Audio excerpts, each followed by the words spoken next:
motion 5, correct? All right, so when do you want to put that? I wanted to put it right before approving previous day motions. Okay. Kevin, do we have to vote on that? I have no idea what they're going to make you vote on. I don't think so, because they've asked the question. The floor's already asked that question and they want it answered. So one of the things that I noticed is for me is that I am I'm facilitating. So I end up I end up focusing on different things, timers, moving things, agenda, blah, blah, blah. So after motion 5 passed, the question came back as to when does it take effect? Is that what the dialogue was all about? Okay. And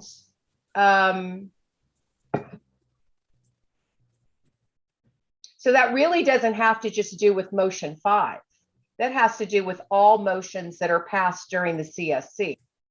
Correct? Pretty much. Okay. All right. But the problem is there's some motion about the gender inclusive language, I think, for the welcome. And because before they posted that, it wasn't included, that previous motion only talked about the steps, service concepts, and whatever had to go through that 2-year process. And they added the welcome to the foundational. Now they've added the welcome as part of that 2-year process.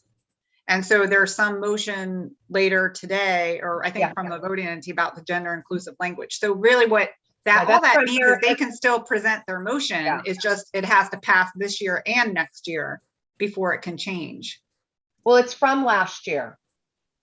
But it didn't get presented last year. No, it didn't, because you had to wait for 2 years for it to be presented. So now now because this passed, they're going to have to get a 2/3 majority at this conference and a 2/3 majority next year before it can be changed.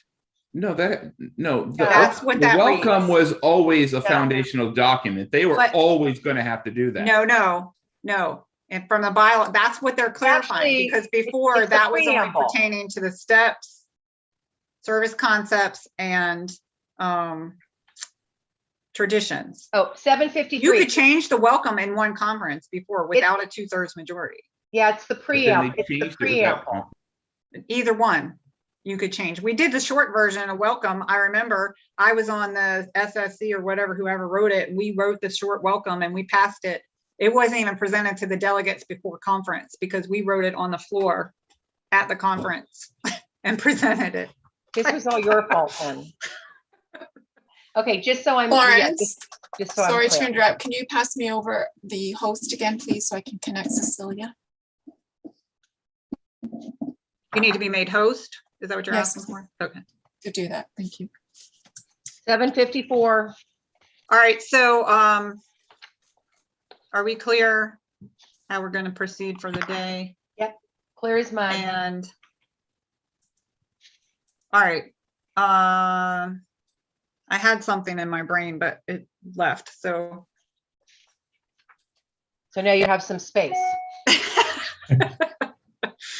So it is what it is. You guys are doing great. And, Nancy said something to me and I'm going to hold on to that. We do our best and leave the rest. That's true. I love that. That's true. And it's practice, not perfection. Right. And, we all deal with our own shit, and I know I have my own. So, yes. And every year doesn't go, perfectly smooth. So. No, I just want to do the right thing for the fellowship. And, as a facilitator, I want to make sure that I'm doing the right thing for the floor. And that can be challenging because there's a lot of people that have stronger voices. And I need to remember to, trust my, just to slow myself down and to trust my instinct. Oh, I remember the Thanks for the YouTube reminder. link. Someone's got to send it to Jeff. I can't do it at the moment. My brain, I don't have that bandwidth right now. I guess the one thing also for the events team is that it's easier for me if I'm muting all when there's background noise. If I'm in control of that, instead of all of a sudden it being done and I don't know it's been done. So if you could let me mute all when there's background noise, it's easier because then I can instruct the people that we're talking that they have to take themselves off mute. And what happens is that I end up getting muted. Okay. Chris is asking to be let in, so let's let him in first and make sure he doesn't have any questions before we start. Okay, it's 7:56. Okay. Just do it quickly, please. Yeah, because I want people to be naming themselves and getting themselves ready. Now I can't get back to the way, oh, here it is. Chris, are you here? He's connecting to audio right now. Okay. Um, I guess just start bringing people in and we'll just talk with him, I guess. Would you like host back to Florence? Your visual? Yes, or please. The visual, not the tree. Verify. Whatever says, it looks like whatever says. Florence, I'm Florence good chair. working with events today. Florence chair. There you go. Good morning, everyone. Bright and shiny little faces. If we could be renaming ourselves again. Good morning. If you're voting, you put a V in front. If you're not, you put an X in front. And it's helpful if you put your name first, your first name, your last name, your delegate intergroup affiliation or chair of which committee that you are affiliated with. So we could all rename ourselves so we can get started on time today and hopefully end on time today. If anybody's having, yes. Catherine, are you aware that no emails went out? None of the emails that were supposed to go out were So are you sent. talking about the motions from yesterday? The motions from yesterday, the revised calendar, and you were gonna send another link Okay, today. None of those went I got out. that email. okay. Events, were you aware that they didn't go out? They did go out. We received them. got- And I got I only one. heard from one delegate in the email who did not get them. They were out, they should have been attached to the announcement that was sent out from Jeff. From who? From Jeff. I didn't get anything from Jeff. World I didn't get announcements. any email. Okay, so Okay, let how me- did you get the link for the meeting? I used yesterday's link. Right. Well, you should have Me- gotten another. There I should have didn't been, got an email also. oh my God. Okay, No. so Neither did I. But how Neither did you did guys I. get yesterday's link? You can post it. Yesterday's we got. I got. Well, Got I it by got- email. all I right, can well, we're copy gonna have to, paste. I'll call Jeff right now because obviously something happened then because, I got mine. so there's something in the chat window that Gail has posted as well, if you want to do an email search. You do an email And search on I that just- specific. I just gave the link in the chat for the motions update. Thank you, I Carol. received the poll so report. we're gonna have to move the approval of the motions to later then. Hello, Jeff. Okay, Apparently so, half the delegates are coming in today telling me they didn't receive last night's announcement. we'll talk about that. If we can just get ourselves named. And then I need somebody who would like to read the steps today. Volunteer. Just say. Yeah, yeah, I'll be getting that out. Shannon in the next O is couple gonna minutes, read the but yeah, steps. I had to, Who's going to read the I tradition? have no idea why. David A. will read traditions. Thank you, David A. I will read the first 6 concepts. Okay, Is it so that's quite Dan. lengthy? Okay, The alright. first 6. Okay, 6 concepts. And then who would like to do the other 6? Diane S. would be glad to do it. Thank you. Diane, yes. And then we've got those on the screen. Connie, I think we do. Let me just got 12 steps there. Awesome. So we have those today. And it is 8 o'clock. So we're going to take a moment of silence. And we are going to start with the Serenity Prayer. And let's just everybody mute who is not supposed to be speaking.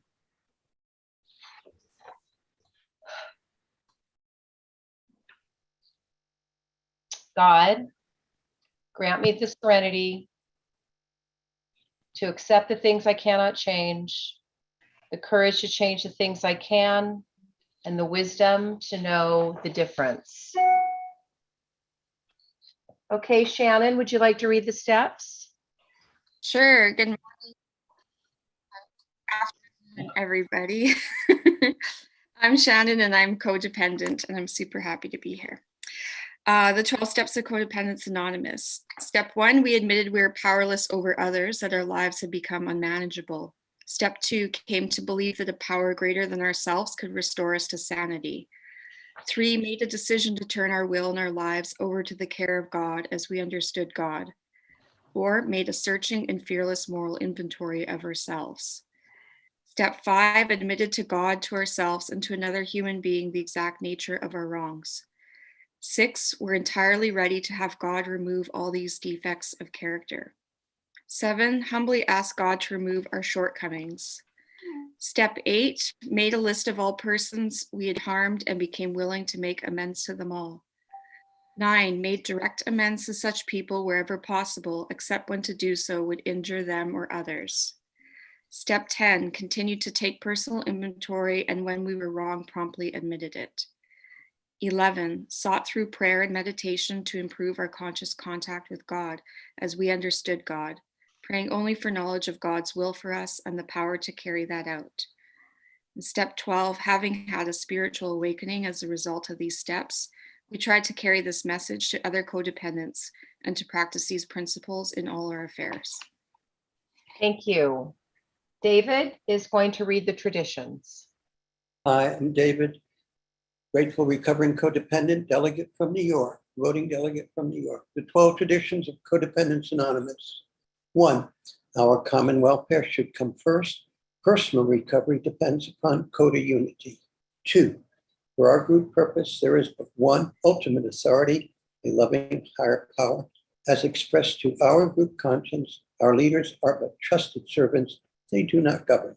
3, the only requirement for membership in CoDA is a desire for healthy and loving relationships. 4, each group should remain autonomous, except in matters affecting other groups or CoDA as a whole. 5, each group has but one primary purpose: to carry its message to other codependents who still suffer. 6, a CoDA group ought never endorse, finance, or lend the CoDA name to any related facility or outside enterprise, lest problems of money, property, and prestige divert us from our primary spiritual aim. 7, every CoDA group ought to be fully self-supporting, declining outside contributions. 8, Codependence Anonymous should remain forever non-professional, but our service centers may employ special workers. 9, CoDA as such ought never be organized, but we may create service boards or committees directly responsible to those they serve. 10, CoDA has no opinion on outside issues, hence the CoDA name ought never be drawn into public controversy. 11, our public relations policy is based on attraction rather than promotion. We need always maintain personal anonymity at the level of press, radio, and films. 12, anonymity is the spiritual foundation of all our traditions, ever reminding us to place principles before personalities. Ask. Thank you very much. Dan is going to read the first 6 concepts. And a grateful recovering codependent, alternate delegate from CoDA Canada. CoDA's 12 service concepts. Number 1, the members of the Fellowship of Codependence Anonymous, in carrying out the will of a loving higher power, advance their individual recoveries, work to ensure the continuance of their groups and their program, and carry the message to codependents who still suffer. They may also collectively authorize and establish service boards or committees that empower trusted servants to perform service work. 2, the Fellowship of CoDA has the responsibility of determining through its group conscience the service work to be performed and the best manner to perform such work. This authority is expressed through our group conscience. Authority carries responsibility. Thus, CoDA groups conscientiously provide adequate funding and support for the service work they authorize. 3, decisions about service work in the fellowship and all CoDA affairs are made through the group conscience decision-making process. For this spiritual democratic process to work, every member of the group is encouraged to participate, consider all the facts and options concerning the issue, listen respectfully to all opinions expressed, then reflect and meditate to find a loving higher power's will. Finally, we deliberate honestly and respectfully to determine the proper course of action. Unanimity in the group is the desired outcome. A majority vote is a group conscience. Number 4, all those who volunteer to do service work for CoDA by serving on committees, boards, or corporations are trusted servants, not authority figures. Ideally, trusted servants volunteer out of a desire to follow the higher power's will, out of gratitude for the gifts they have received from CoDA, out of a desire to grow in their ability to create and keep healthy relationships and to contribute what they can of themselves to CoDA. The fellowship recognizes the need to select the most qualified people willing to serve as trusted servants. At times, trusted servants may hire individuals outside of the fellowship for commercial services. 5, trusted servants are directly responsible to those they serve and are bound to honor the group conscience decision-making process and uphold those decisions concerning their service work. The fellowship also recognizes the need and right for members to honor their own experience, strength, and hope, and their higher powers will as expressed to them.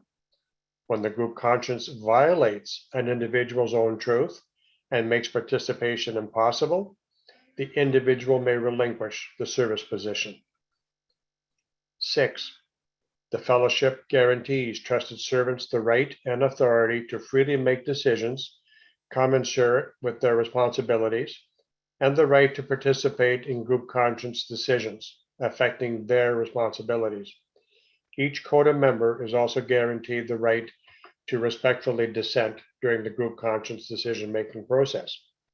A member may freely and safely express any personal grievances as long as no particular person or group is unexpectedly singled out as the subject of the grievance.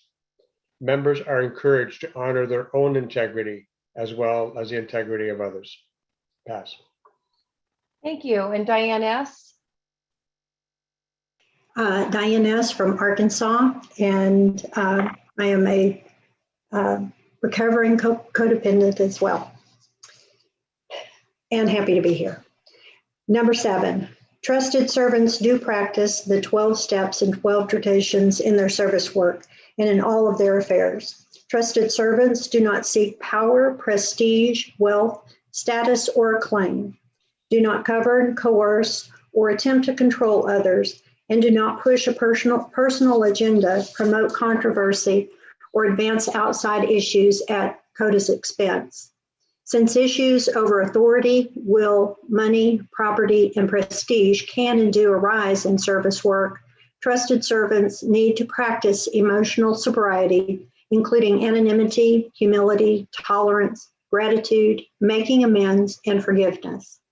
8, the CoDA Service Conference, through its group conscious decision-making process, guides the fellowship in making policy decisions and in following the 12 steps and 12 traditions. The conference, though providing guidelines, holds no authority over the decision-making process of individual groups. The group conscience process is our decision-making process. Failure to honor this process may violate tradition 1 and 4, and a sanction may be imposed. The harshest sanction conference can impose on an individual or group is to no longer recognize it as belonging to CoDA. This sanction may be only imposed on those who consistently violate 12 steps and 12 traditions as determined by guidelines accepted by conference. 9, by tradition, the CoDA Service Conference gives responsibility to working committees composed of conference delegates and other CoDA volunteers, or to separate service boards or corporations. All are directly responsible to the conference. The scope of the work a committee does is determined by the conference group conscience. The chairperson of each committee assumes the responsibility to ensure the work assigned to the committee is completed in a timely manner. 10. When a CoDA service conference is in session, the CoDA Board of Trustees is directly responsible to the conference. When not in session, the conference assigns its decision-making authority on material matters to the trustees. The Board of Trustees is authorized to monitor the work of conference-appointed service committees and may provide assistance or guidelines when necessary.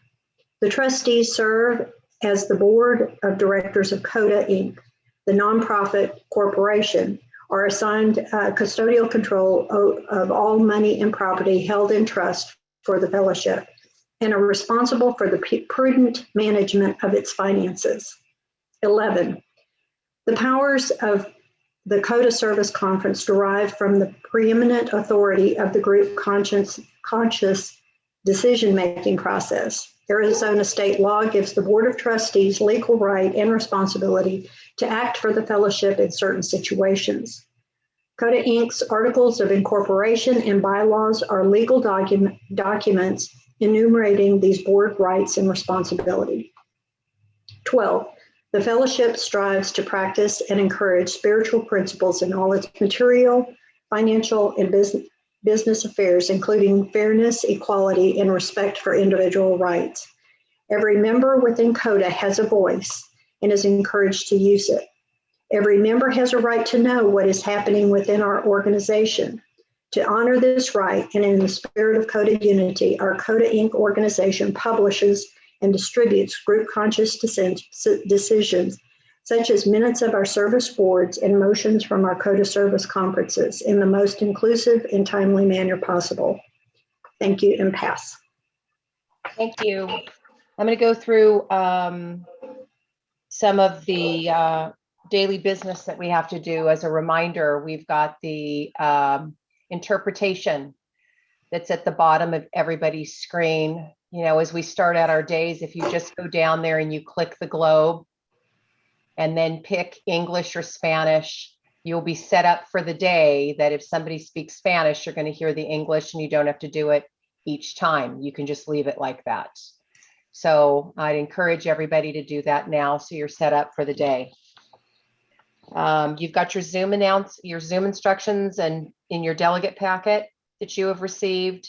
It's helpful for you to print out the agenda and all motions for the day so you can refer to them as the meeting goes on.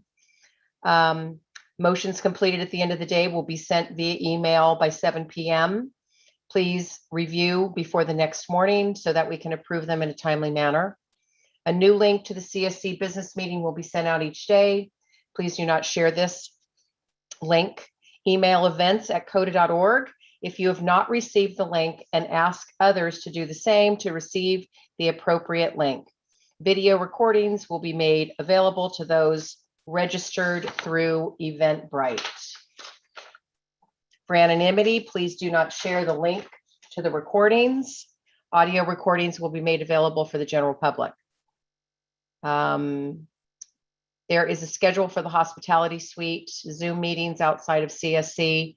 The link will be sent out to all registered through Eventbrite. Please do not share. Contact events@coda.org if you have questions or have not received a link for the separate Zoom meeting. We'll place a link for the hospitality suite in the chat today.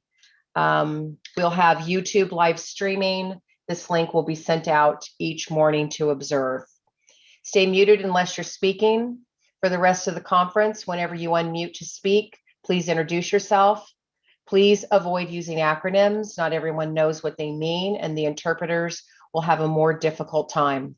Monitor the chat during the meeting. Chat button middle of the bottom bar. We're asking to use the chat function for technical issues, calling point of order, and 30 seconds. During motions, if you have a problem hearing or with your video, send a chat to the events team. Do not use the group chat feature to express your feelings or thoughts in regard to the decision of a motion. This is outside of conference procedure. You may use the private chat only to discuss the motion. Be aware of your body language while on screen. Head nodding, shaking, or other facial expressions during the discussion of a motion could be considered crosstalk and could be seen as attempting to persuade the outcome of a vote. Throughout CSC, there will be a designated question and answer period. Please use the raise hand feature, then wait for the facilitator to give you permission to speak. Please introduce yourself each time you come to speak in front of everyone. If you have a question during a time that has not been specifically designated for questions, type your question in the chat box as to the nature of the question to the events team. They will notify facilitator. If your question is of a technical nature, an events team member will respond to you via chat only. Please watch your chat window. Voting members must be visible during the entire presentation of a motion to be able to vote on that particular motion until the voting has been completed. If you need to leave, then rename yourself and put an X in front of your name. Make sure that you send a chat to everyone. And if you're not a voting member, we're asking that you please turn off your video during motions. If a delegate needs to leave the conference floor, that delegate may assign voting privileges to a person from their same entity. It's called passing the badge. If an entity sends an alternate to conference, the badge is passed to that entity's alternate delegate. If an entity does not send an alternate, the badge may be passed to another member from that entity. This ensures that entities have full voting representation at conference. If a voting delegate passes a badge and leaves the room temporarily, and a motion is made in the delegate's absence, the delegate cannot retrieve the badge until after the vote on that motion. This allows the people who have heard the entire discussion on the motion to vote on that motion. Like I said, procedure for passing the badge, type in the group chat that you are stepping away and who you are passing your badge to, and then rename yourself with an X in front of your name. And then when you come back, put your V in front of your name again. If we're in the middle of presenting a motion, the alternate delegate should have been present from the beginning to be able to vote on that motion. And let me see here. I want to remind everybody that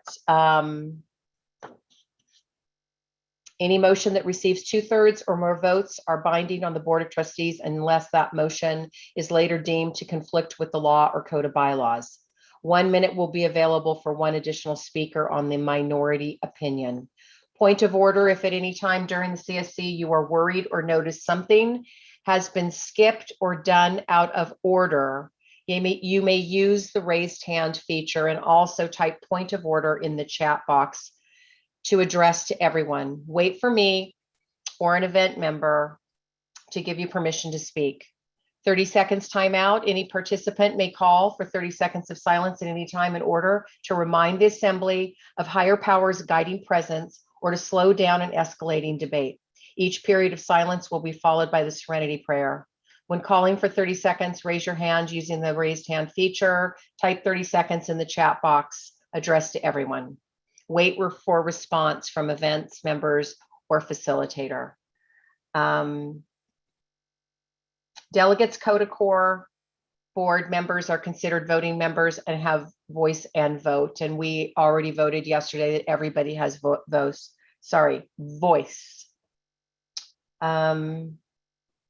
This means that you may be able to speak to an issue during the CSC, and only those that have voting privileges will be able to vote.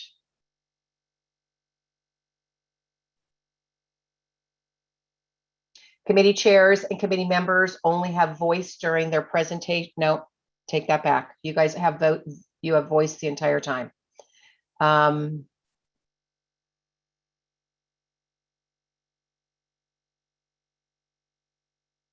Just remember that when a poll is launched, that if you are not able to vote, just close that poll. Okay, so I think that is it for our morning reads. Let's do announcements. Kathy, you have an announcement this morning? I sure One do. insert. I'm Kathy from events and also on CORE. I just want to announce the people that are signed up for hospitality room today. Finance had a wonderful session this morning, so thank you to them. And IMC is at 4:30 to 5:30, which is Issues Mediations Committee. Translation Management Committee is also from 4:30 to 5:30. And outreach is from 4:30 to 5:30. They'll be in breakout rooms. And tomorrow morning, you don't want to miss tomorrow morning, H&I, which is hospitals and institutions, that's at 9:30. So get up, bring your coffee. And also CORE is having a recruitment. If you're interested in joining CORE, that's also 9:30. Bring your breakfast. That's it. Thank you. We're now going to do our quorum count. So if everybody who has voting privileges could please raise your hand and we will do a count.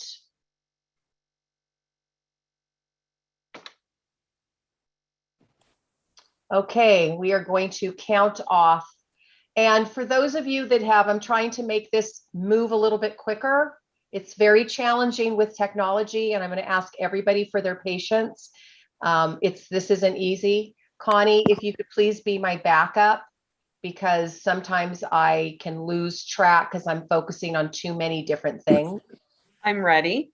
Great, thank you very much. I am going to encourage everybody who has raised their hand for quorum to take yourself off mute.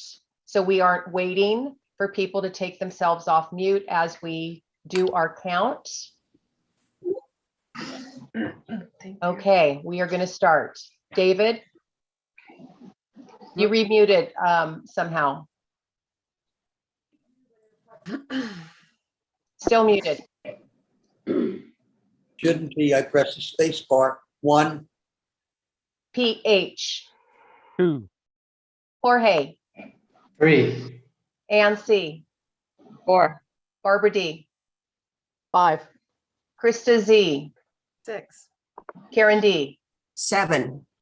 Gail S. 8. Evan S. 9. Lisa J. 10. Linda V. 11. Sally. 12. Evie. 13. Judy T. 14. Leisha. 15. Nancy O. Sorry, 16? Yes. Juliet W. 17. Chris K. 18. James K. 19. Liliana. John, 20. can you give me 5 minutes? Marilee B. Right. 21. Liz H. 22. John B. 23. Yvonne K. 24. Melly. 25. Matt T. Am I 26? Yes. Yes.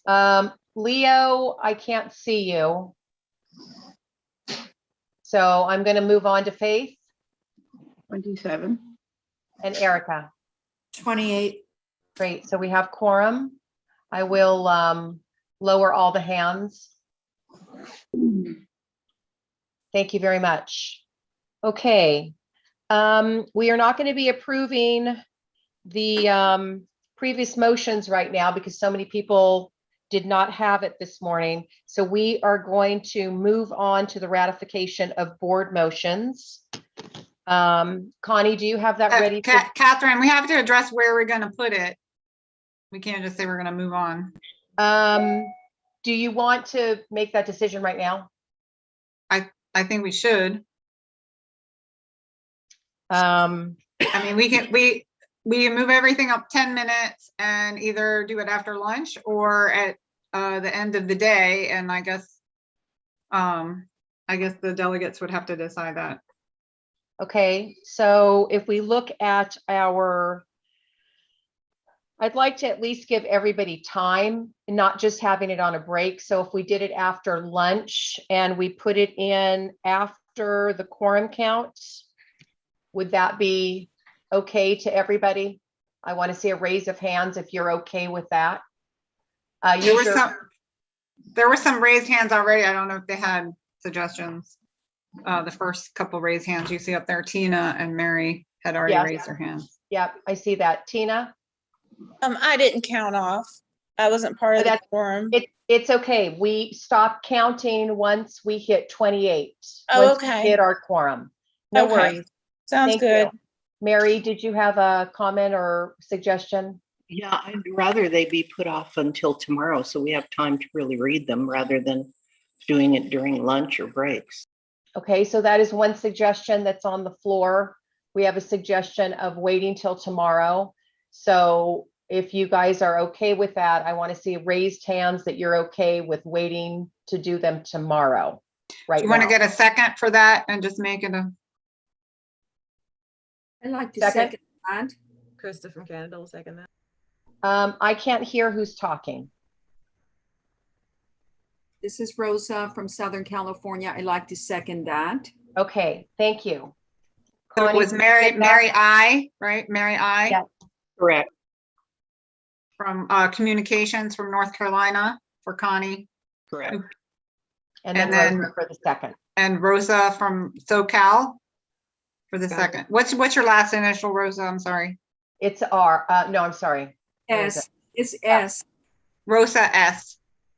Thank Okay, you. so all of those in favor of going over the motions tomorrow, please raise your hand. You don't want to do the poll? Okay.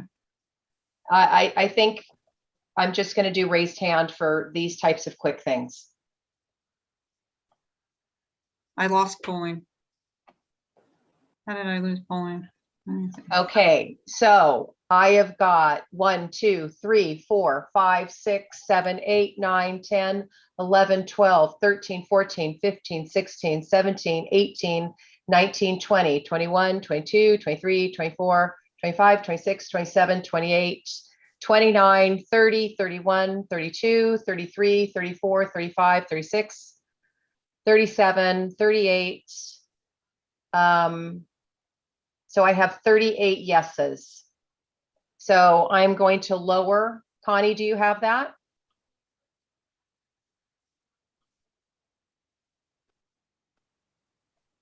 Connie, do you have 38 yeses for that motion? Yes. Thank you. I've cleared all the hands. Those of you that are not in favor of this motion, please raise your hand.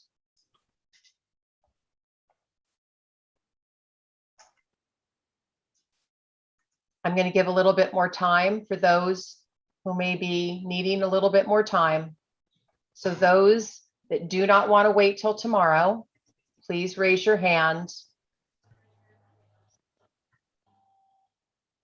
There's a couple of people voting that I can't see them on screen. So just know that that's important, that you need to be able to be seen to be voting. Okay, so we have 3 no's. Has everybody had enough time to get to the button of choice? So Connie, we have 3 no's. Do you have that? Yes. Thank you. Lowered hands. And any abstentions? You got the yeses. Shannon, I think you didn't want your hand up right now. You voted correct. Yeah, I'm lowering all the hands today. So I found a new button, luckily. So abstentions, I'm going to give a little bit more time for abstentions.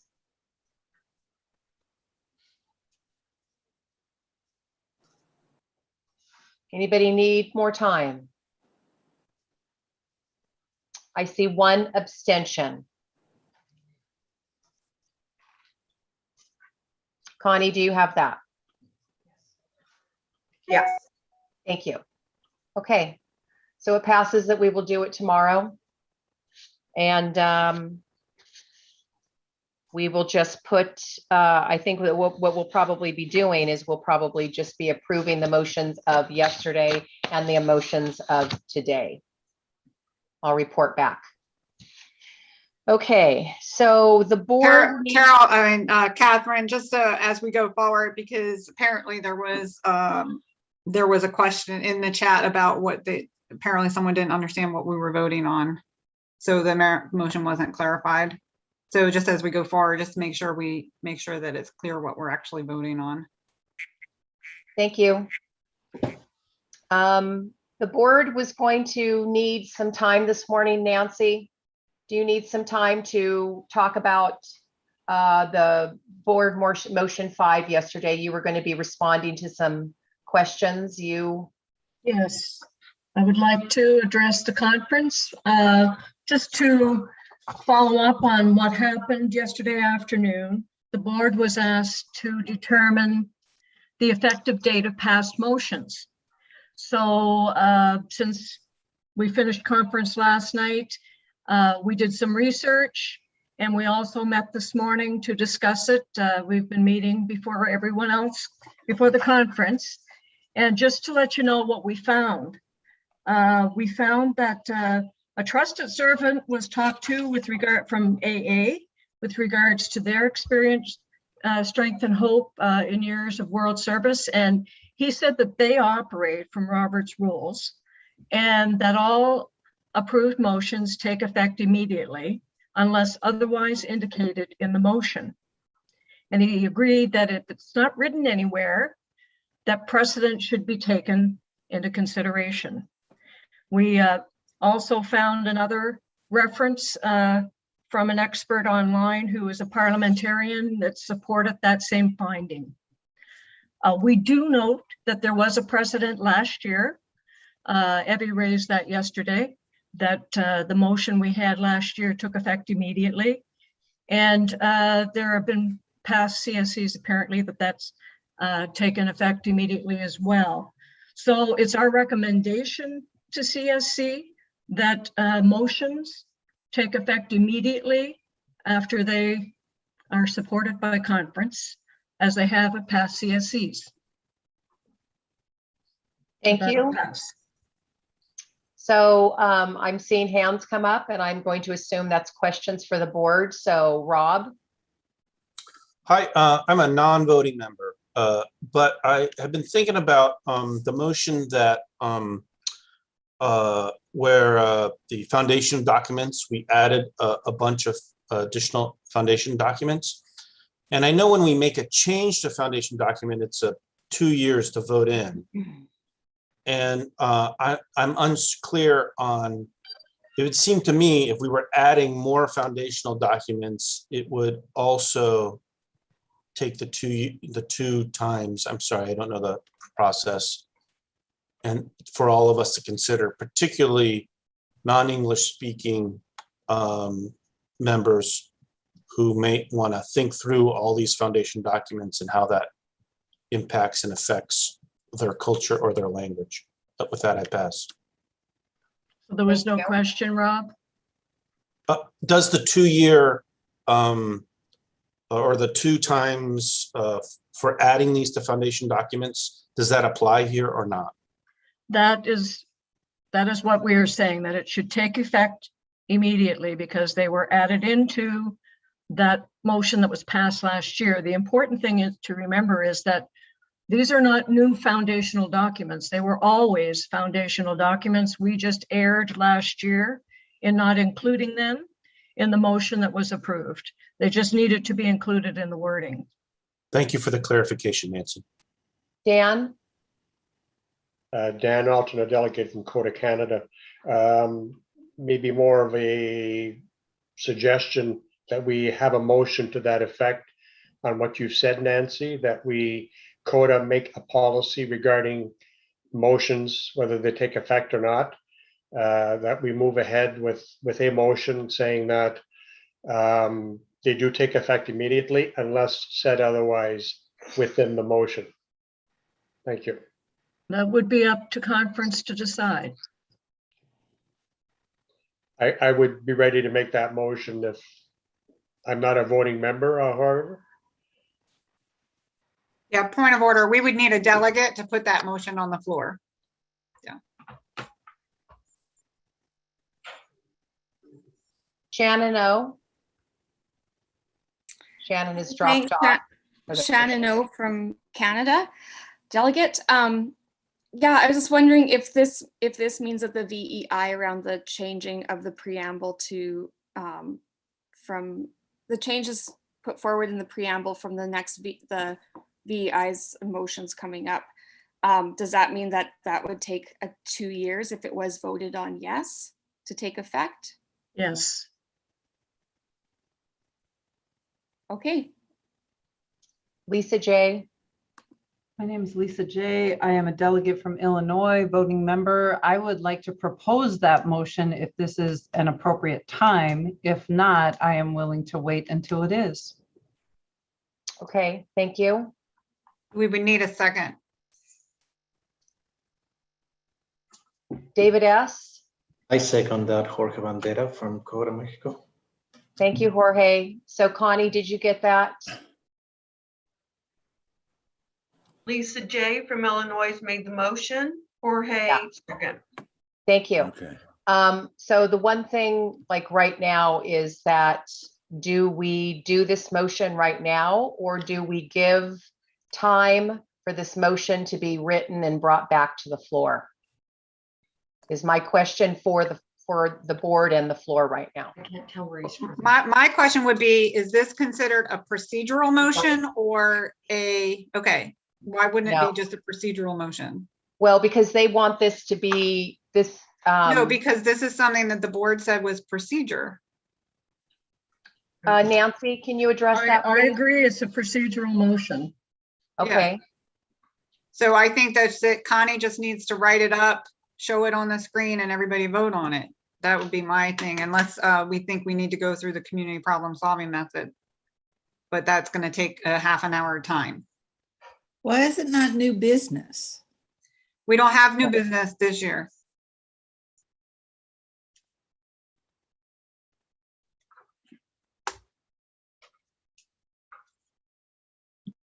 David S. You have your hand up. Let me know the number so I can bring it up. Yeah, point of order. Clarification then on different types of motions. Mary made a motion to put off the approval of the motion. She's a non-voting member. And now Dan was not able to make a motion because he's a non-voting member. I think we need a clarification there. That was a mistake you. on our part, Dave. Thanks for pointing that out. Thank you. Thank you. I did not catch that. Evie? We have a procedural motion on the floor. I think we should just vote on it. Well, I'm not sure if the people with their hands up want to say something before we take this vote. So I'd like to answer the hands up first. Evie? Yeah, that's exactly, Florence just said exactly what I was going to say. Okay, thank you. Shannon?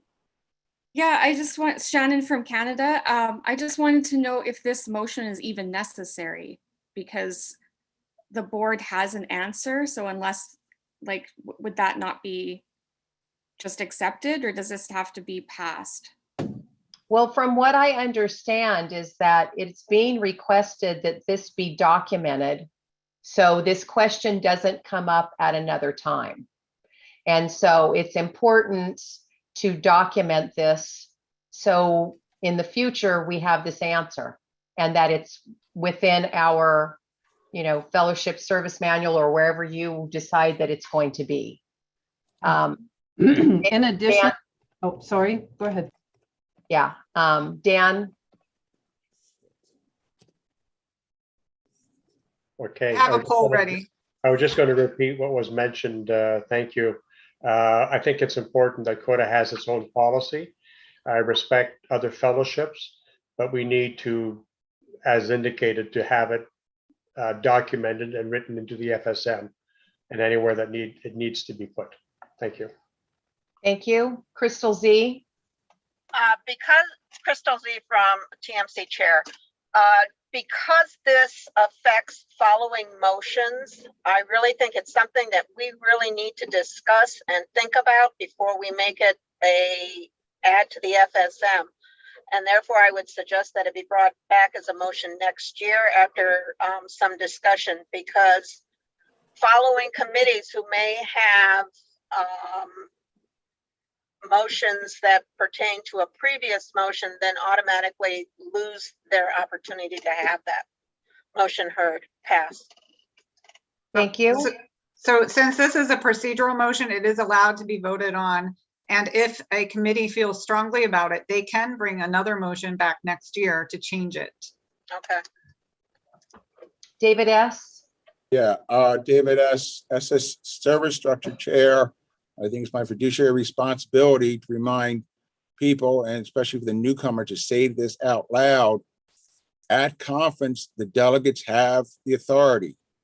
We have, the voting delegates have the authority. It's outside of the conferences when we give the authority to the board. So right now, it's up to the delegates, not the board. The board got us information. Now we have to make a decision. Thank you. The voting members have to make a decision. Thank you. Poll ready. Connie, do you have it in writing just so everybody knows what they're actually voting on? No, see, and If and you I'm can do just it on the gonna, whiteboard. Thank you.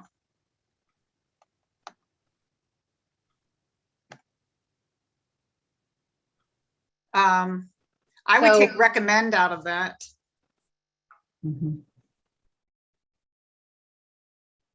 it's right now we're saying that it goes into effect. We're not recommending it, right?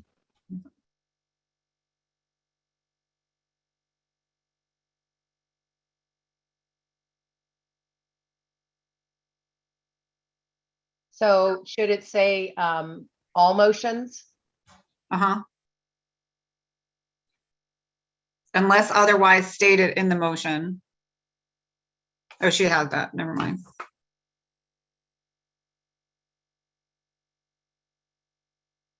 Okay. I know that there's a couple of hands up.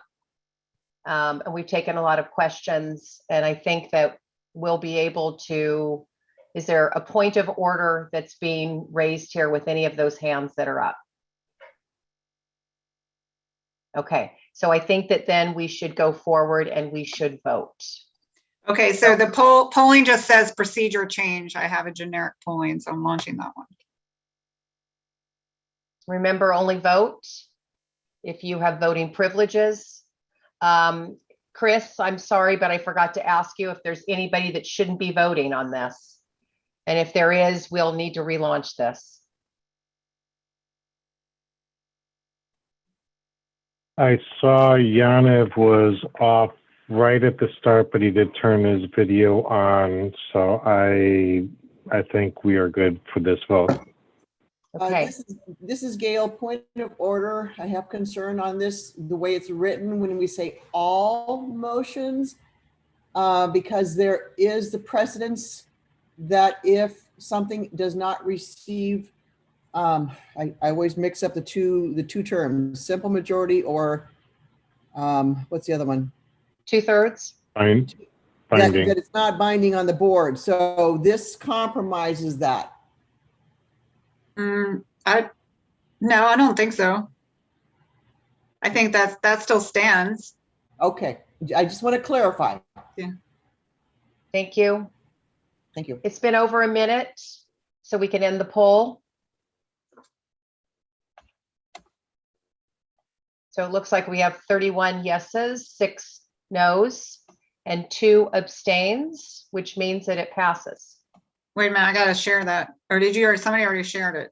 Okay. I haven't got a poll to. Okay, Yaniv, can you put your vote in the chat? I also did not. Florence, can you stop the poll? We need the numbers because it did not show up on our screen, please. Okay. So it's 33. Oh, that's why. Okay, that's why nobody saw that. Okay. I was like, you're reading, so I thought it was done. And I'm like, can you not read it, Catherine, until I like end it and then Yeah, it was ended on my screen. Okay. Say the numbers, please. 33 yeses. Wait. We have some chat votes. So Yanif is a yes. So we have to add that one. And is Dawn voting today? I'm voting and Very did not. percentages though, please. Erica, what did you say? I'm sorry, I'm Erica from Colorado. I'm voting. I did not get the poll, but I'll put it in the chat. Okay. Erica is a yes. So that would make it 35 yeses, 6 noes, and 2 abstains. Someone asked about crafting. We didn't do crafting because it's not a community problem solving method motion. It's a procedural motion. Okay, I've got 3 raised hands. And is it a minority opinion? Is it questions? Just so I know what we've got going here.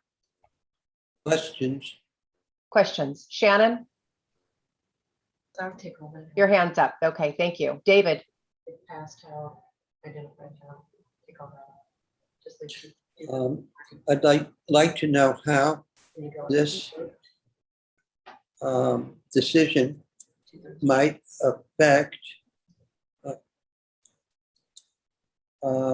if a motion is made. I'm with gonna a- save it now. Yeah, save it. Connie, mute.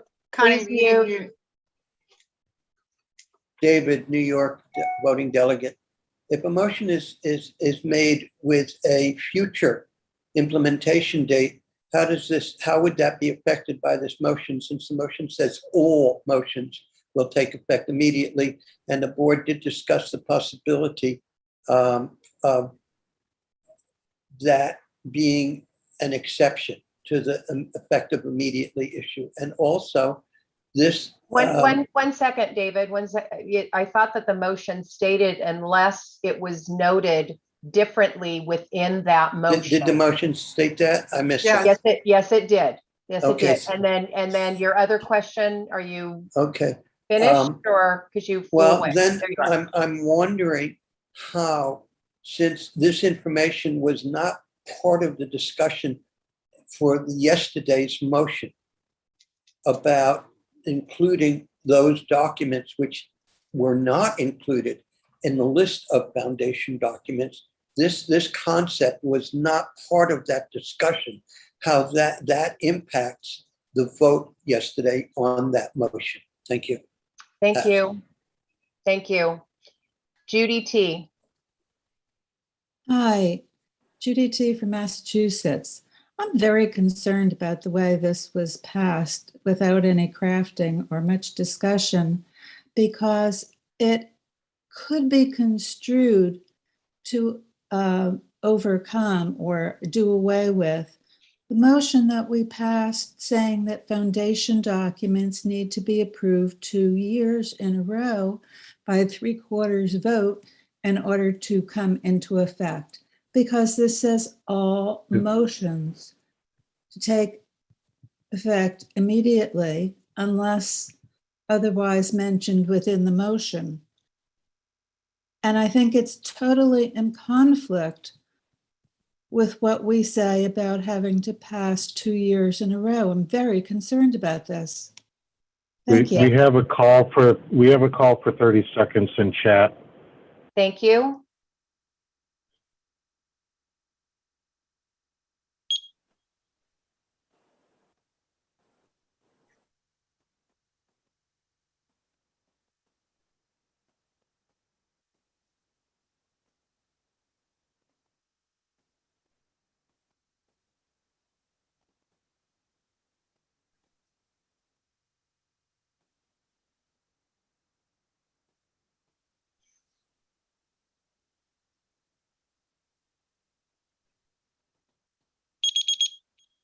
God, grant me the serenity to accept the things I cannot change, Courage to change the things I can, and the wisdom to know the difference.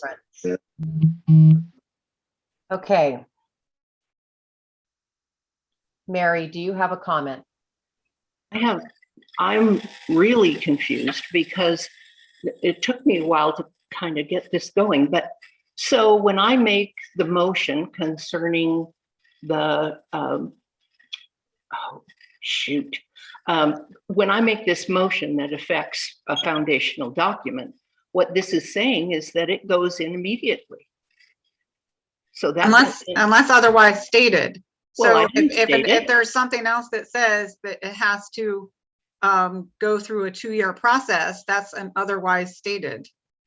But Mary, your motion was about accepting accepting what was passed yesterday tomorrow. Point of order from Matt.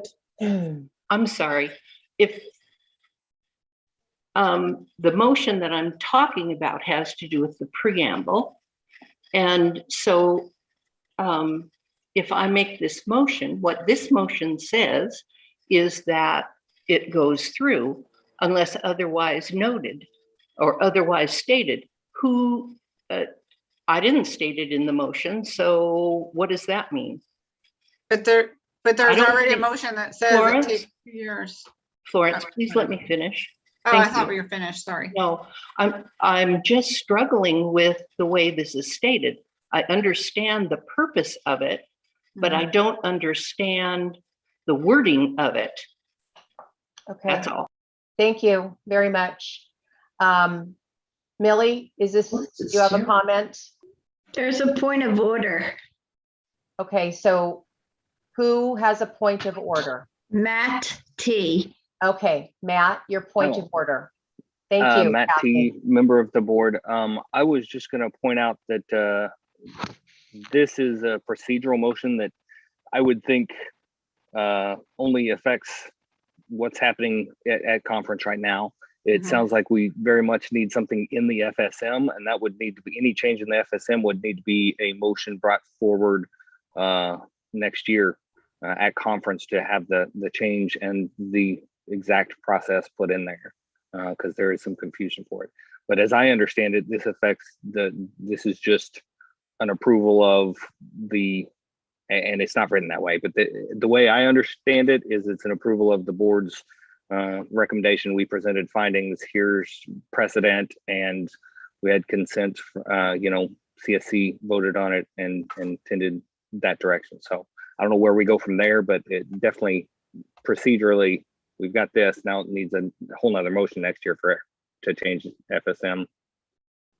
Well, I know that there's people that have opinions, but we wrote a motion. It was brought to the floor. It was seconded. It was crafted, if you will, written. And then we took plenty of time to vote on this motion.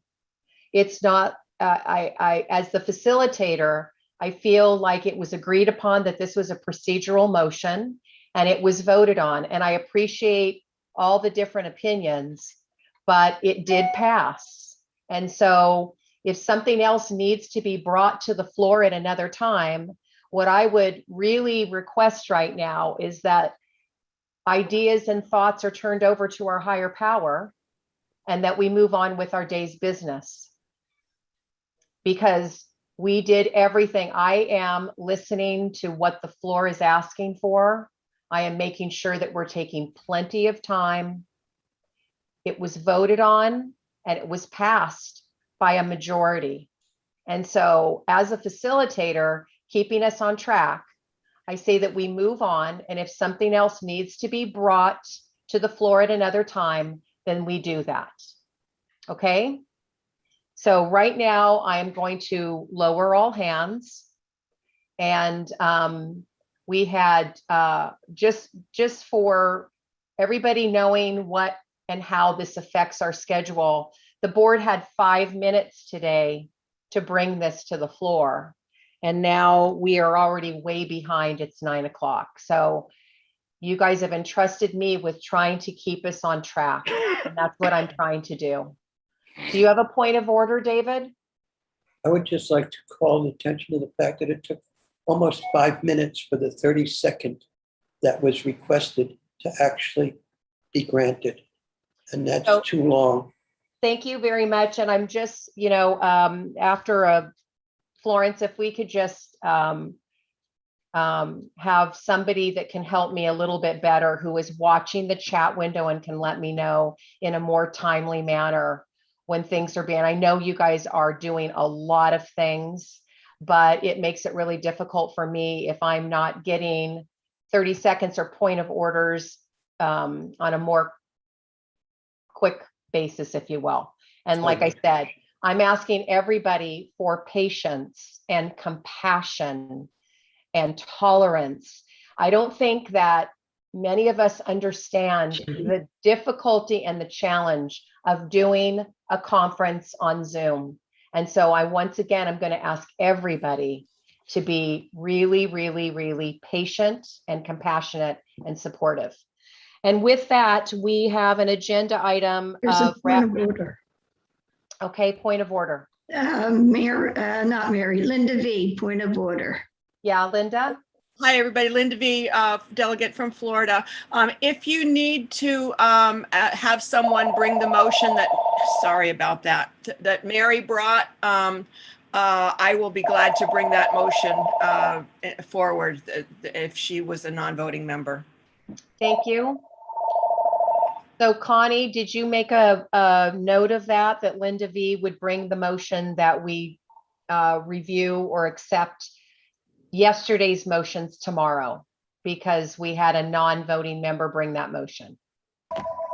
Oh, okay. A point of order from Krista. Okay, so Did you get Krista or? Sorry, Krista Z. Krista Z has a point of order. I just want to note that we are about 13-ish minutes past our break time. And for ergonomic reasons, some of us may need to take that break. Thank you.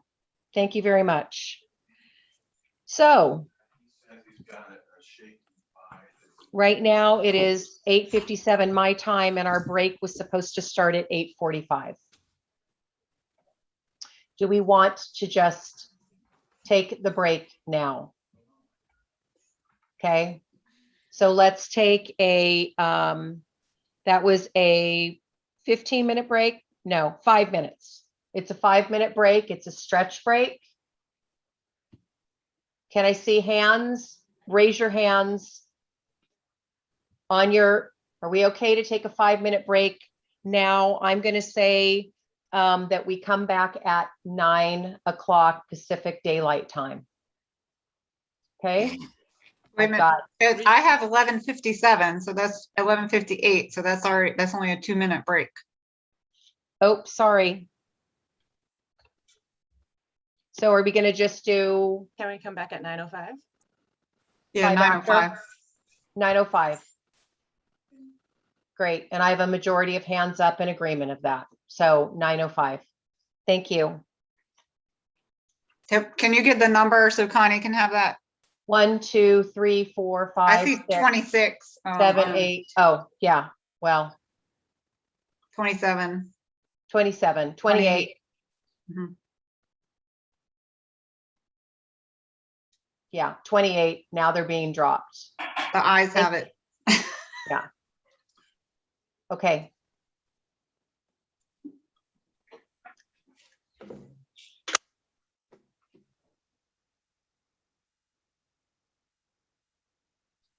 Catherine, you want me to call you?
Okay. Welcome back. So we've got ratification of the board's motions. 15 minutes for that. We have a quorum count. We have to do a quorum count. Oh, sorry. Thank you. So let's raise our hands for quorum.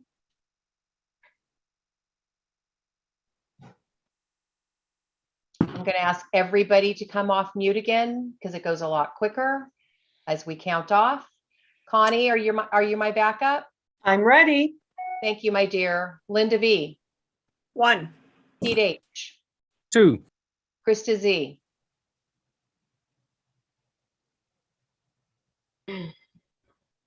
I'm sorry, I thought I did it. 3. Sorry. That's okay. Sally. 4. Lisa J. 5. Jorge. 6. James K. 7. Gail. 8. Juliet. 9. Millie. 10. Burl. 11. Evie. 12. Breen. 13. Liliana. 13. Karen. 15. Linnea. 16. Marilee. Can't hear you, Marilee. Now you're muted. 17. Sorry. Thank you. That's all right. Nancy. Now you're muted. 18. Thank you. Erica. 20. 19. 19, sorry. Thank you. Judy. 20. Matt. 21. Leo. 22. Diana S. Or Diana. 3. Salvador. 24. Barbara D. 25. Shannon O.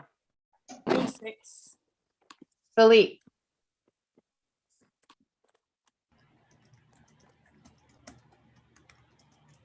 You're muted. Still muted. There. 27. Liz H. 28. Great. We have a quorum. I am going to lower all hands. Thank you. And we will now go to the ratification of the board motion.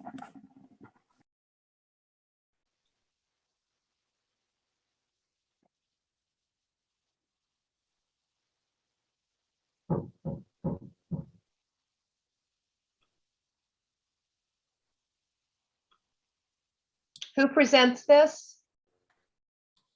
Board. Okay. Nancy. Nancy O. Thank you, Nancy. Board, CoDA board. Let me know when you're ready and I'll start your timer. There's not much to state except that this is the motions that have taken place since the last conference, effective beginning date of August the 27th, 2020, until July the 24th, which is the last date that the board met and decisions that were made. So I'm open to questions. Joe, do you have a question for the board? No, you are the board. Or do you have a question? No question. Okay. Thank you. Marilee. Yes, Marilee, Northern California delegate. And I have a question about the reasoning for the board's meeting during the year. I understand it to be to carry on the business of the CoDA Fellowship when CSC is not in session, and to handle things mid-year that need to be addressed. So I'm wondering why there's meetings and votes and motions and actions being taken so close to CSC. Like, I'm not understanding what the board's role is here. Well, I'll try to explain as simply as I can. In the past year, if you read the annual report, we actioned probably over 600 items. They require discussion. And not always can we do it by email. And most of our actions, if we make a decision on something, need to be done in the presence of others. You have to have an actual meeting. We've been doing this as virtual meetings with Zoom since COVID, but we meet monthly. We invite the public to attend all those meetings. And then in between, we have what we would call work group meetings. And any decisions that we make by email, it's all laid out in the bylaws, how that happens. And any decisions we make by email, we have to meet in order to ratify them. So it's part of what's in our bylaws, that it's required that we meet on a regular basis, and that's how decisions are made. And what you see in front of you is detail on what exactly we did. And it doesn't include all the little things that are administrative, which, believe me, take hours and hours and hours weekly. With that, I'll pass. Lisa J. Lisa J, delegate for Illinois. Just one question about the database upgrade. Did that actually take place? Because I'm looking through trying to figure out if it did. I saw there was a motion for it. Thank you. No, it did not. There was the reasoning for that was that we know we need an upgrade, and you'll find with the results of this motion, it's all mixed up in the numbers. It's because the database doesn't allow us to sort things properly.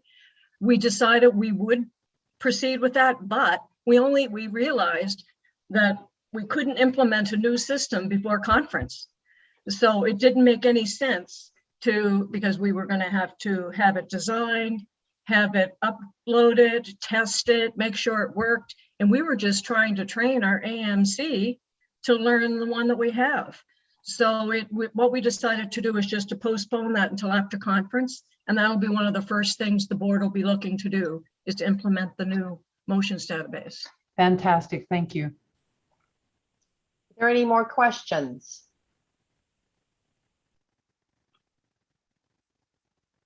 Give a couple of minutes. Pete H. Hi there, Pete H from UK, representing the NSC UK, co-dependent here. Slight clarification, confusion. It does seem like the first agenda item motion 2 from the last year was to not accept, or was to not implement the motion that actually we were voted on yesterday about actually adding some documents to. So if that's not been implemented and we've added some documents to a thing that hasn't been implemented, is that actually implemented or not? As it says, thank you, Pete. As it says in the motion, that was the results of the ad hoc motion last year, motions 4 and 5, received just a simple majority, and it was not binding on the board. The board in their consultations decided that it would not proceed with those motions because we felt it did not fit within the organizational structure. We were not accepting of what was in the charts. And since it was not binding, we decided that we would not implement it. This is Gail. Can I add to Yes, that? and please, any one of the other board members that would like to add, please do so. We did also confer with our legal attorney for CoDA. So that was taken into consideration as well. Pass. Thank you, Gail. Do we have any other questions? I don't see any hands up.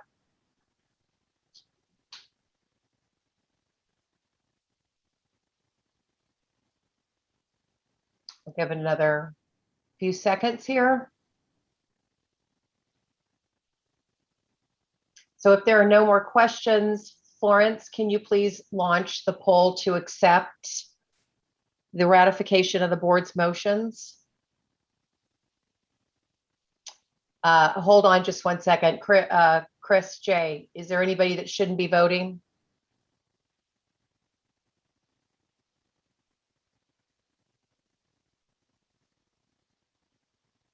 I have not seen anyone off camera. Thank you.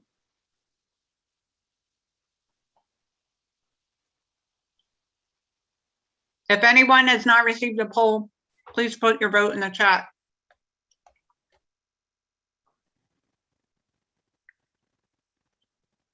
While that is taking place, this is Connie. I'm sorry, we did not hear a motion. Who made the motion?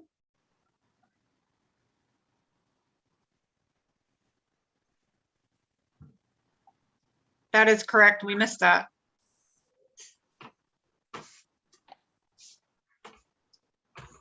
The board made the motion. Board made the motion that the yearly board motions be accepted. We need a second. Linda V from Florida, I will second.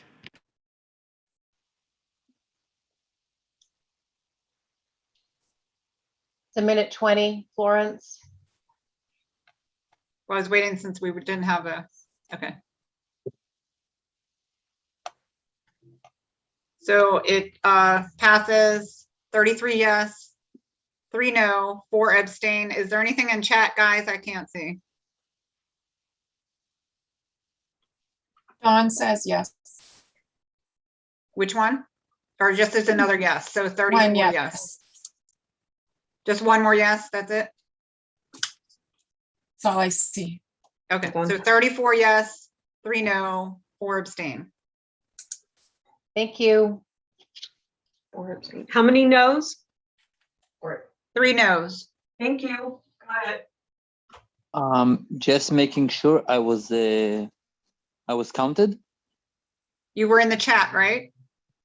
Yeah, I wrote directly to Catherine. Yeah. To Catherine. Oh, you need to send it to everyone. Yeah. All right, so then it's 35 yeses.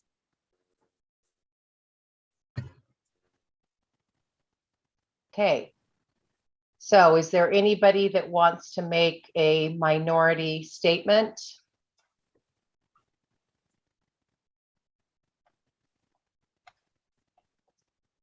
Okay. So we are already behind here. So when I look at communications, communications is up next, and they have 1 hour to bring 3 motions. And if we give them 1 hour, then it will be pushing lunch back. So are we going to let them do 2 motions and stop at lunchtime? What are we going to do to make sure that we don't get in the way of lunch? Lisa? Can we ask communications what they would like to do and then have the delegates consider that? Communications? I really don't care. I have 3 motions. I have to get through them. Okay. So are you okay if we stop for lunch and then you come back and you finish? Okay with anything. Okay, great. So what I'm going to do right now is I've got to get my timers going. I am going to ask events, since I'm going to be looking at other timers, to please let me know when it is 9:55 Pacific Daylight Time, and we will pause where we're at and we will take our lunch break as scheduled. So 9:55, what is that Eastern? 12:55. 12:55, thank you. Yeah, thanks. Okay, communications. Wait. Let me know when you're ready. Funny. Okay. I'm Mary. I'm really codependent, and I am the chair of the Communications Committee. And the first motion that's up has to do with the preamble. So we'll see how this goes. The motion is to change the preamble to the first 2 sentences, to combine them so it becomes Codependents Anonymous is an inclusive fellowship whose common purpose is to develop healthy and loving relationships. We gather together to support and share with each other in a journey of self-discovery, learning to love the self. what is current has Codependents Anonymous is a fellowship of men and women whose common purpose is to develop healthy relationships. The only requirement for membership is a desire for healthy and loving relationships. And this came about through a voting entity issue, I believe it was last year, that came from both Georgia and Arizona. And then communications was putting in a motion about it. And so we all combined together. And this was what we thought would work well, fix the clunky wording. That's what I'll call it, the clunky wording. And so that's it. Oh, and the other note is that it would change the preamble in all places where it is found. And you would notify the fellowships via group service reps. The change will take time because literature will be when it's reprinted, not immediately. That's it. Okay, now we're going to have 6 minutes of questions. So if you would like to ask a question, please raise your hand. Okay, and Sarah, we'll start with you. Sarah, alternate and now voting for Arizona. Are you open to crafting? Oh, that was my question. I would say minimal crafting. Minimal. Crystal Z. So since this is a change to a foundational document, or I think it is this going a 2-year process that we're starting? I don't know. We just voted on that, so yes. My understanding is that for a change to a foundational document, it gets presented 1 year, has to pass by a simple majority, and then it gets presented a second year and has to pass by a 2/3. Okay. Then that is the answer. Okay. That is not correct. That It is is not 66. Okay, It's I'm going to ask everybody to please not speak unless you're called on. Okay, so if there is something that needs to be said, then we have time for questions right now. And raise your hand for a question and I'll call on you.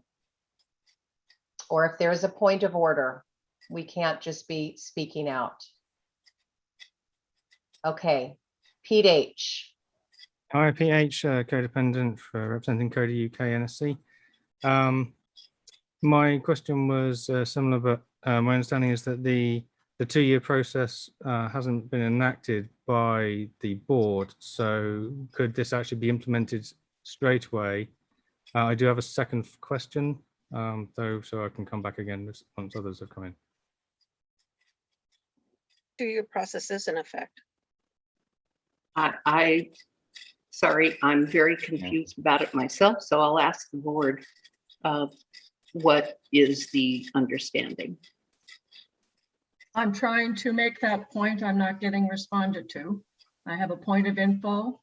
Okay, I guess I may have put it in the wrong place. That's okay. That's okay. So point of order, Nancy.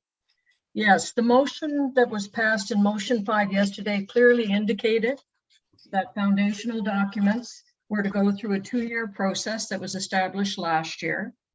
And the first year requires 2/3 majority. The second year requires 75%, 3/4 majority in the second year. Thank you. Thank you. And it is to take effect. We just voted on that this morning, immediately. So this preamble would need to follow the 2-year requirement. And I would like to see that written in your motion when we get to crafting. Darlene H. Darlene, Codependent Issues Mediation Committee. I was not at CSC, this conference last year, And my question is, since it was presented last year, was there a vote at all that took place last year that qualifies as the 2/3 to be retroactive The voting entity as the issue. first year? I wasn't at CSC I can- last year I either, can so respond to that. I don't know when the voting entity issue came up. Nancy? It was not presented last year. It was a voting entity issue. And as reviewed earlier this morning, it was assigned, I can't remember to which committee. I think it went to 3 different committees, literature, SSC, and then finally it was assigned to communication. And communication is bringing it forward this year for the first time. I see. So when the voting entity issue, I apologize. Can I ask the clarifying with that response? Since it's a voting entity issue that was assigned to communications, did they have the option to present and it just wasn't chosen last year, or that's not a part of that process? It had to wait until this year. It has to wait. Okay, thank you very much. Jay? Yes, hi, JG Outreach Committee. Mary, I wondered if you could reflect, we just passed a motion allowing voting entities to submit motions independently.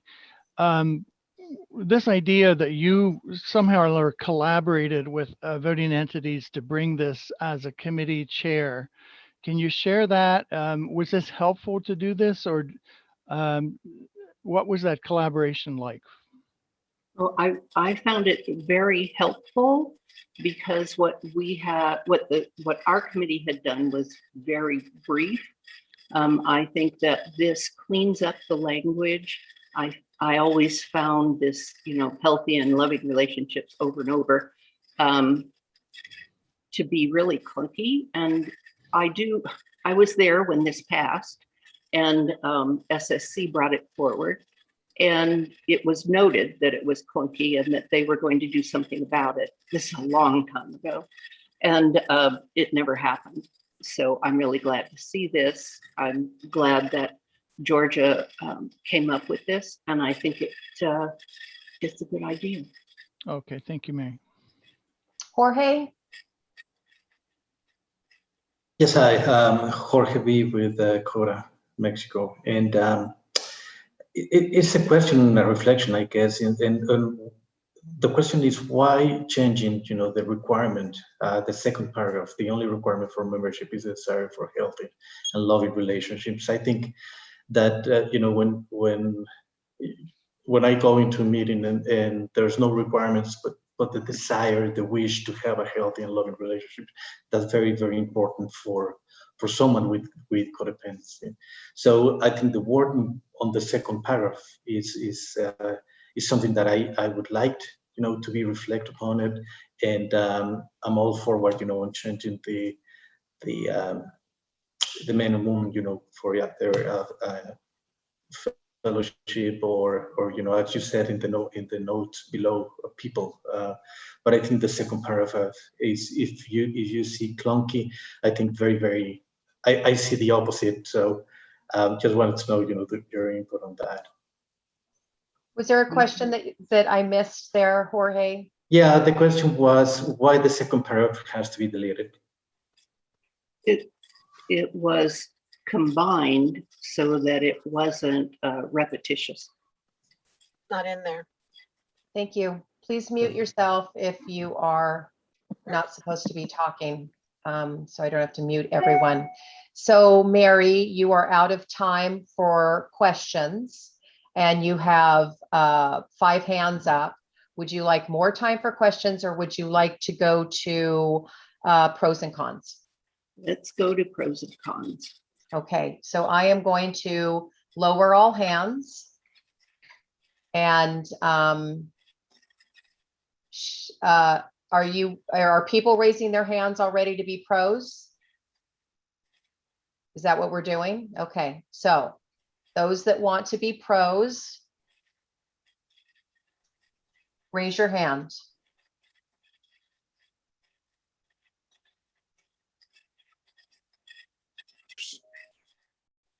You.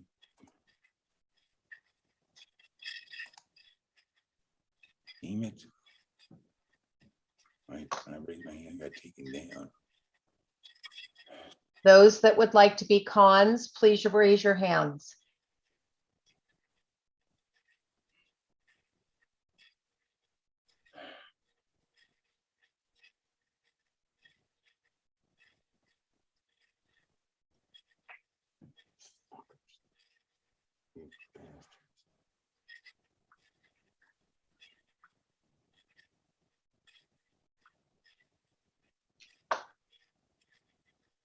Okay.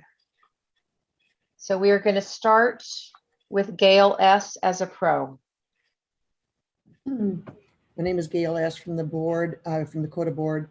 I'm very much in support of a shift and change here.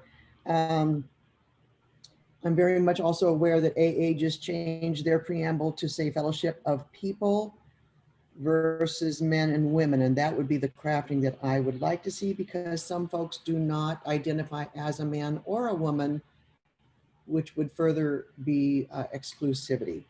Pass. Krista Z for a con. So I just want to clarify, I have a con in the suggested changes, but I approve of trying to change this. So what my point is that to say we are an inclusive fellowship would actually be inaccurate at this time. Canada's VEI addresses all the remaining CoDA literature, which still excludes identities outside the binary, but until that goes through that 2-year process, becomes a motion, passes. This is a very inaccurate statement to say, and we actually severely risk CoDA's integrity by making that statement. And then I also agree that tradition 3 to be removed is a mistake, because, you know, our sole purpose of the program and our requirement of the program are 2 separate statements. It's not a grammar redundancy. And so I believe that those should remain. But with that, I'll pass and I'll save it for crafting. Thank you. Thank you. Nancy O for a pro. Yes, in concept, I agree that we need to look to other ways to describe the fellowship, because of all the interest groups that seem to be bringing this forward. But I also think that it needs to follow the 2-year requirement as laid out, and I would like to see that written into the motion under crafting. But I feel that the board in general supports the concept. Linda V for a con. Hi, Linda V, Florida delegate. We discussed this at our Florida CoDA Assembly, and it's the consensus of the Florida CoDA Assembly that we would like to, the only change to be just remove the words of men and women and leave the rest of the preamble the same, to make it short and simple. And what I agree with some of the things that, or most of the things that Krista said before me. So with that, I'll pass. Elisa for a pro. Alyssa? Yeah, I'm gonna put my hand down and let someone else speak out in favor. Thanks. Okay, so I only wrote down 4 pros. So Melly would be the next. Melly from Arizona. My pro has already been stated, so you can move on. Okay. I see David S.'s hand up. Is that because you want to be a pro now?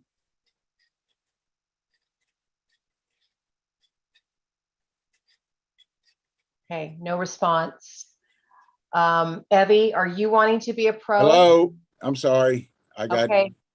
This is Dave S., server structure chair. Sorry, Evie, to step on you, but I had my hand up for a pro and it got taken down. I got kicked back to the end of the line. Hold on just 1 second, David. So David, I'm only taking 4 and 4. So Right. I'm lowering the hands. I am writing down who the pros are, and then I'm lowering the hands. Right. Well, and then I'm having the cons raise their hands, and I'm writing those down, and then I'm lowering the hands. So are you saying now I have 2 people who have pulled out of being pros, so you want to be a pro now?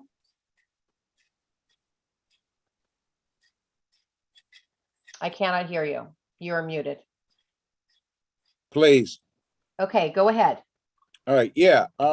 Dave S., SSC chair, and in my long experience, that I like to see anything shortened. You know, this applies to what people bring to SSC and also my home meeting, the opening keeps getting longer and longer and longer because people keep trying to make things perfect. I like to see things reduced. I like to see this start a trend. You know, regardless of the issue, I'm not going to express an opinion on that, but just that I would think we have been experienced that on SSC where people keep trying to add things and like I said, it gets longer. So I like seeing things shortened. Thank you. Thank you. Jillian A. for a con. Hi, my name is Gillian A. CLC, IMC, Outreach, etc. Trustee Servant. Where it says men and women, I thought last year we voted on people. And this was the second year it was going to be brought forward. And although it seems very good, all this is taking longer and longer. And if it's just changed from men and women to people, it's a simple change. And people understand it. Removing all the other stuff is quite wordy and having to go through it, changing it to print, etc. So to keep things simple, changing it to people would be surely, we could pass it this year because we passed it last year as a 2/3, and this year it needs a 75% pass. And that way we get a change this year without having to wait for more changes. So changing it to fellowship of people, which was agreed last year, surely seems the sensible thing. Pass. I was unaware that there was a motion last year that passed, so I'm at a loss right now. This is Evie. There was not a motion last year that passed. There was a voting entity issue that was brought, and I don't exactly remember what happened, but there was no motion brought last year. There might have been one brought, I'd have to look it up, the year before no, that was the other one, Tradition 11. This was not brought. That is correct. Thank you, but I'm going to ask everybody to please not speak out unless you're called on. Catherine, there is a point of order. Okay. And it's Shannon O from Canada. I'm sorry to interrupt. That's okay. Thank you, Shannon. Thank you. Yeah, my point of order is, I guess I should have said it earlier. By shutting down questions earlier, I didn't get the opportunity to ask about this collaboration and also about whether or not folks that identify outside of the binary were consulted about this process. I think that would be appropriate. Shannon, I understand how you feel, but the committee that is presenting their motion gets to make their decisions on how they're going to follow the community problem solving method. Okay, and they decided that they wanted to move on because they had used up all their 6 minutes for their questions. So they wanted to move on to pros and cons, and that's what they get to choose. They only get so much time to do all of their motions. And with that said, I'm just going to pause this for a second. So that's part of the process, and I understand what you're saying, but that was decided by the committee chair. Okay, so thank you for that. So I am going to stop the timer here for a minute. Evie, did you raise your hand to be a pro? Yes, as I recall, I was actually the 5th pro. Okay, so go ahead and give your pro. Okay. I really like the new way that it's worded, and I want to support what was previously said. The fact that the paragraph was shortened, because we've heard complaints already during this conference about the preamble being too long and hoping that the preamble can be shortened. And I think that what is proposed says what needs to be said in a nice, succinct way. So I definitely support this.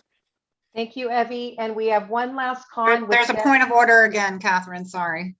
Okay, who has a point of order? David A. from New York. Okay, David.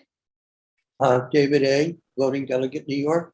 Perhaps I can shed some light on the discussion of last year's issue. it was a voting entity issue. A non-binding opinion or group conscience was taken last year, and it was a majority. It's slightly over 50% in agreement on the word people. But it was a non-binding vote. It was just a group conscience at the meeting last year. Thank you. Thank you, David. Debbie W. will be our last con.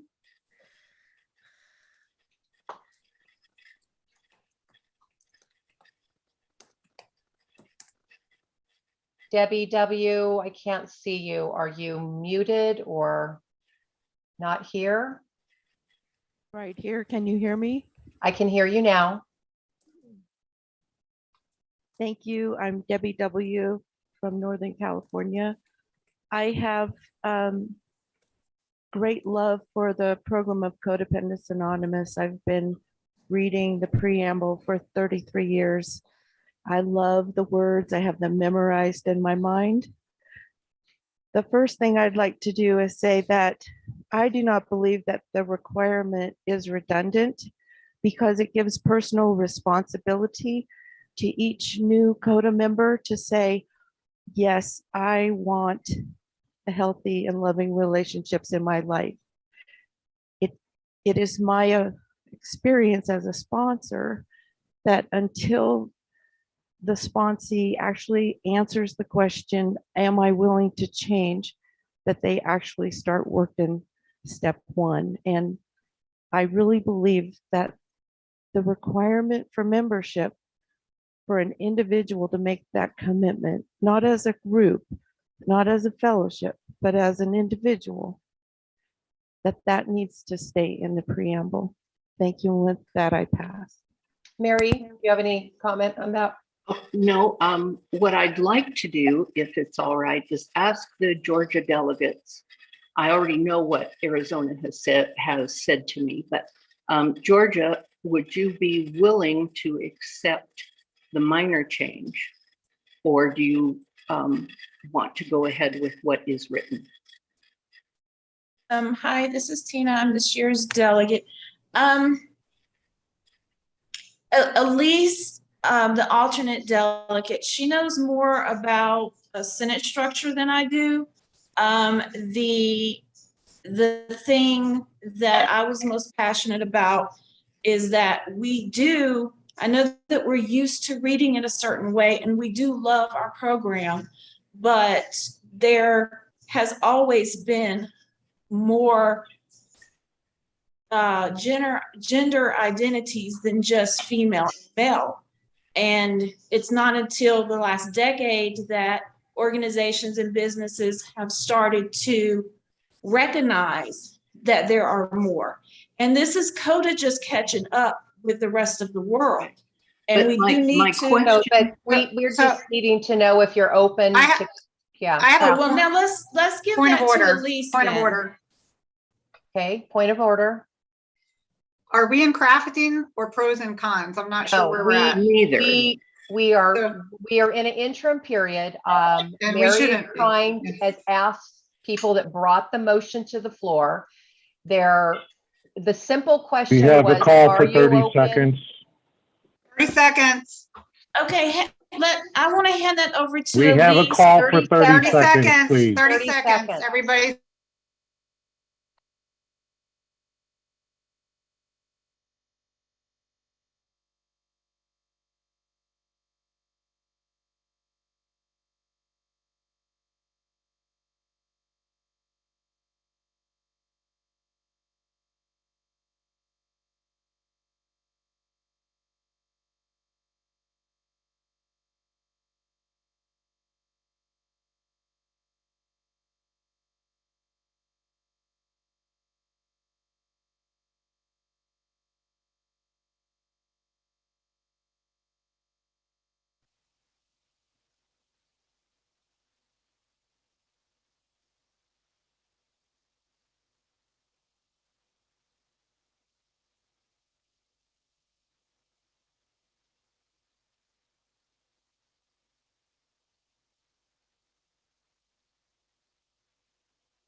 Sorry, I was muted.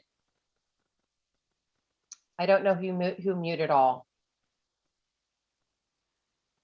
I said the serenity prayer. Did everybody else? No. Okay, so God.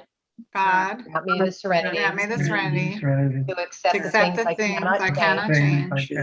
Courage Courage to change the things I can. And the wisdom The wisdom to know the difference.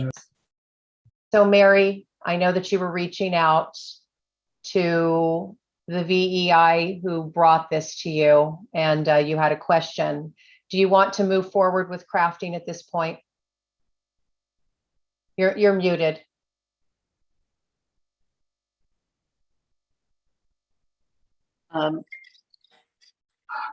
If I could get a quick answer from Elise, yes or no, then I can move forward.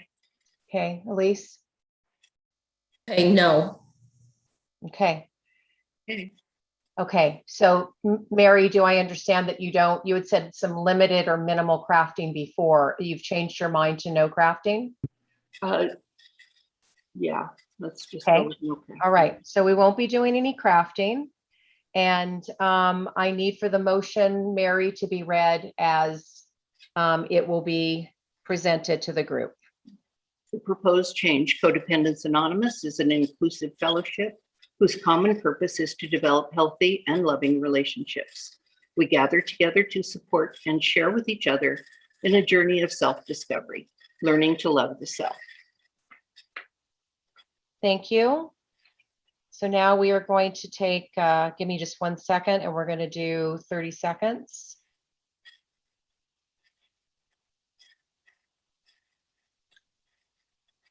Did we have a second? I'm sorry. I don't know why the poll is up. I don't think we've had a second to this motion. You don't second motions that have been brought already to the delegate packet. Yeah, it's already here. So right now we are doing 30 seconds. Okay, so 30 seconds right now.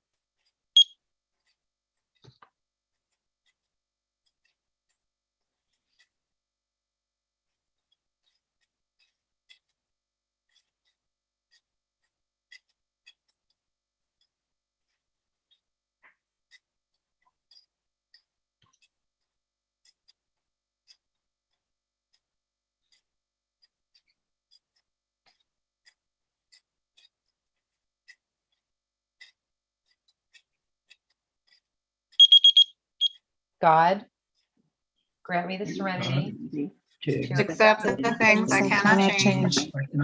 Courage to change the things I can. And The wisdom to know the difference. Chris, is there anybody that is not supposed to be voting on this motion? We did notice that Leo had left the camera range and was gone for a couple of minutes. And Who was that, Chris? I didn't understand the name. Leo from Connecticut Okay. left the camera view, and I'm sorry, can't take his vote. We have to rely on the camera, and I encourage everyone to keep it focused on themselves, please. So Connie, just make note of that for me, that Leo is not supposed to be voting on this. And Mary, could you please read the motion as it stands one more time before we vote on it, please? Codependence Anonymous is an inclusive fellowship whose common purpose is to develop healthy and loving relationships. We gather together to support and share with each other in a journey of self-discovery, learning to love the self. Florence, you want to launch the poll?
That's 1 minute.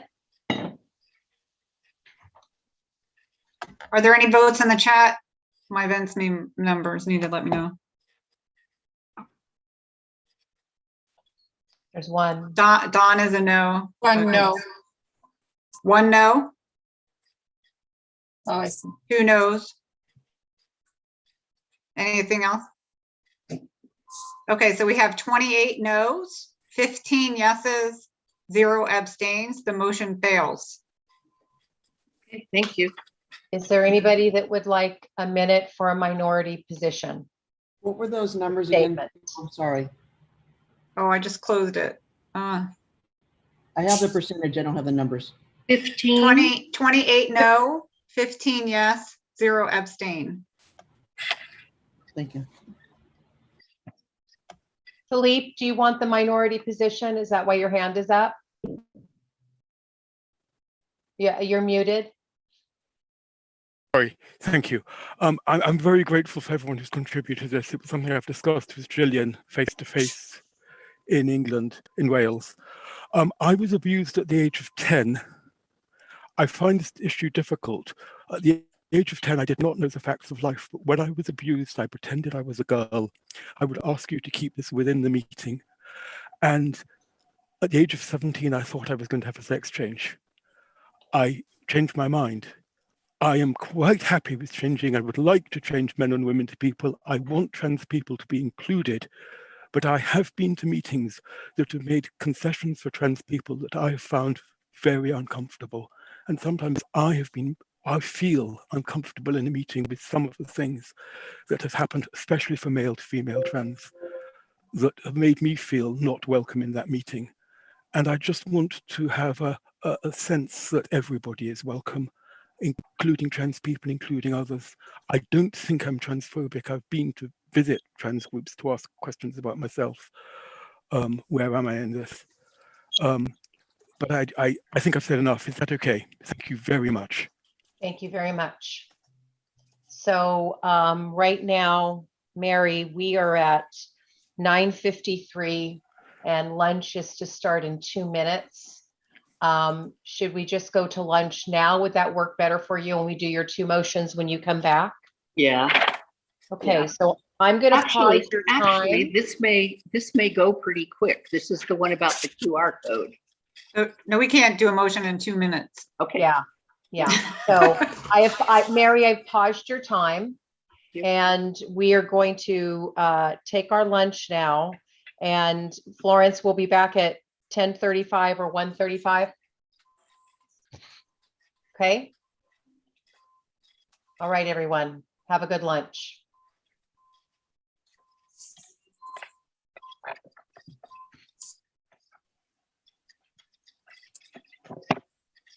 Oops, I didn't hear that. What time are we coming back? Sorry.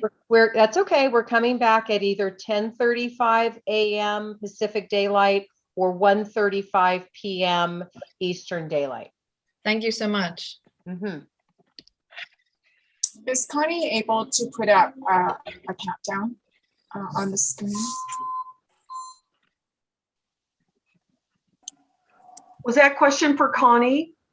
Connie or Florence or somebody to agree that it's possible or not. What was your question? It's been requested that a countdown be put on the screen during breaks and lunches and things like that. Do we have like a timer online or something, or? I believe there's something like that. I haven't searched it, but I think it was done. Oh, do you mind searching? Do you mind searching for it? And then maybe you could just put it up. So, I mean, I could set a timer and I could put it to enter in front of the camera. No, it doesn't really work. Ratification of board motions.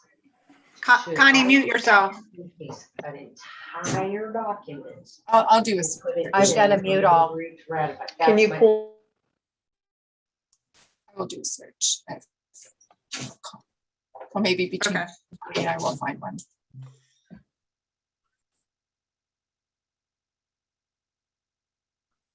Florence, I'm going to step away for a while. I'll check back before lunch is complete. Okay. Do you need anything? No, I don't think so. Thanks. Great job. Thank you. You too. Brianna's just put in a timer that looks good. Do you see that one? I'll give it to you directly, Connie.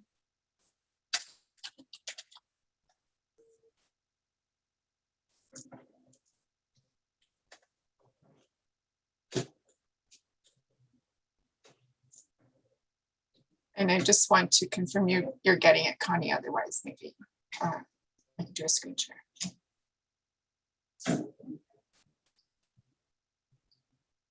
I'll do a screen share.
Алло, привет. Ты меня видишь? Нет, не вижу, подожди. А, решила идти. Брекнуть, звякнуть. О, ой, какая ты загорелая. Ой, не могу. Ты дома? Дома пришла, он убрала и чай. А где коллектив? Завтра приедет. Они еще там, что ли? Ну елки-палки. А я думала, уже все вернулись на зимние квартиры. Завтра что у нас, четверг? Это у кого отпуск-то заканчивается завтра? У бабки. Ну понятно. Ну, долго она прям веселится-то, оказывается. 3 недели, по-моему. Угу. Ну, ясно. Как самочувствие? Да, ничего. Ты эту вторую будешь ставить или тебе однокомпонентную поставили? Нет, вторую пойду, третью. Ну, третью надо. Ну, понятно. Ой, а я что-то не собралась ничего ставить. Пока что всячески отлыниваю от этого дела. Так что, в общем, оно мне 100 лет. Татьяна, ваш микрофон открытый.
there anyone on the events committee about that I could ask a question?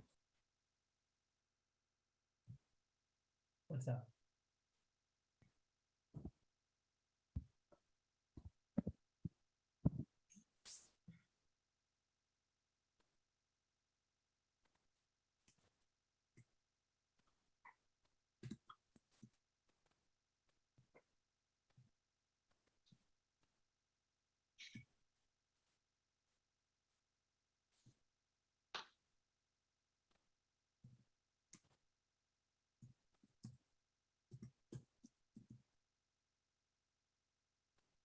I was wondering if I could briefly ask, in the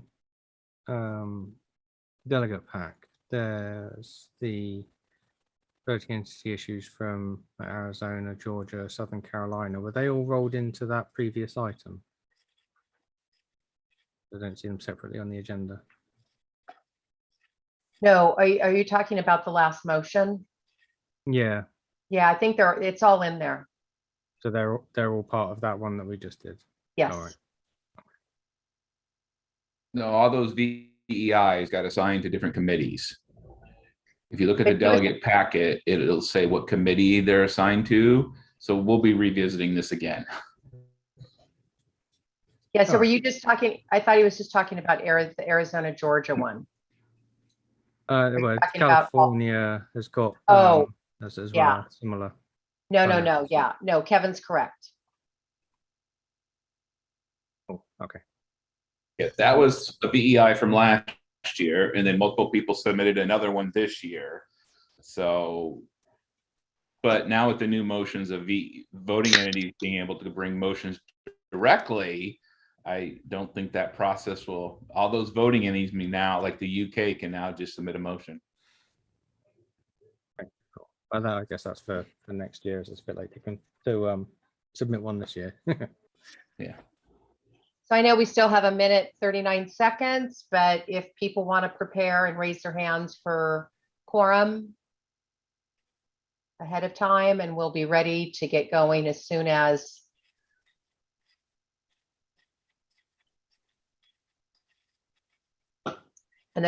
we get started, if everybody can unmute themselves, that will be in the quorum count. That's really helpful. That's helped a lot today. Thank you.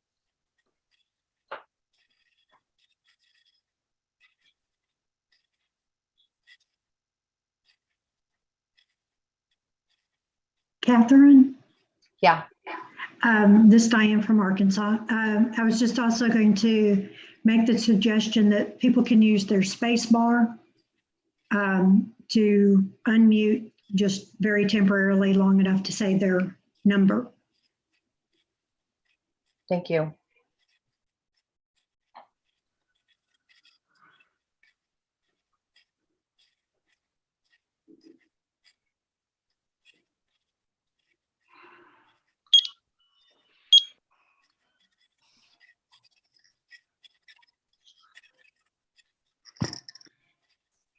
Okay, as we get back in, we've got about 20 seconds. We've got to do a quorum count. Please raise your hand so we can start counting. Unmute yourself so we can do a quick count here. Can you take that screen off? Are you talking about the counting? Yes, please. Yeah, whoever put it up, if you could, they will do that. Thank you. Catherine? Yeah. Lisa from Illinois. It's my understanding that we told everybody to come back at 35 after, not at the 30. You're right. Yeah, you're right. Yeah, and So somebody that posted it. Yeah. Yeah, the timer is incorrect. Okay. Take that shit off anyway. So we have a couple more minutes. 3.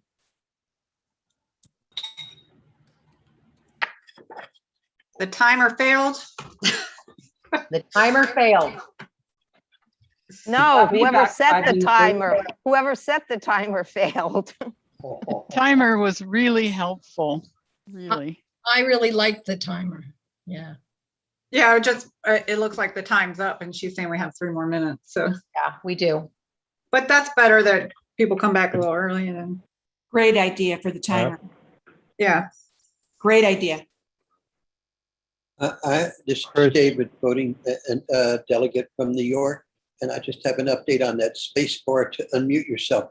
If your Zoom window is not full screen and your chat window is open at the same time, the space bar will not unmute you. Oh. I didn't even know you could do that. It's tricky. It's tricky. You have, pardon me, you either have to have only the Zoom window open or be full screen for the space bar to unmute you momentarily.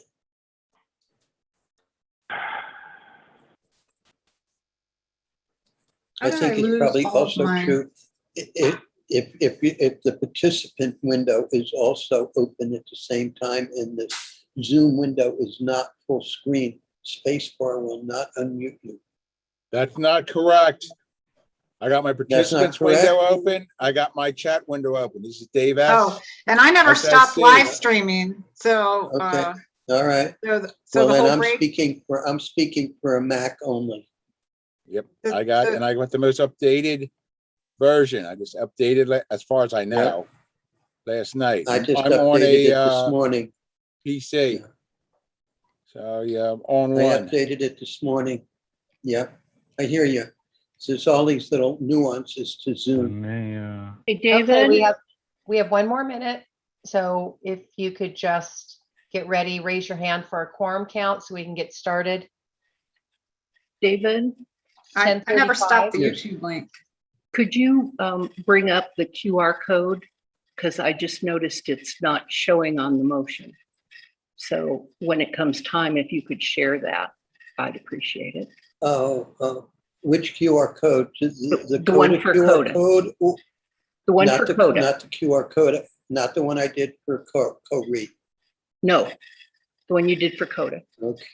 Okay, we are ready to start our quorum count. Everybody who is got their hand up and ready to fly, I'd like for you all to unmute yourself now, so we don't have to wait for people to unmute. And we will get started.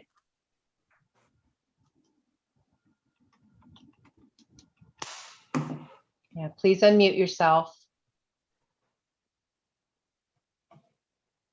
And we will be starting with Evie. You're still muted. Yep, I use my space bar. 1. Pete H. 2. Carmen W. 3. Lisa J. 4. Karen D. 5. Linda V. 6. Dan R. 7. Diane S. 8. Ruth Ann. 9. Mara Lee. 10. Liliana. 11. Burl. 12. Dawn. 13. Tina R. 14. Breen. 15. David A. 16. Leo. Did you say Leo? I did. No, 17. Thank you. Krista Z. 18. Gail S. 19. Chris K. What? C. Sally. What is that, 19? Yeah. Thank you. No, that 21. Oh, 21. Sorry, 21. Thank you, Connie. Leisha. 22. James K. 23. Jorge. 24. Mealy. Or Melly, sorry. 5. Salvador. 26. Richard I. 27. Juliet. 28. Wonderful. Juliet, if you could rename yourself and put a V in front and your delegate affiliation. So 28, we have quorum. Do me a favor, when we are doing quorum counts, I will clear all the hands. Don't lower your hands while we're in the middle of a count because it causes all the windows to shift on me as I'm counting. So just keep your hands up and I'll lower them when we're complete. Thank you for that. Okay, Miss Mary, you are on. You have basically 30 minutes left for your two motions, and I am ready whenever you are. Give me 1 second here. Sure. I'm not going to start timers until you're ready.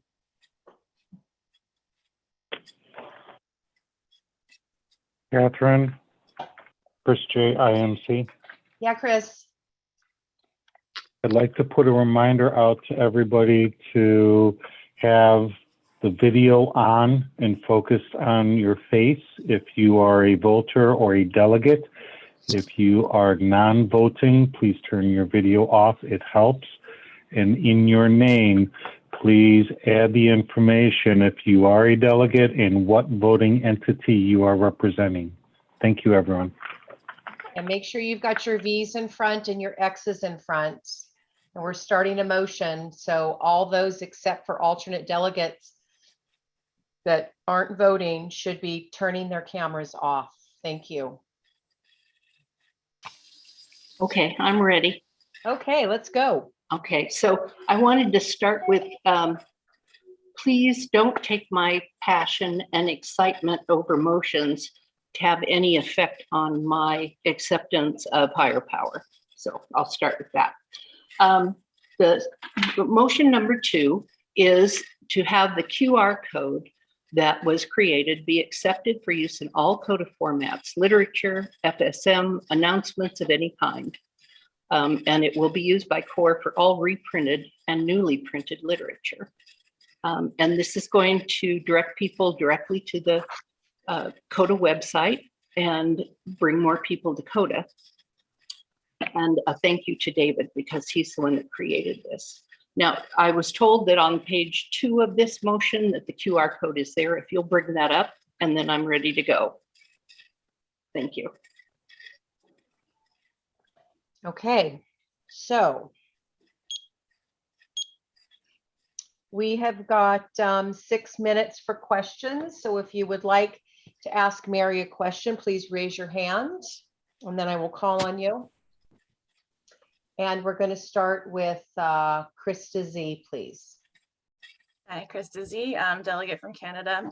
My question is it a possibility to be able to have the QR code direct members to the correct website for their area? So like some member from UK being directed to the UK website versus the .org US website. Is that a possibility? We would have to have hundreds of them. Sorry. Okay, Leo. Yeah, what is the exact usage of this QR code? I didn't understand that from your original presentation. People can scan it with their phones and it will immediately take them to CoDA.org. So that's just instead of typing the URL in? Sure. Or not knowing exactly what to do. It assists people in that way. And how are they going to know that that's what this does? If they know what a QR code is, if they recognize it, they'll know exactly what it is. Thank you. Jorge. Yes, hi, Jorge, delegate from Mexico. Just in line with Krista, I think if this is going into print and literature and things like that, if it's going into the Spanish literature, I think it will direct, the people for Spanish speaking to I think it's divulgaciones.org or divulgaciones, the Spanish website, and it's only one QR code, and it'll be printed in the Spanish literature. Has that been thought? I hadn't even thought of it, so I'm really grateful for your suggestion. We can do that. I hope, David, we can do that, right? David, you're muted. So David's going to be a co-presenter on this motion. Yeah, he has. Okay, so yeah, just keep yourself unmuted, David, so you can work with Mary. Can I ask the person who has that screen share up to reduce the size of it so that the whole make it so that the whole QR code can be seen? You can take your cell phone turn the camera on and point it at that code, you'll see what happens. David, and they then- were asking about Spanish though, because Right, this okay. directs to CoDA. QR codes are really easy to make. They're free. And if you want a QR code to point to a specific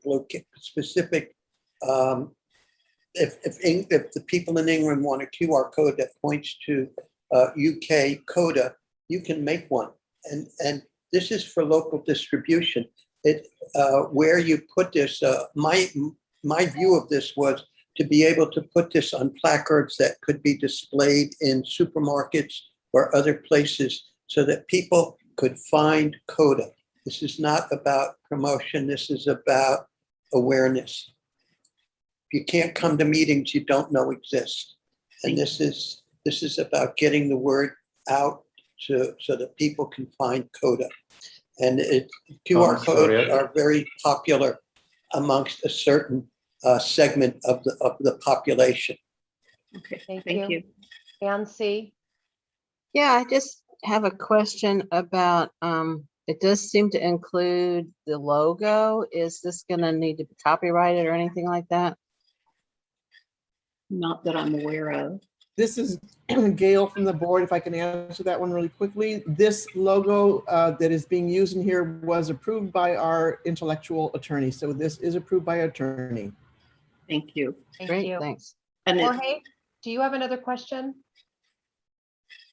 Well, yeah, I mean, David mentioned this is for supermarkets, but I think the motion is for literature. So my question was not answered. If literature is going to be printed in Spanish, can the QR code be direct to the website in Spanish? Yeah, and I would say we need to do some crafting on the motion because I hadn't really thought that. That didn't come up in our discussion. Thank you. I could create a QR code that linked to the Spanish area of the literature and indicate that we can do a lot with this concept. This was a concept presentation, and I'm really grateful to hear everyone's feedback on it. Rosa, you have a question? It's not a question so much. It's more an observation. I just did what you guys suggested to do, which is to scan this QR onto my phone. Once you do that, then it takes you directly to the CoDA site, to the coda.org site. And then on there, in reference to Jorge's question, I can then select my language from there. I just wanted to just make that observation, but I'm not sure that that's what he's proposing. Thank you, Rosa. Melly. Melly from Arizona. I had the same observation that I was going to present as Rosa. Thank you. Chris K. Yeah, just another observation is that we already use in Ukraine and Turkey the QR codes just for our website and started literature. So individual intergroups or those groups who look after their own websites, they can create their own codes. That's it. Krista Z. I'm just confirming, are you open to crafting? Absolutely. Thank you. Okay, that is the end of time for questions. Mary, you've got one other hand up. Do you want to answer that question or do you want to move? Okay, Lou? Yeah, my question is, we're not requiring it to be on every piece of announcement, but it's available, or are we intending it to be on every announcement that goes out and everything that CoDA does? I think we have to do some crafting on this. Thank you. Thank you. So now we're ready for pros and cons. Those that would like to be a pro, please raise your hand.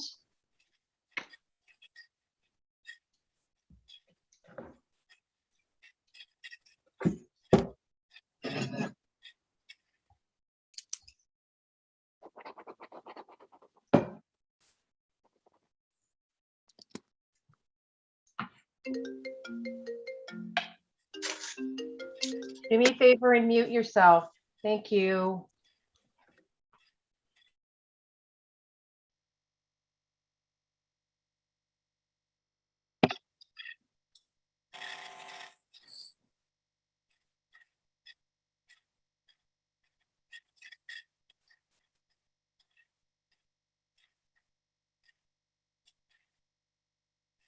You're muted. Thank you. Erica, you had yourself as a pro. You want to be a pro and a con? Oh, no, I want to be a pro. Okay, I've already got you done. And Oh, you've got me down. I apologize. You No, it's lowered my okay. hand. I It's apologize for okay. the confusion. It's okay. Just know that I'm trying to lower all the hands, and I'll ask you guys if I need for you to lower your hands, but I'm trying something different today to make it a little easier for all of us. So don't worry about your hand. I know you're a pro.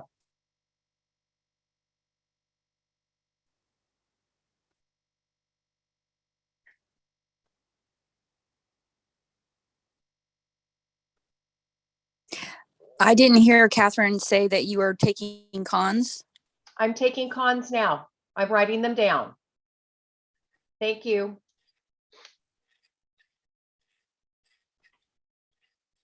Can you put the QR code back up? I was trying to do it on my phone and then it went away. Just so everybody knows, right now I have 3 cons. Is there anybody else that would like to be a con before we move forward? Any cons? I'll give you a second to find your raised hand if you'd like to be a con.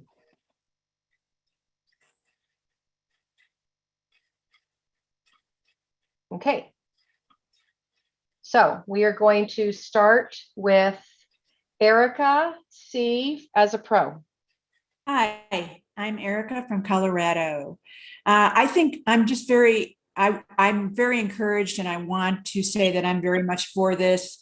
Anytime that an individual can be more convenient to access CoDA literature, CoDA website, and it's quick and easy, I think it's a great idea. So more people can see what we do.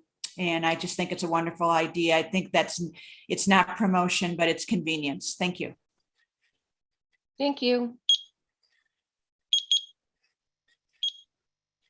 JG for a con. That was actually a pro, sorry.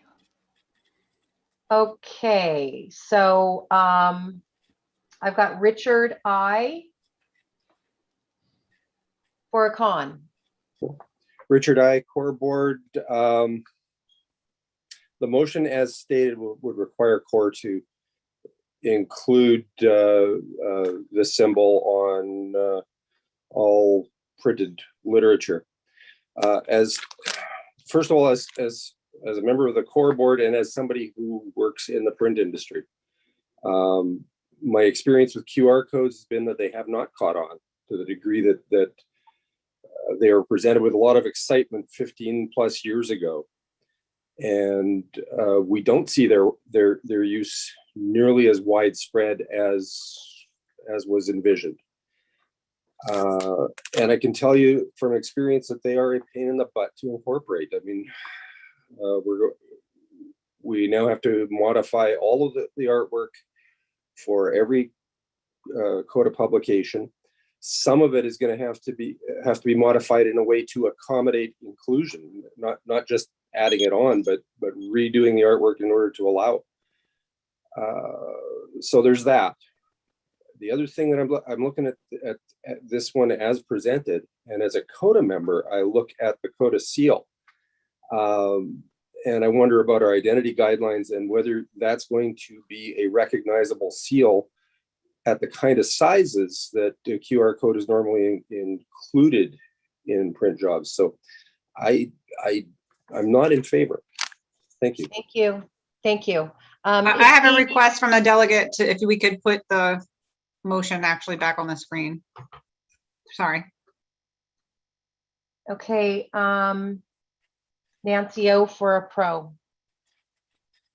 Hi, Nancy O from New Brunswick, Canada, from the CoDA board. I think the concept we're in support of. I think that there should be, or there needs to be some crafting. It definitely needs to have some direction in the FSM and some indication regarding some changes regarding other languages and other voting entities, how that would be treated. But in general, I would be in support of this. Thank you. Yvonne K. for a con. Hello, Yvonne K, core member and recovering codependent. Sorry. I'm Point of order, against you don't have a V next to your name, just to let you know. I'm sorry, I got kicked off and I forgot to change it. What do you want me to do? Just continue on. Yeah, just continue on and we'll take care of it afterwards. That's fine. Okay. So I want to point out, you guys, that while QR codes are easy to create, there's a whole bunch of planning that needs to happen before we spend time and money to print them on all the literature. I don't know if the group knows, but there's a lot of different types of QR codes for a lot of different purposes. So for instance, there's video QR codes, there's feedback QR codes, there's PDF QR codes, there are dynamic URL QR codes. So you know, from a marketing point of view, QR codes are really great when you're trying to deliver some impactful marketing messages and sales campaigns from that point of view. But what I worry about, and the reason I'm against this motion, is because there's not been any planning and forethought put into exactly what we're going to use this QR code for. Bring that to the CSC, get everybody on the same page that, yes, this is what we're going to do with this QR code and move forward. So I feel like we're lobbying this QR code over the fence and we're not answering those really important questions like, what are we going to do with this to make this helpful to CoDA before we spend all the money to print it? Because once we print that QR code on that literature, it's there. And so therefore we'd have to go back and reprint a new type of QR code. So with that, I pass.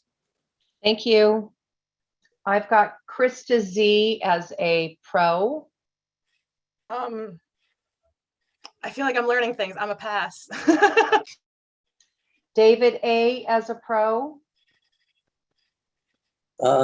As the creator of this code, I made this code as a concept idea. I had no idea it would wind up as a motion at CSC. I hope that this motion is open to crafting, and I appreciate all of the feedback and the con comments especially. It's true, there are many, many kinds of QR codes, and this was done on the fly in just less than 20 minutes. And I think we should give careful consideration and can have people who are versed in this area and artwork, what exactly the QR code, if we do decide to use it. Because my vision for it was, again, just as a way of putting it up on placards. I didn't foresee that it would become something that would wind up being required or printed everywhere in CoDA literature. I thought it was just an adjunct to, as a way of getting the message of CoDA out into the world, just like the PSAs that are being done and other things in that area. I'm very much for the expanded awareness of CoDA by any means, not necessarily a motion requiring that this material wind up everywhere in CoDA and on CoDA. Thank you. Thank Okay, you. so excuse me, I'd like to withdraw the motion. Okay. There you are. Motion is withdrawn. Connie, you're making note of that. Done. So, thank you. We've got, you want to, hold on, you want to move on here to your next motion, motion number 3. Mm-hmm. And Connie, if you could bring that motion up for us, please.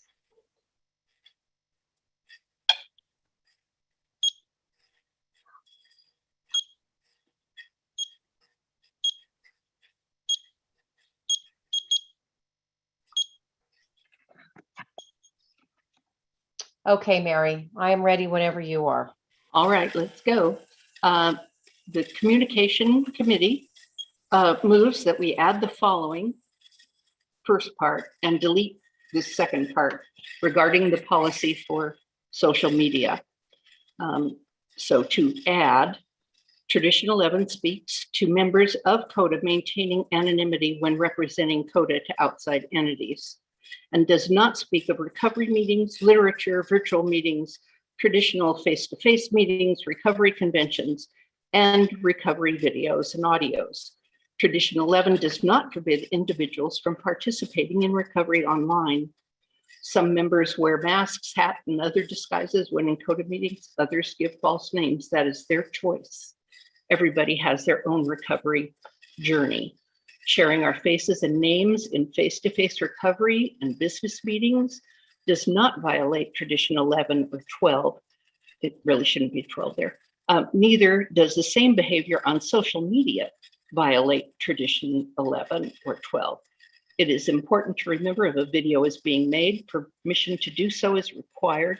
If it is a group, it has to be announced before the video begins so that those who choose to not be seen may move out of video range. And it deletes the one part where it says, choosing to break your own personal anonymity by full name or face is a conflict with our traditions. And this policy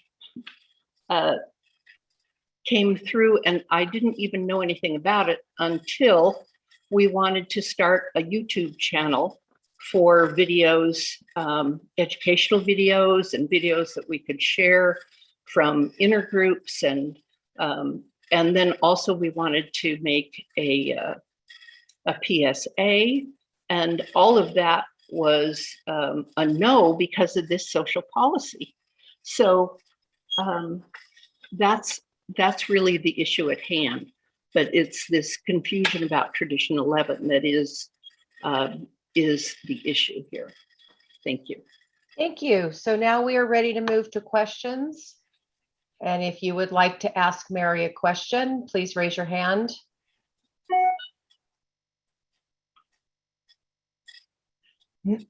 Okay. 1 minute here. Lisa J.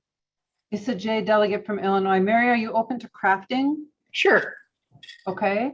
And I think that's it. Thanks. Okay, Linda V. Hi, Linda V, delegate from Florida. Mary, I'd just like a clarification on where this policy on social media is and where it's getting changed, so we know exactly what it is that's getting changed and how to access it in the future. Right. Thank you. Thank you for that. It is posted in the outreach website, outreach portion.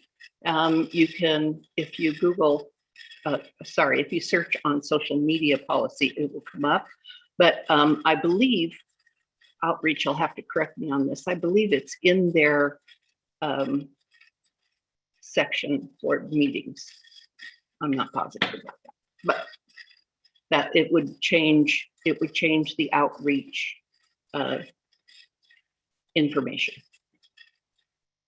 Melly. Melly from Arizona. I have a question about what the course of action would be if video footage or audio footage of individuals was leaked on the internet without their consent from other parties. I would say that we can't control that. There's videos out there now from events that have happened. This particular meeting on Zoom, according to this policy, is not correct. We should not be showing any faces. Florence.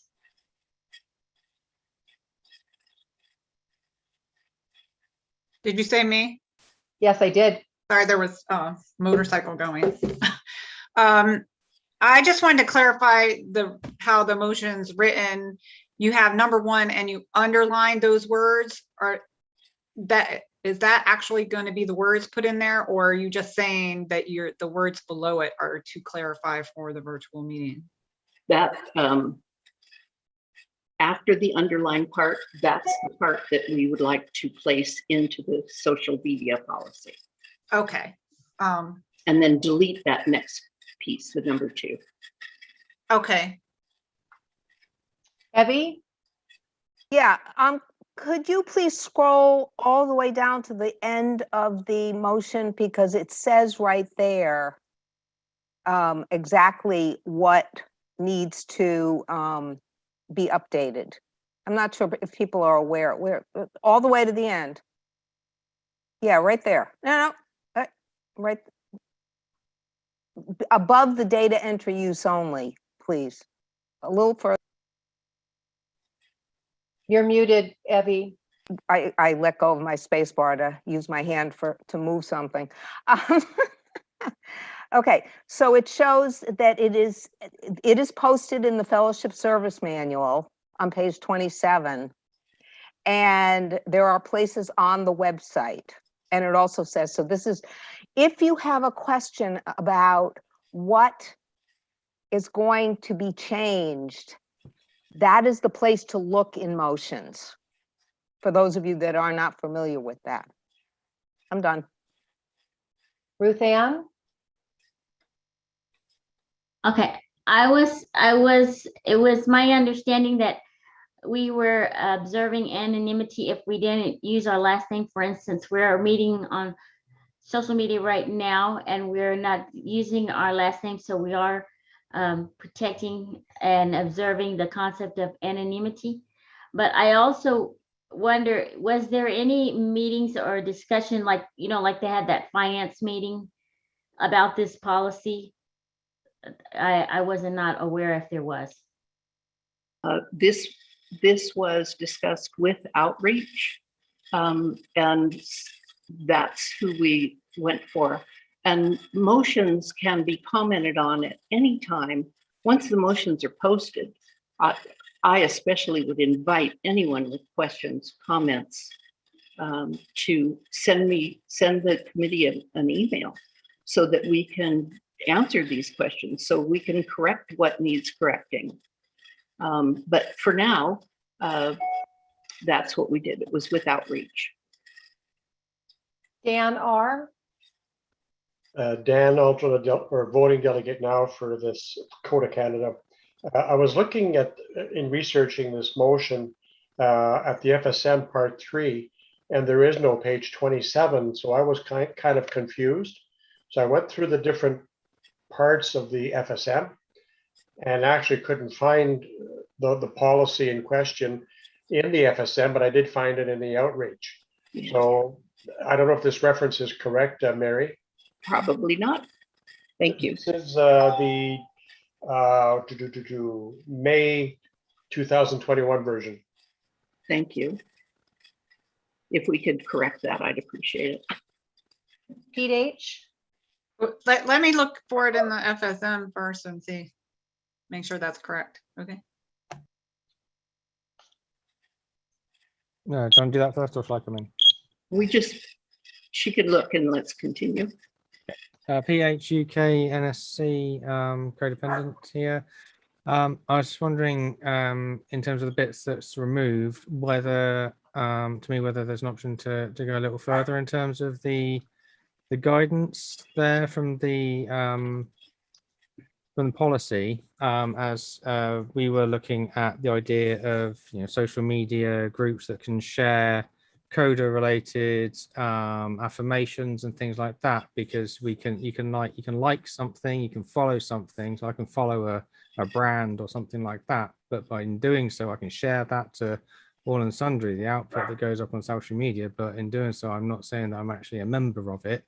You know, I'm not a member of, I don't work for this brand, I just happen to like what they're saying. So I was wondering if there was, whether this would cover the, you know, opening up those avenues of reaching more codependents who suffer as well, which in my mind would be a good thing. Well, we had outreach and we had quite a conversation about this. And at first we wanted to change the whole policy. And then it was way too much to do in a short period of time. So that's why we came up with this. And our plan is for this next year to rewrite this social media policy to one that is current. Thank you. So I'm going to take a pause here right now. Mary, you are out of time for questions. You've got 3 hands up for questions right now. And you only have 1 minute, 30 seconds left for your entire motion. Do you want to ask for more time? Yes, please. I'd like to ask for 10 more minutes, please. Okay, is everybody okay with that? I'm gonna put a poll up for procedure change. So Time we don't change. need to second what a committee is asking for, do we? I think we do, Okay, so she's actually not but just we need to answering. have a delegate offer it to her. Okay. No, she can do it since she's presenting. Yeah, that's right. Okay, so she's presenting a motion then to ask for 10 more minutes. Anybody want a second? I will second. Can I second that? Sally from NorCal. Thank you. Connie, do you have that? Yes, thank you. Thank you. And are you ready with the poll? Mhm.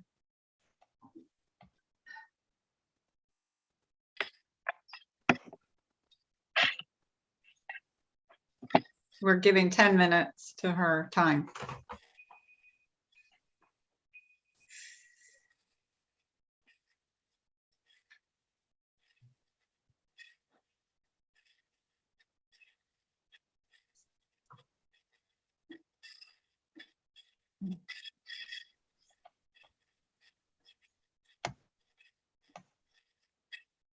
I went ahead and end it because we were already like at a large majority and it's just a, a procedure change. So it passes. And so I've got 10 minutes on the schedule. We're ready to move to pros and cons. so that if you need numbers, it was 33 yes, 3 no, 3 abstentions. Whoever would like to be a pro, please raise your hand.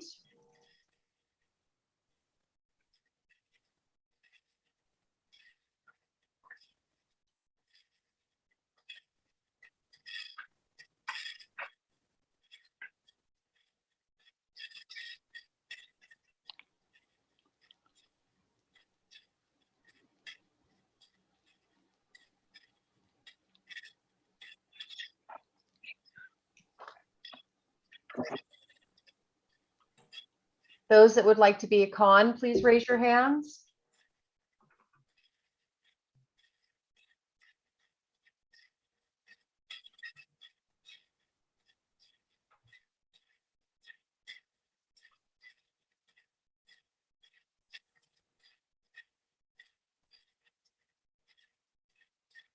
Anybody else want to be a con?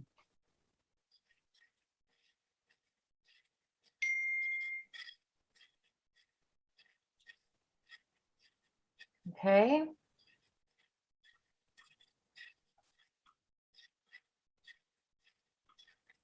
We're going to start with Chris K as a pro, whenever you're ready. Hello, I'm Chris Kay from Ukraine voting. I'd be very for this motion for the reasons of confusion around PSAs and anonymity. So this would sort of wipe away, all the confusion around that and enable us to proceed with projects we haven't been able to in the past. And that's it. Thank you. Thank you. Judy T for a con. Hi, I was also typing in to see the motion, please.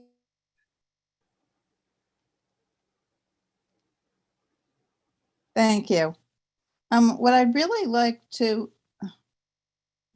if you can scroll down, what I'd really like to say is that I'm in favor of establishing a social media policy. I think that's really important, and we've been floundering with all sorts of discussions all over the place about what we can and cannot do.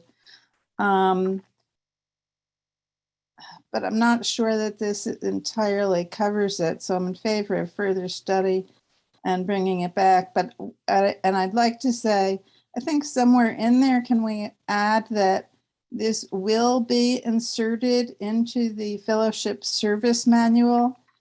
It's not already there, I don't believe, and I think it should be inserted somewhere. Thank you. That's time. JG for a pro. Yeah. Hi, JG, Outreach Committee Chair. And we did work together with communications, and I think for the next year, Mary, you and I will be working much more on this. But I did want to highlight, if you go to the Outreach website and go to Service Guidelines, under Service Guidelines, you're going to look at CoDA communications guidelines, which is how this ended up with communications committee. So service guideline outreach, service guidelines, and then CoDA communication guidelines. And when you click on CoDA communication guidelines, you'll see a link to the anonymity and social media policy. So I'm in favor. This is a step in the right direction, and we'll continue to work on this by next year. Thank you. Dan R. for Con. Dan from CoDA Canada. I agree with the whole principle of clarifying the issue of public relations, as was mentioned. But I also believe, as was mentioned by somebody else, that this be a part of the FSM, that it also include a section on anonymity. Anonymity is it's kind of understandable, but for a lot of people it isn't, and that needs to be clarified as well. So maybe in part of the section that it would fall in the FSM, that anonymity be dealt with, and then clarifying the public relations policy. Pass. Nadia R. for a Pro.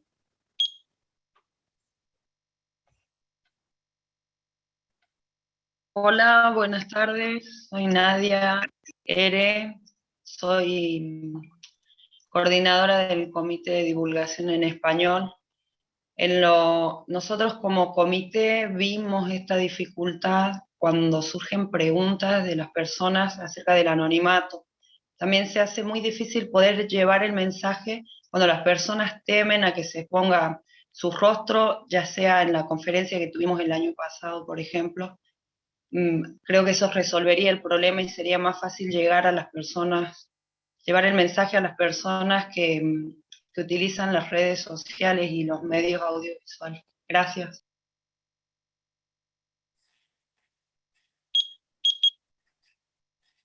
Liz H. for Con.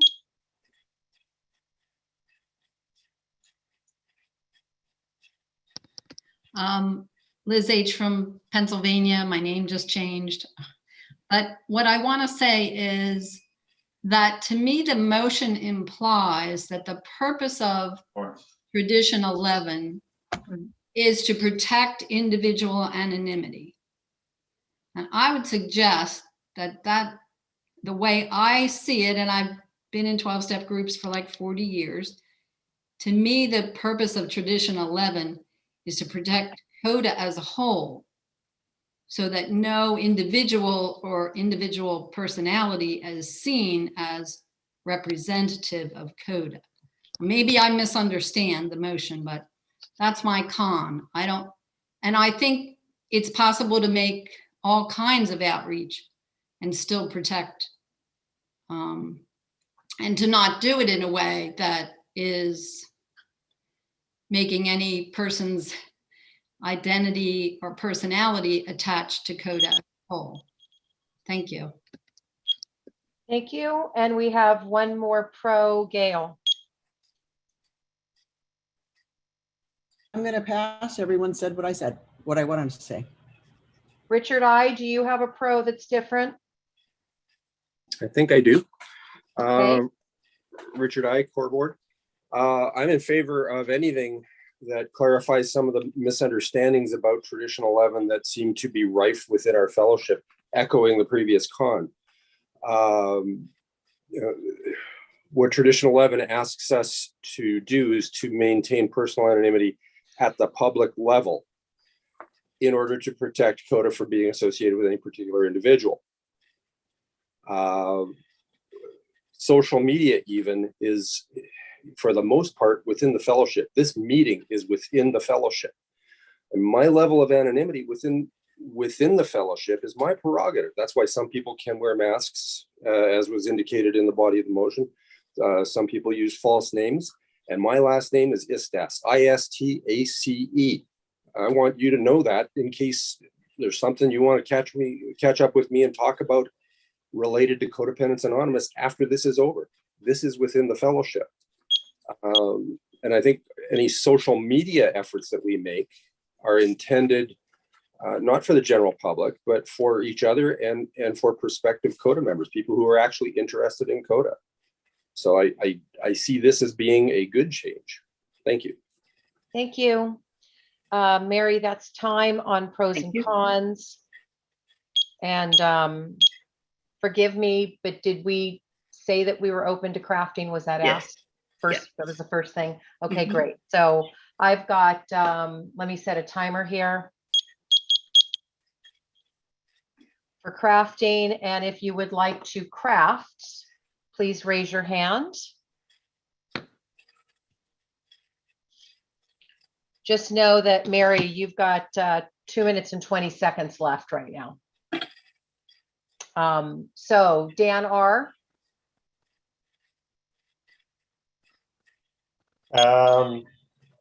Okay, I guess for you, Mary, would you be willing to change the check mark on the FSM Part 3? Oh, yeah, absolutely. Yeah, and I'm seeing it fit into the Part 2 of the meeting handbook, since it is an important part of all CoDA meetings. And from there, members can extrapolate to other levels of service. So anyways, the question is, are you ready to change that, let's say, to absolutely a Part 2, FSM Part 2? Correct. Okay. Yeah, that's fine. Meeting handbook. So that would place the social media policy in the FSM Part 2. So I think we need to state that in the motion because it's not there currently. And it would probably require a separate section. I'm not familiar at that point what needs to be done. Get it there. Yeah, thank you. And please delete page 27. Thank you. Okay, Karen D. No. All right, Karen. So I don't see anybody else up for crafting. Okay, I have one. Okay, go ahead. Take out tradition 12 wherever there's more. Sorry. Okay. Yeah, there we go. Take out or 12 in both those instances.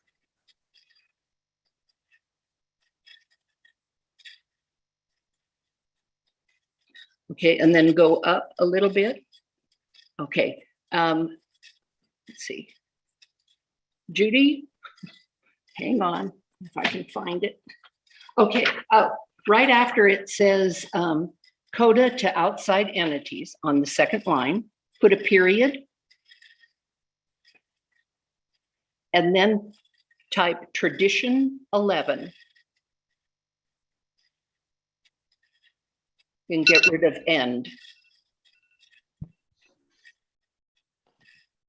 Thank you. That's it. Okay, we are at time right now, Mary. Yeah, can I have, what do we need? 2 minutes? 3 Well, minutes? you've got 2 people with hands raised right now that I'm thinking they want to craft. Okay, so. And then we've got 30 seconds reading the motion and voting. Okay, so 5 more minutes? So Mary's asking for 5 more minutes. Did anybody second that? This is Marilee from Northern California. I second that. Okay, I Connie, can't do you make the have? motion. Oh, yes, I can. Yes, Sorry. you can, because you're presenting. So Connie, do you have that? Yes, thank you. Okay, we've got a poll that's coming up right now.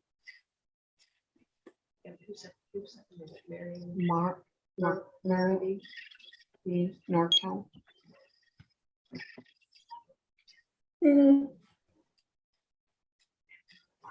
Marley.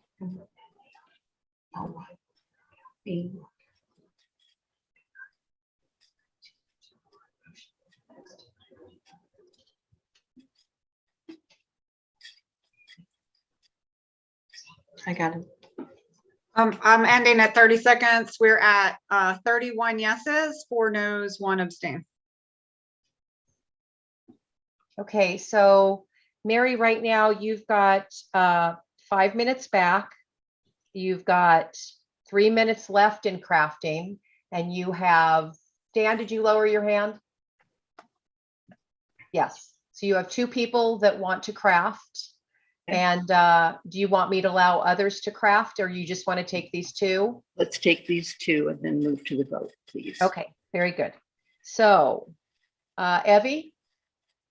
I suggest that you take the X off on FSM Part 2 because I'm not sure that that's the best location, and just put in a note, FSM to be updated, put it in the, I don't know whether to put it in the motion or just put a note down here.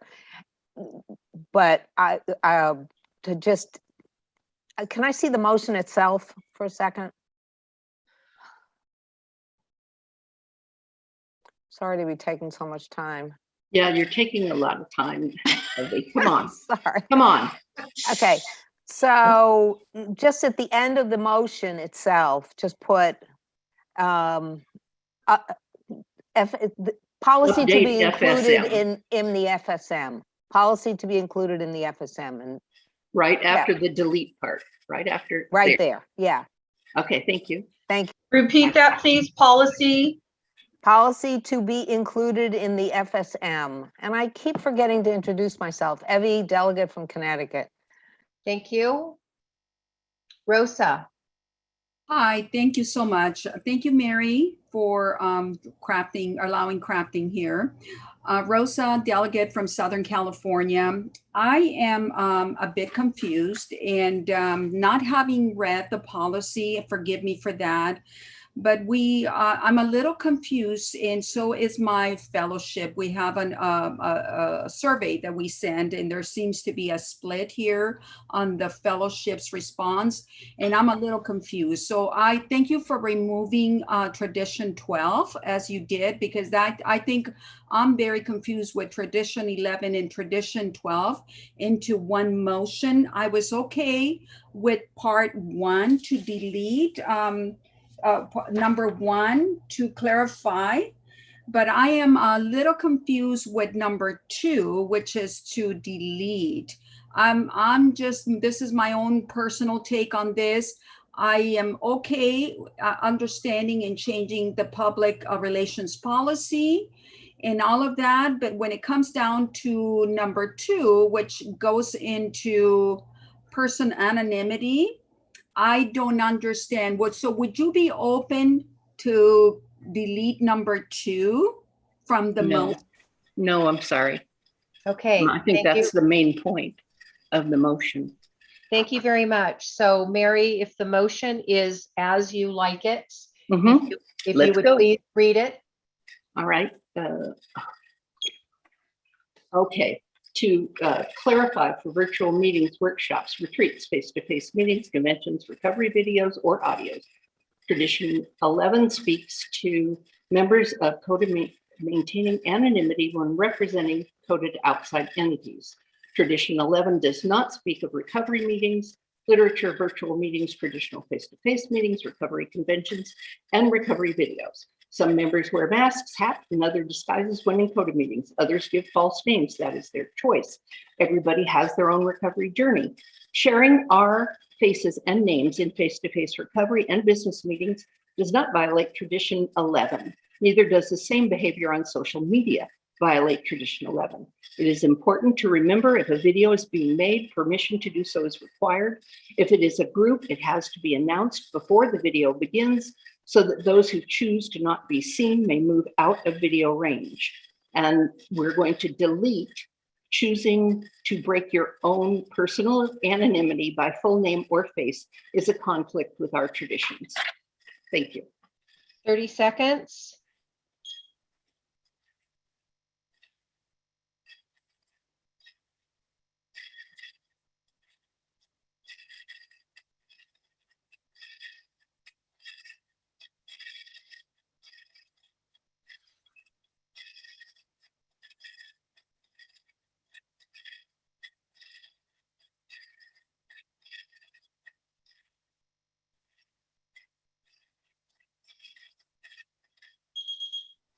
God, grant me the serenity to accept the things I cannot change, courage to change things I can,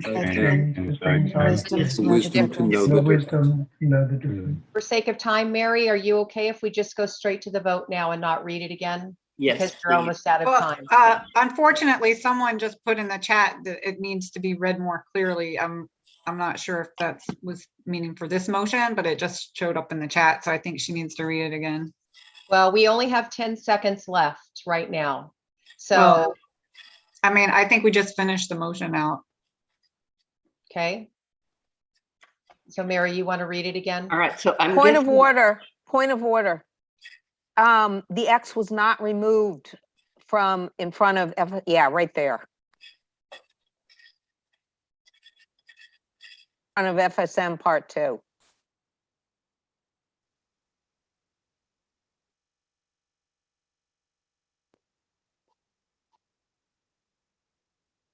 I do. I have to wait for Mary. Mary, whenever you're ready to read it again. I'm guessing they thought I went too fast. So I'll slow down. Mary, Yes. you approve me taking that X out of FSM? Oh, yes, please. You got it. Thank you. Okay, I'm going to slow down a little. Sorry. Tradition 11 speaks to members of CoDA maintaining anonymity when representing CoDA to outside entities. Tradition 11 does not speak of recovery meetings, literature, virtual meetings, traditional face-to-face meetings, recovery conventions, and recovery videos and audios. Tradition 11 does not forbid individuals from participating in recovery online. Some members wear masks, hat, and other disguises when in CoDA meetings. Others give false names. That is their choice. Everybody has their own recovery journey. Sharing our faces and names in face-to-face recovery and business meetings does not violate Tradition 11 or 12. Neither does the same behavior on social media violate Tradition 11. Sorry, I read 12, it's wrong. It is important to remember if a video is being made, permission to do so is required. If it is a group, it has to be announced before the video begins so that those who choose to not be seen may move out of video range. And it will delete. Choosing to break your own personal anonymity by full name or face is a conflict with our traditions. Point of order, Florence, the poll is up and we're not ready to poll yet. Okay, yeah, my internet stopped, so I thought she was done and I hit it. So that's what happened. We're going to need to relaunch it because Chris needs to let us know if there's people that cannot vote. Chris? Okay. Yvonne turned off her video at the start of the motion, so if she is here, I would ask that she not vote on this one. I have noticed a couple of video blinks, which I am taking as technical difficulties, that I saw them most of the time, but I will remind everyone, if you are texting, you are going off screen. We do need to see you on screen the whole time, so please avoid texting. Thank you. Thank you, Chris. Sorry, Yvonne. You've got that, Connie. And the poll is off and running.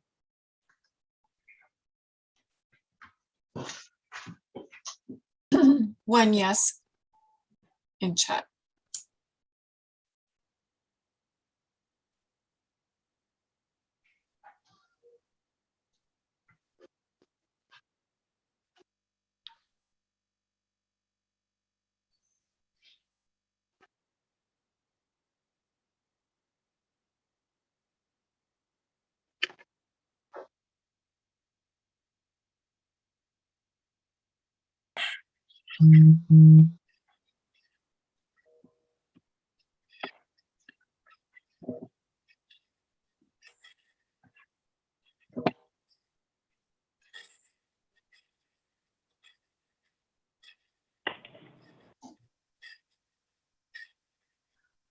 One minute.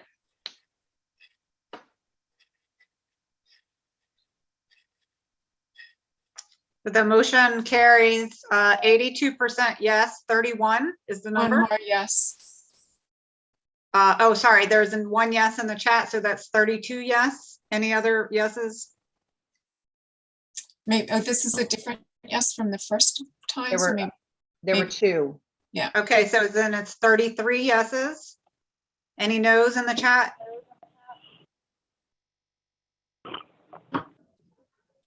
None. Okay, any abstentions in the chat? None. Okay, so 6 noes and 1 abstention. Thank you, everybody. Thank you very much. Awesome, and it And then- passed by 2/3, so. We've got a minute for a minority position. Does anybody want that minute? Raise your hand. That's done. You could go in. I'm going to right now. Going once. Going twice. Okay. We're going to move on to finance. I'm sorry, Liz H., you have your hand up. Is that for a minority position? Yes, thank you. Okay, hold on 1 second. Let me do a timer here. Quick. I'll be All quick. right, go ahead, Liz. So I'm Liz, delegate from Pennsylvania, and I just want to say that I could see the reasons for saying yes and passing the motion. But just as we move forward, I think it's just so important to protect CoDA as a whole by not allowing anyone to be a public representative of CoDA. And that's probably not the intent of the motion. And, but as we move forward, I just want to caution us to be sensitive and aware. I think of course, we want to be able to do a Zoom meeting like this, but someone said we don't have to use our last name. When we go into a PSA or we go into, then we have to be careful of, are we representing CoDA as a whole, as an individual? And I hope that never happens. Thanks. Thank you.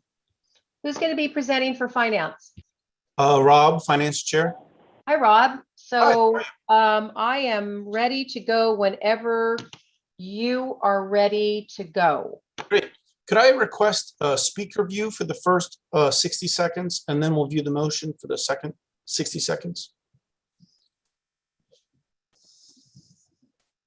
Repeat. So he just wants no share screen, Connie? Yeah. No share screen for the first 60 seconds. Okay. Hello, everyone. Sorry, I'll wait for the beeper to go. Oh, you go. Okay. So hello, everyone. This is to the delegates and to the voting members of the board. I am a finance chair, and on the group text, I have the other folks in our committee. The FSM is very clear to the finance committee we have 5 roles, and one of those is to review the investment policy. And so this year we reviewed the investment policy, and which is documented in FSM, and it's on the website. But what we discovered is it's not being implemented, and not for any fault due to past treasurers or current treasurers.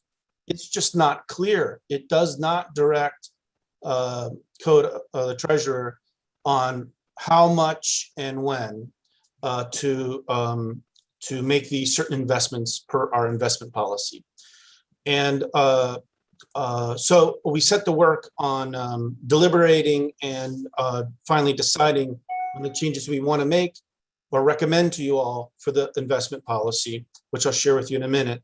The other thing you need to know is when we spend less than we bring in through 7 traditions and royalties, we have excess, we have a surplus.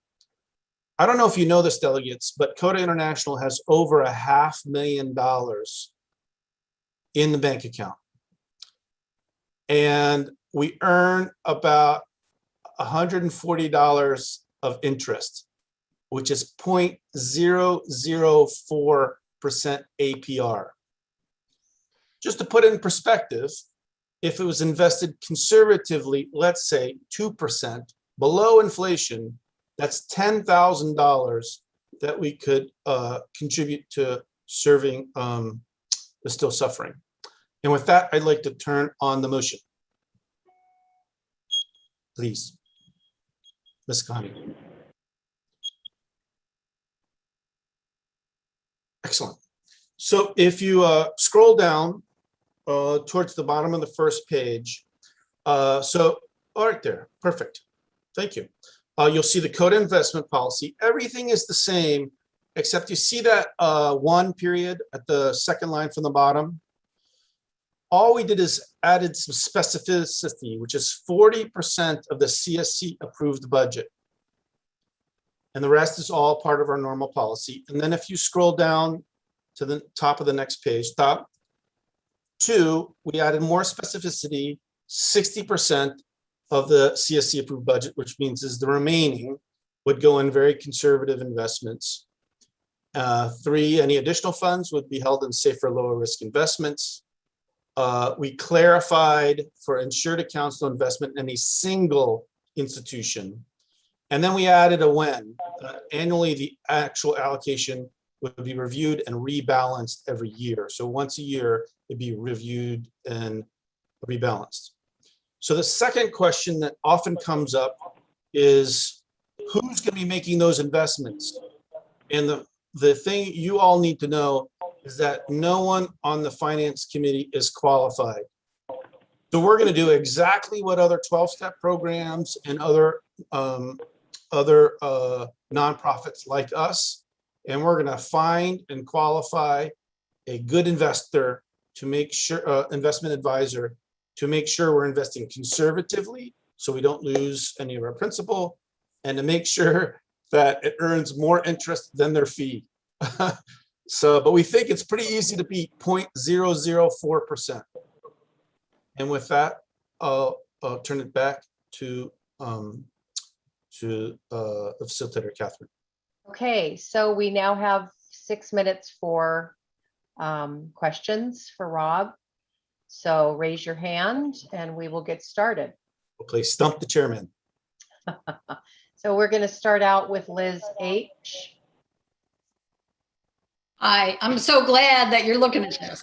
But my question is, would the financial advisor be a fiduciary? That's a good question. The answer is, I don't know. I'm checking for texts. I think we don't know. We'll make sure that we follow policies of similar sister organizations. I believe they will be fiduciaries, but I don't want to commit to that right now. Thank you. Melly. Melly from Arizona. My question is, would a governance committee be constructed to overlook this? Oh, thanks, Melly. So the question was, will a governance committee be put in place to overlook this? I would like to offer the finance committee is the committee that volunteers to overlook these matters. They'll be the committee that will qualify and vet the investment advisor. The investment advisor will then make their choices known to us, and then we will offer, if not the CSC, to the board acting in the CSC's place to decide to move forward or not. Leisha. Hi, I'm Leisha from Arizona, and is this open to crafting? Yes, as long as folks are open to hearing no as well. Mary. I want to know, when you ask for this financial advisor, are you going to ask the fellowship first? There may be qualified people. Yes. Thank you. Nancy O. Hi, Nancy O. from New Brunswick, Canada, from the CoDA board. Thank you for your motion, Rob. The question that myself and the board have been thinking about, we support the concept, but we're wondering, have you got any thoughts in mind regarding making sure that you invest the money in some really good diversified funds? Yes, we have definite ideas, which is, we don't know, find and qualify a very well-regarded third party who can make sure we're diversified and our core assets are protected. Rosa. Very quick question. Rosa from Southern California delegate. Quick question in terms of transparency, Rob, and or type of communication to the fellowship. Has that been included on the motion as to, how would I, as a member of CoDA as a whole, be aware or have any type of knowledge about what's going on and how the money is either being invested or its development? Thank you.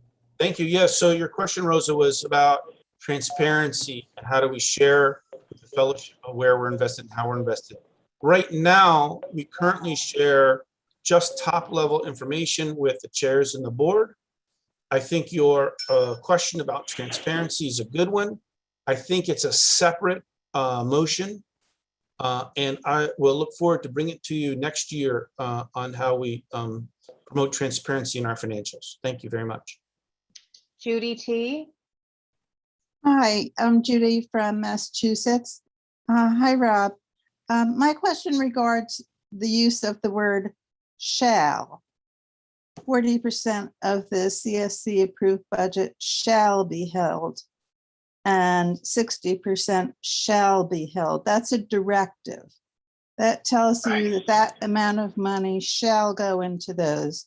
So you're really giving, that really limits what any investment advisor can suggest to us. And I wonder if you'd already considered that. Are you complete? Yes, I wonder if you considered that an investment advisor would therefore only be able to advise you about a limited amount of money within CoDA's asset base. Yep, thank you. So the shall terminology is exists already, I believe. So we didn't want to mess with that. We're just adding more detail on how much and when. And then I got one of my members wanted me to reply, I think, to Rosa's question about transparency, is we also communicate this top level information via our quarterly service reports. Thank you. Barbara D. You disappeared, Barbara. Barbara, where'd you go? You're off camera.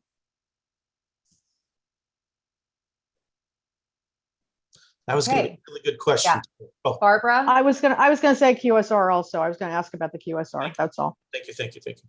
Thank you. Okay, that is really the end of question time, Rob. So hold on here. We now are going to go to pros and cons. So everybody that wants to be a pro, please raise your hand.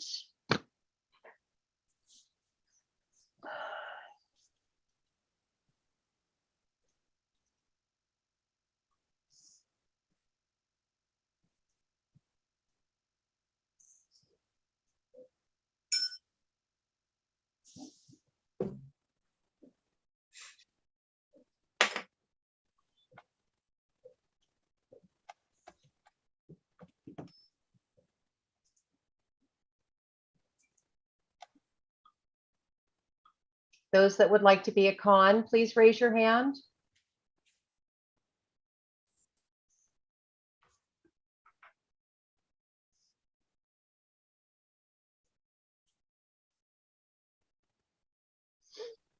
I see no cons. Okay, I'm going to move forward. Number one will be Gail for a pro.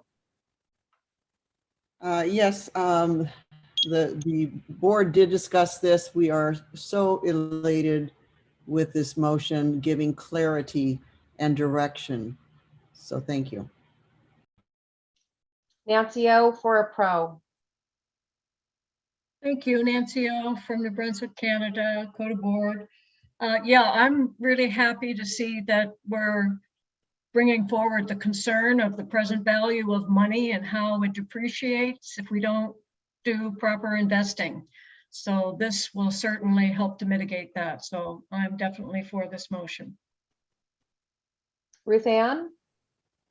I agree with what Nancy says. I also want to add that the measure is well thought out and very cautious in its direction, and that's why I'm all for it. Debbie for a pro?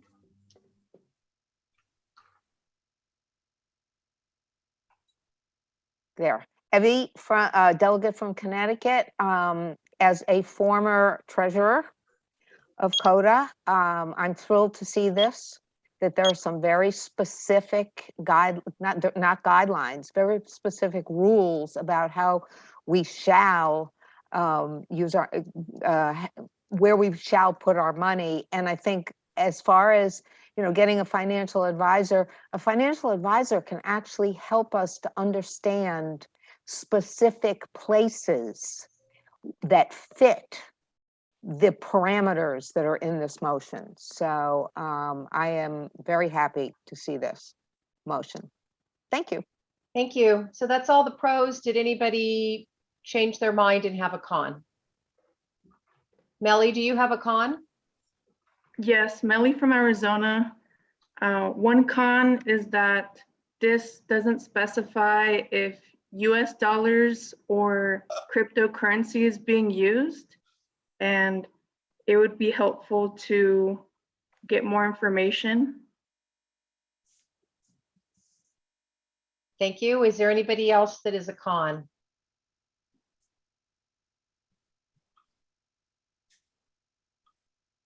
Okay. So I know that, Rob, you said that you were open to crafting. Let me get my timers right here. And if you would like to craft, please raise your hand.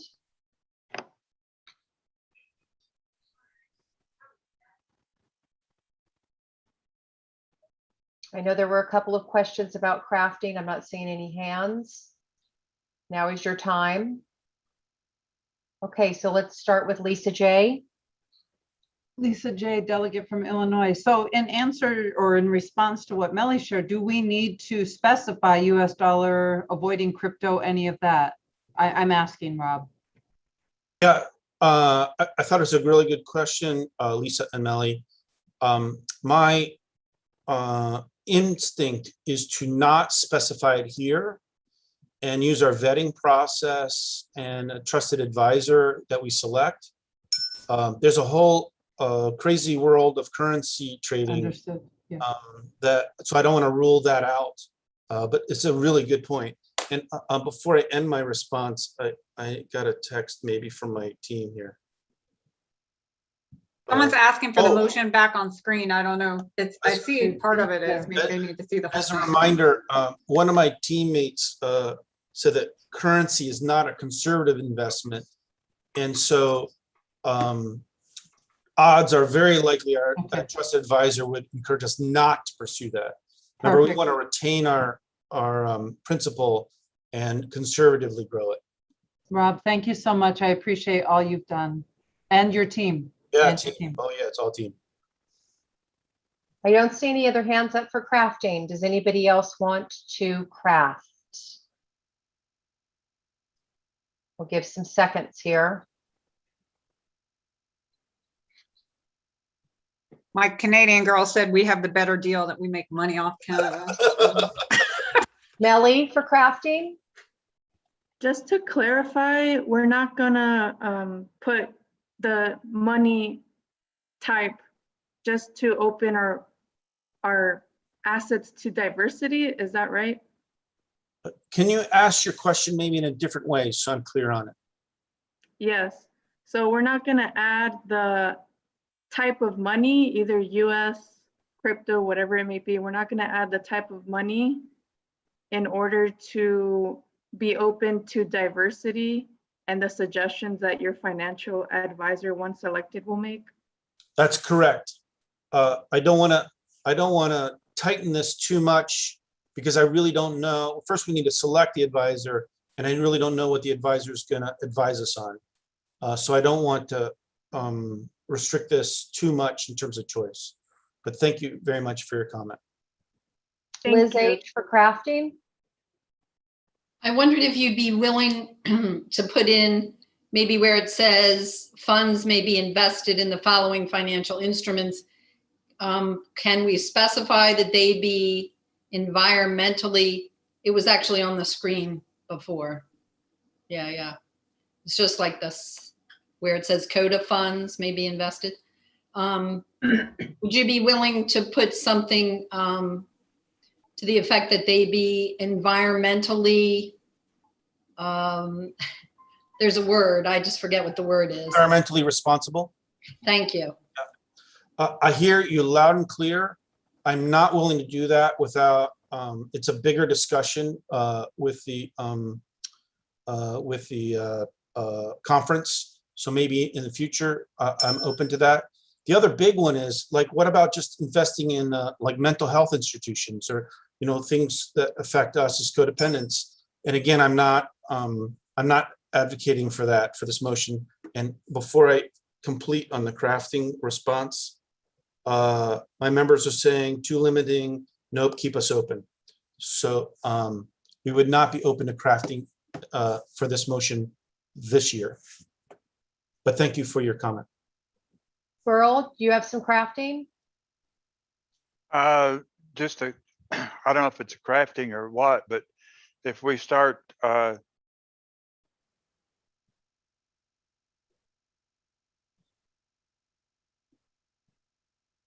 Burl's frozen.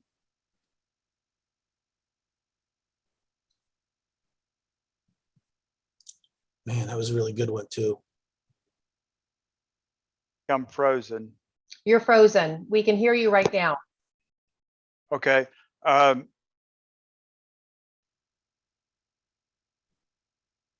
now we can't. Can he message us?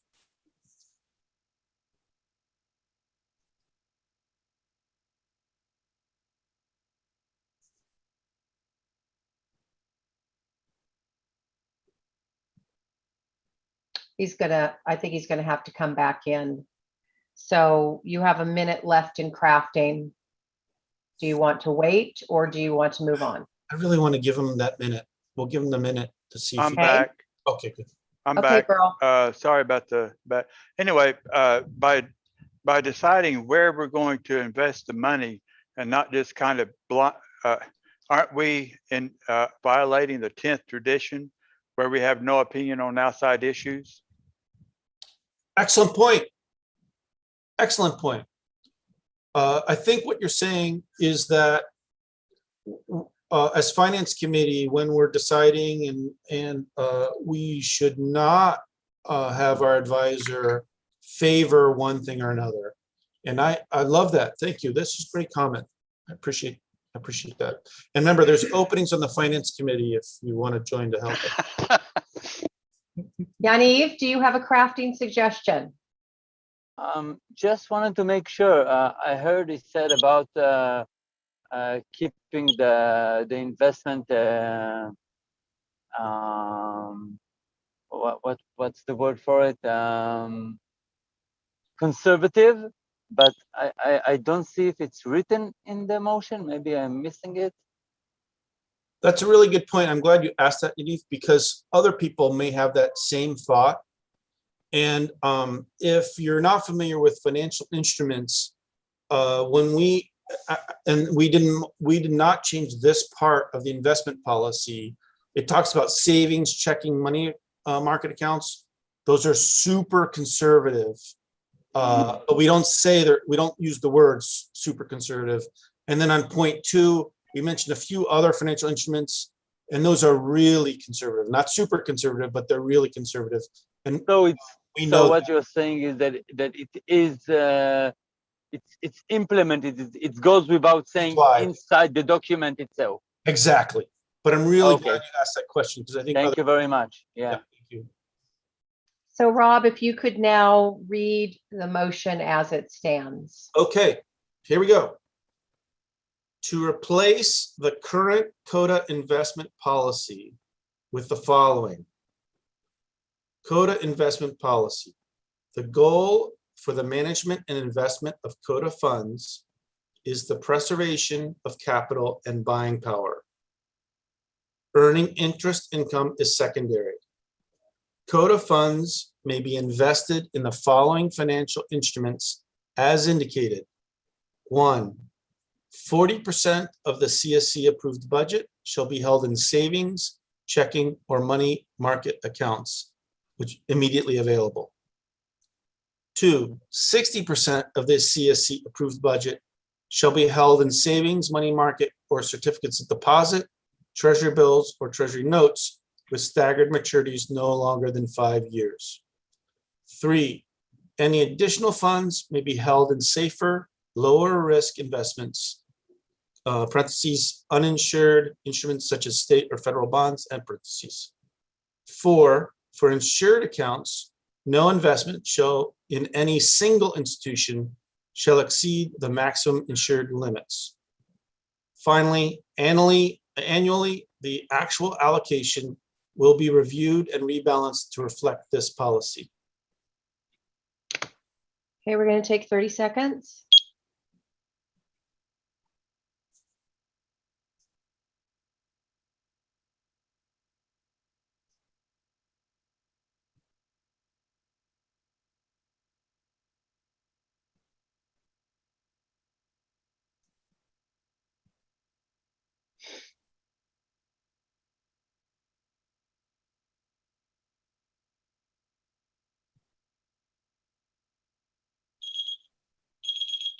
God, grant me the serenity to accept the things I cannot change, the courage to change the things I can, and the wisdom to know the difference. Rob, if you could please read the motion as it stands one more time. Do you want me to call out votes? Oh, yeah, thank you. Sorry. Yep. Thanks, Chris. Okay. I would like some clarity from the Oregon delegates. There were a lot of passes, and I'm not exactly sure where we're at.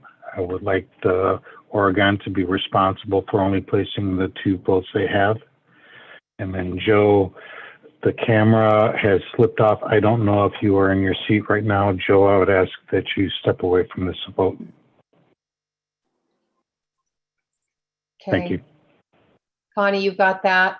And Chris, you're good on your Oregon people. Okay. Yes. Rob, can you I now read it? Yeah. Is this a point of order? Deborah? Oh. Okay, thank you. Okay, Rob. The motion is to replace the current CoDA investment policy with the following. CoDA investment policy.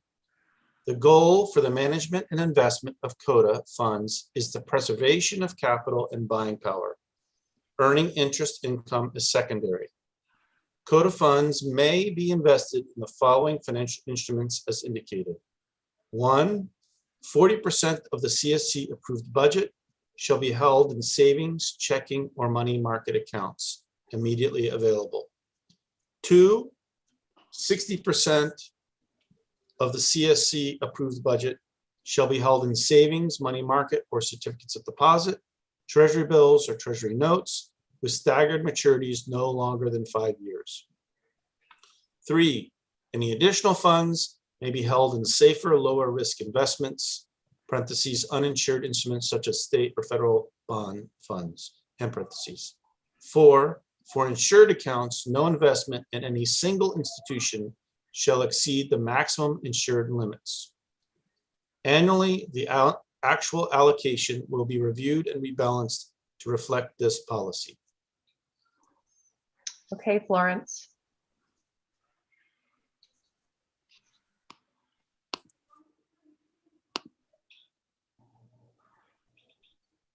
Remember, don't vote if you're not supposed to. Just close out the poll.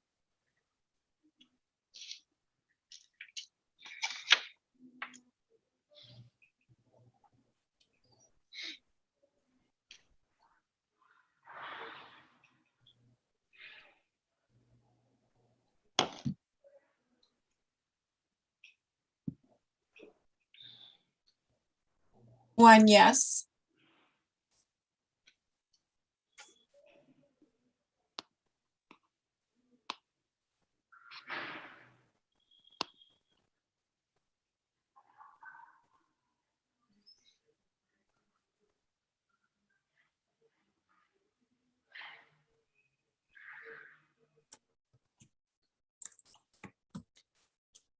the minute?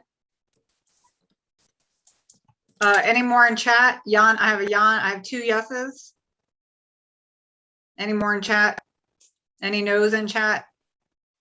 I don't see any. Oh, Any wait a minute. abstentions in chat? Sorry, Yaniv has a yes. Okay, so we're 34 yes, 4 no, 0 abstain. Anybody want to have a carries. minute for the Motion- minority position?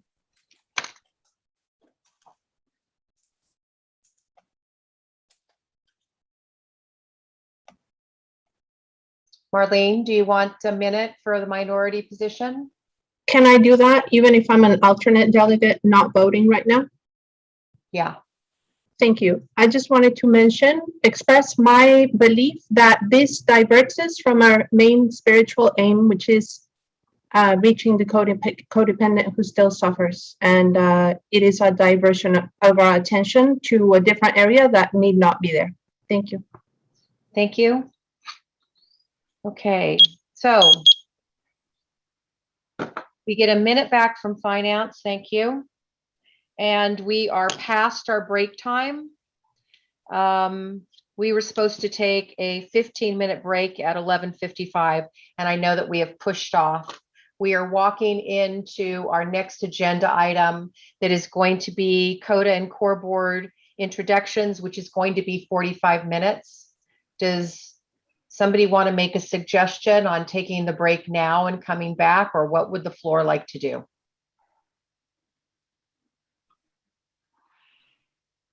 Events team needs a break, I can tell you that. Judy, I make a motion, we take a break. Okay, hold on one second. Was that Karen D? Yes. Okay, let's make sure I can't keep everybody's face on the screen. Judy, Oh, I'm you were sorry. there. Were you wanting to make a motion, Judy? Yes, actually, that same motion that we take our break now and Okay. come back in 15 minutes. Would you mind seconding the motion then for Sure. me? I will Okay. second that motion. So Connie, did you get that Karen D did the motion that we take our break now? And Judy T seconded it? And Florence, can you bring up a poll? Florence, are you frozen? No, there you are. Poll is up. I think it was Del Mar.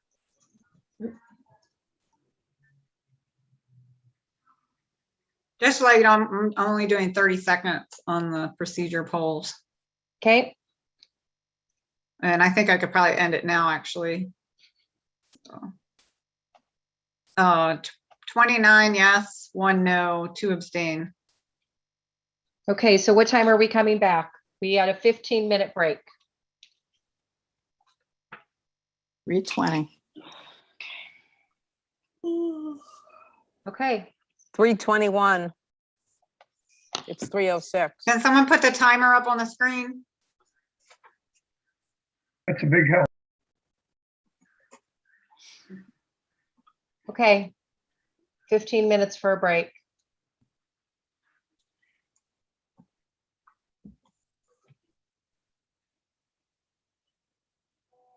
Kevin, where's your face? Could you not share screen for a minute? Because I can't check my battery level until we're off of screen share. That's been a problem. Thank you. Oh gosh. Okay. Okay, I'm good. Thank you.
Well, so if it's 45 minutes. Okay, 45, how many people? 5? Catherine's calling me.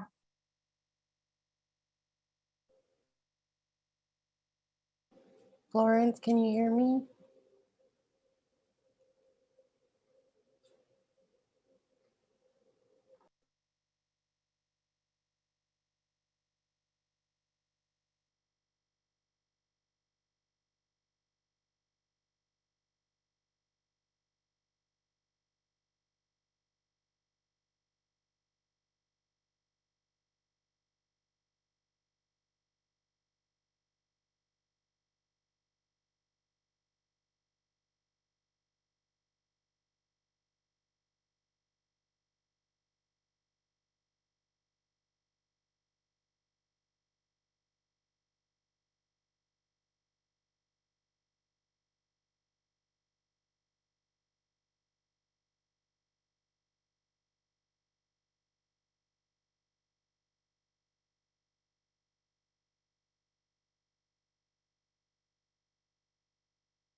Okay.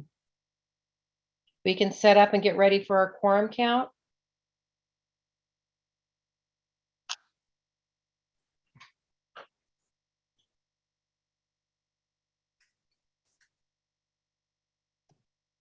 Okay.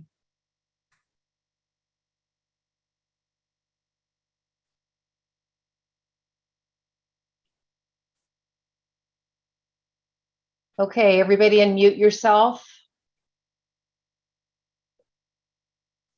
That's going to be doing the quorum count. Connie, are you there as my backup? I'm ready. Okay, great. Thank you. So we will get started. David A. 1, Nancy O. 2, James K. 3, Melly. 4, Linda B. 5, Carmen W. 6, Cami A. 7, Liliana. 8, Salvador. 9, Lisa J. 10, Burl. 11, Matt T. 12, Evie. You're muted.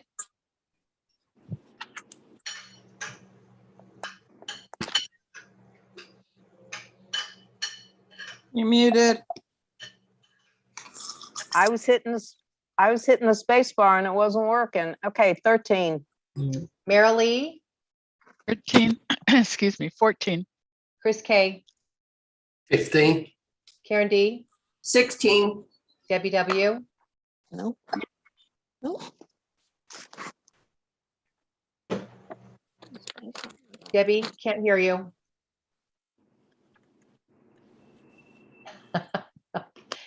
Pete H. that'll be 18, assuming. That's correct. Thank you. Gail. 19. Joe. Can't hear you. Did you get my 19? I did, but Okay. I can't hear Joe. Sorry. 20. Liz H. 21, Yvonne. 22, Breen. 23, Juliet. 24, Erica. 25, Judy T. 26. Richard I. 27, Rosa. 28. Great. We have quorum. And I'm going to lower all the hands and I will be recusing myself for the next section and Kevin will be taking over. All right. How's everybody doing? Now that I'm taking over, do I have a motion to end right now? I second that. Yeah. Right. Oh, yeah. So we're going to do the core board and the I call a motion.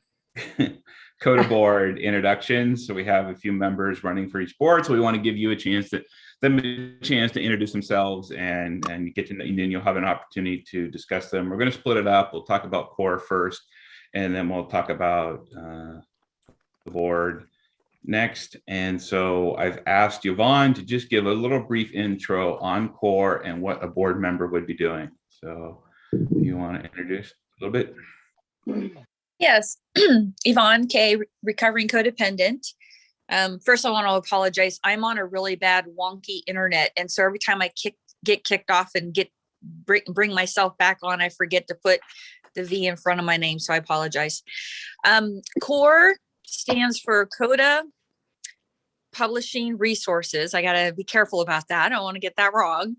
And we're responsible for printing, distributing, selling, publishing CoDA conference approved literature. And many of you may not know this, but 40 cents of every $1 we sell goes back to fund CoDA and their programs.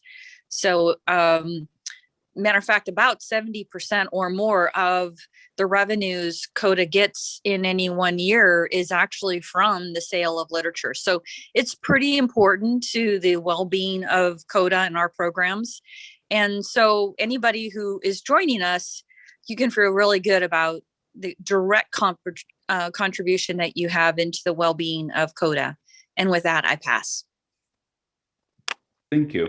Just to let you know, so since we have 2 core board applicants and 3 CoDA board applicants, I've kind of divided up the time 60-40, just so everybody's fair and aware. So, so with that, the 2 core board members are going to be, if you guys want to raise your hands and unmute yourselves, are Annie S. and Kathy H. And that way, when hopefully everybody can see, I don't see Kathy, so she didn't put up to the front, but I hope she's there. So I'll give each of you a few minutes. I'm not going to time you. You've got 16 minutes total for introductions and questions. So if you want to, Annie, if you'd like to say a little bit about yourself, and then Kathy, you can say a little bit about yourself, and then we'll open it up to questions. So it's yours, Annie. Hi there. I hope you can hear me okay. Hi, I'm Annie S. From Massachusetts. I live in Buckland, Massachusetts. I'm putting my name forward as a nominee to be on the core board. It was suggested to me from a friend of mine who I had done service with before, who we've been in touch with throughout the years. So in terms of experience, and I'm hearing a bit of an echo, hopefully that's not, just let me know if it sounds awful. In terms of experience, I've imperfectly done service at all levels of CoDA, individual service, which I feel like is probably the most important, as sponsorship, co-sponsor, facilitated step study groups. In fact, as part of the org, one of the step study groups that I models as submitted on the org, one of the org pages. So group service, currently a treasurer, a contact person for 2 meetings. And I'm active in 2 CoDA meetings and helped start one of them. Regional service, I was active on intergroup for about 4 or 5 years, doing New England outreach, clerk, several different positions. I also served as a Massachusetts delegate. And then at the world level, I started on I was actually really interested in CoDA team. So I've been in CoDA about 14 years, and I sort of accidentally fell into world service about 12 years ago at the Los Angeles convention. And I was really interested. I knew that part of our charge was to be on a committee, and CoDA teen had stopped. My background was working with kids a lot. So, but I went and I volunteered for H&I, and I was a member and helped with their operations service manual. Some of the members are here today, which is wonderful. And then started to work on outreach, a little bit of the email response, and was, I think, helpful as the old model of outreach was then sort of modified and changed into the proactive, taking our own inventory, felt like we were doing so much email response. I don't want to speak for the committee, but just for my experience at that time. And then, so I co-chaired the proactive outreach task force, and then ended up chairing outreach for a few years. So the time that the org was created, and helped a lot with the content of those about 35 to 40 pages. And I guess I'm just saying this experience, and I know you're wanting to know who I am. I did step out of world service for several years, still continuing that individual and group service. A lot of that was so I could be in service to my own life, a job change, a life change, grandmother now, and renovating a home. So anyway, so I've sort of am willing to, I've been thinking about what opportunities I could do for world service or CoDA service. And when my friend spoke to me about this opportunity, it just really resonated with me, in part because of the work that I had done on org. I like to make, messy for stress. I like to do editing. I like to think about our systems. I like to do outreach. A lot of the org is connecting to literature, and a lot of the new members or groups don't really seem to have always as much knowledge about what literature is out there. So I think it's incredible to be accessible in so many different languages. I know we have committees and other groups working on these things, but I really look forward to use some of the new skills that I have with whether it's websites or editing, that I can be helpful in whatever way that I can be of service. I know that service is an opportunity for me to practice my recovery skills. That's what someone who might be here today had told me years ago. And to me, I feel like this is really helpful for my own growth. It keeps me working with a lot of people who are really working their programs and keeps me on my toes for the steps and traditions and service concepts. So I thank you for this opportunity. And with that, I pass. Thank you. Kathy? Can you see me? We can see you.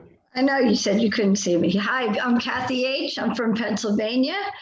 I've been on World Service for about 9 years. I started out as a alternate delegate for Pennsylvania, and then I became a delegate for 2 years, and then I got involved with World Service. I started out with events that I'm still currently a member of for 7 years. I was on literature committee and also H&I.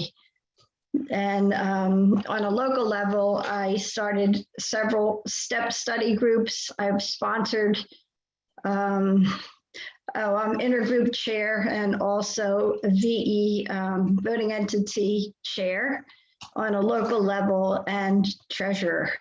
And I have I facilitated several years of retreats that were extremely successful because I feel like getting the word out through literature and also doing service has been greatly beneficial to me. What else? I didn't write a speech. I feel World Service has greatly benefited my recovery. I've met wonderful people in addition to having to work with people, which isn't always easy.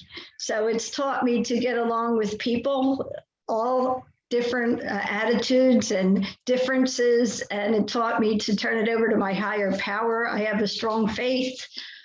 I highly believe in my higher power will direct me where to go, and I feel I could be beneficial. I've been filling in core for the treasurer as I started out as an alternate, and then the treasurer had to step down, and I filled in that position. I'm very flexible to fill in wherever needed. So I'm very good with numbers and keeping the budget, keeping the numbers okay. So I pass. Thank you. So if anybody has any questions, we'll do exactly what we've been doing and go ahead and raise your hand, and you can direct it to both or either one. And I would say, see, if we were in person, you'd get to see them the whole time, but we're not. So unfortunately, this is your time to ask questions. Gail? Yes? My question is for Kathy. Does this mean that you're going to be stepping down from events committee? You're muted. On mute, Kathy. That's a great possibility. I was going to be a member in standing since next year they're going to be hybrid, and I wanted to be of service, but ultimately, absolutely yes. Because 7 years, I believe rotation of service is important to my recovery. And even though my heart is with events, the answer is eventually yes. Melanie C. Melly C. Hi, Melly C. from Arizona. I have a question about the literature and how what steps are being made to make that more accessible for people living in countries of poverty or situations of poverty? And if so, would you be willing to look at making some CoDA literature available online at a very low cost for them? That's a great question, and thank you for the question. We are going to be doing downloadable things for free online for the people that cannot afford it. And also, I think it was discussed during this CSC that we were going to have some funds available for the underprivileged countries. So we are working currently on doing downloadables for free. And there is some free literature on the CoDA website. Annie, did you want to give your thoughts on that question? Hi. I really think that the issues of our World CoDA members are incredibly important, and that as a group, I trust in the group conscience process.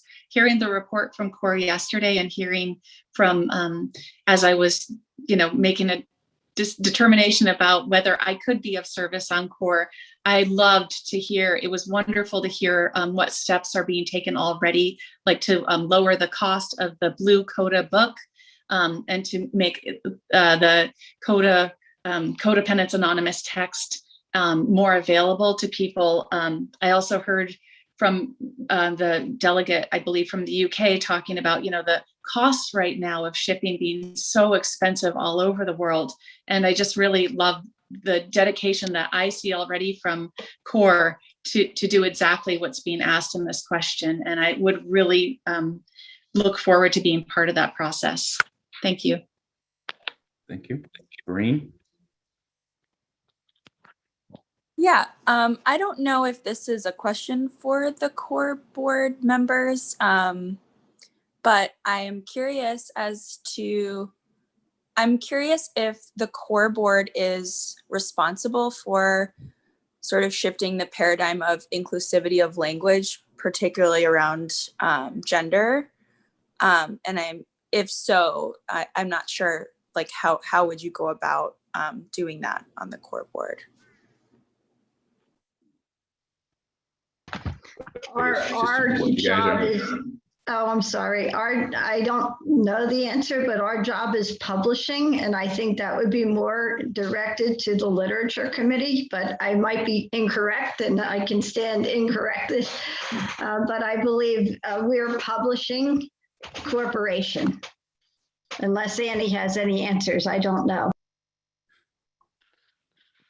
I certainly don't have any answers, but I think that it's, again, a really great question. It's something that we're challenged with a lot in my own workplace, which is incredibly diverse in sort of every way. I think myself, I've gone through 3 trainings, and it's really helped me. And I think this is along the lines of outreach and about, our primary purpose is to, support the codependent who still suffers. And if they feel like they have a place where they're welcome and included, then they're going to be willing to hear the message. And so it does sound like CORE works with literature, works with outreach, works with probably every committee. And I think that this is something that should be really in the forefront of our minds, is that inclusivity. So thank you again for a really good question. Thank you. Rosa? Yeah, hi, thank you very much. I have a question for either one of the nominees. I have a question in terms of timely translating, timely editing, and as well as keeping the costs down and publishing, particularly for the non-English speaking CoDA community.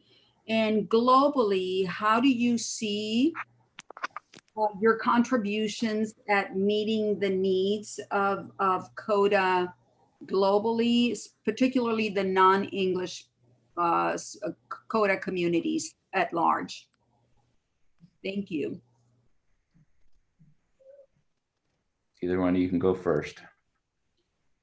I sort of defer to Kathy first because she has more experience on the committee. You're muted, Kathy.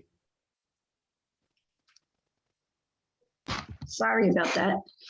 We have a Spanish liaison to help with translation, and I am very interested in helping to translate with literature, because it's really important to reach the people that do not speak English. There's a translation management committee that helps us also. So I don't totally know the answer to this, but I do know we have Spanish outreach. Oh, I know one more thing. We do have somebody on our committee that speaks Spanish, so she is helping to translate. So with that, I'll pass.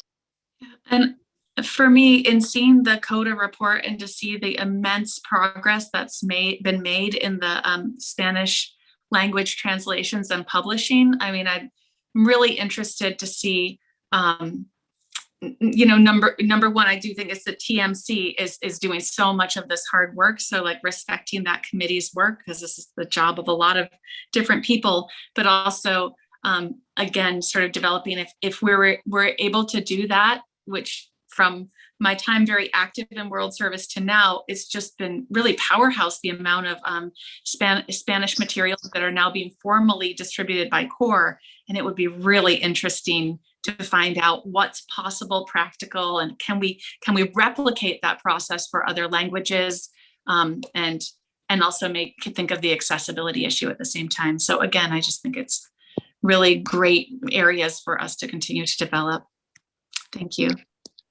Kevin. All right. So Kevin, would I be out of order if I wanted to make a comment about, we're talking a lot about Spanish and I wanted to make a comment, would I be out of order? yeah, because this is a question for the candidates. That's fine. Actually, yeah. Okay. Well, actually, the time for your questions are up, so we're going to have to move on to the CoDA board. But I'll say both of their applications are in the delegate packet, and in the delegate, hopefully in there, should be their emails. So if you do have questions for them, you can go ahead and email them directly if you have some more questions. But we need to move on to the CoDA board. So, but thank you guys for all your questions, and thank you for standing up to do service. I'm going to lower everybody's hands. So as we move on to Chris has a point of order. Okay. What?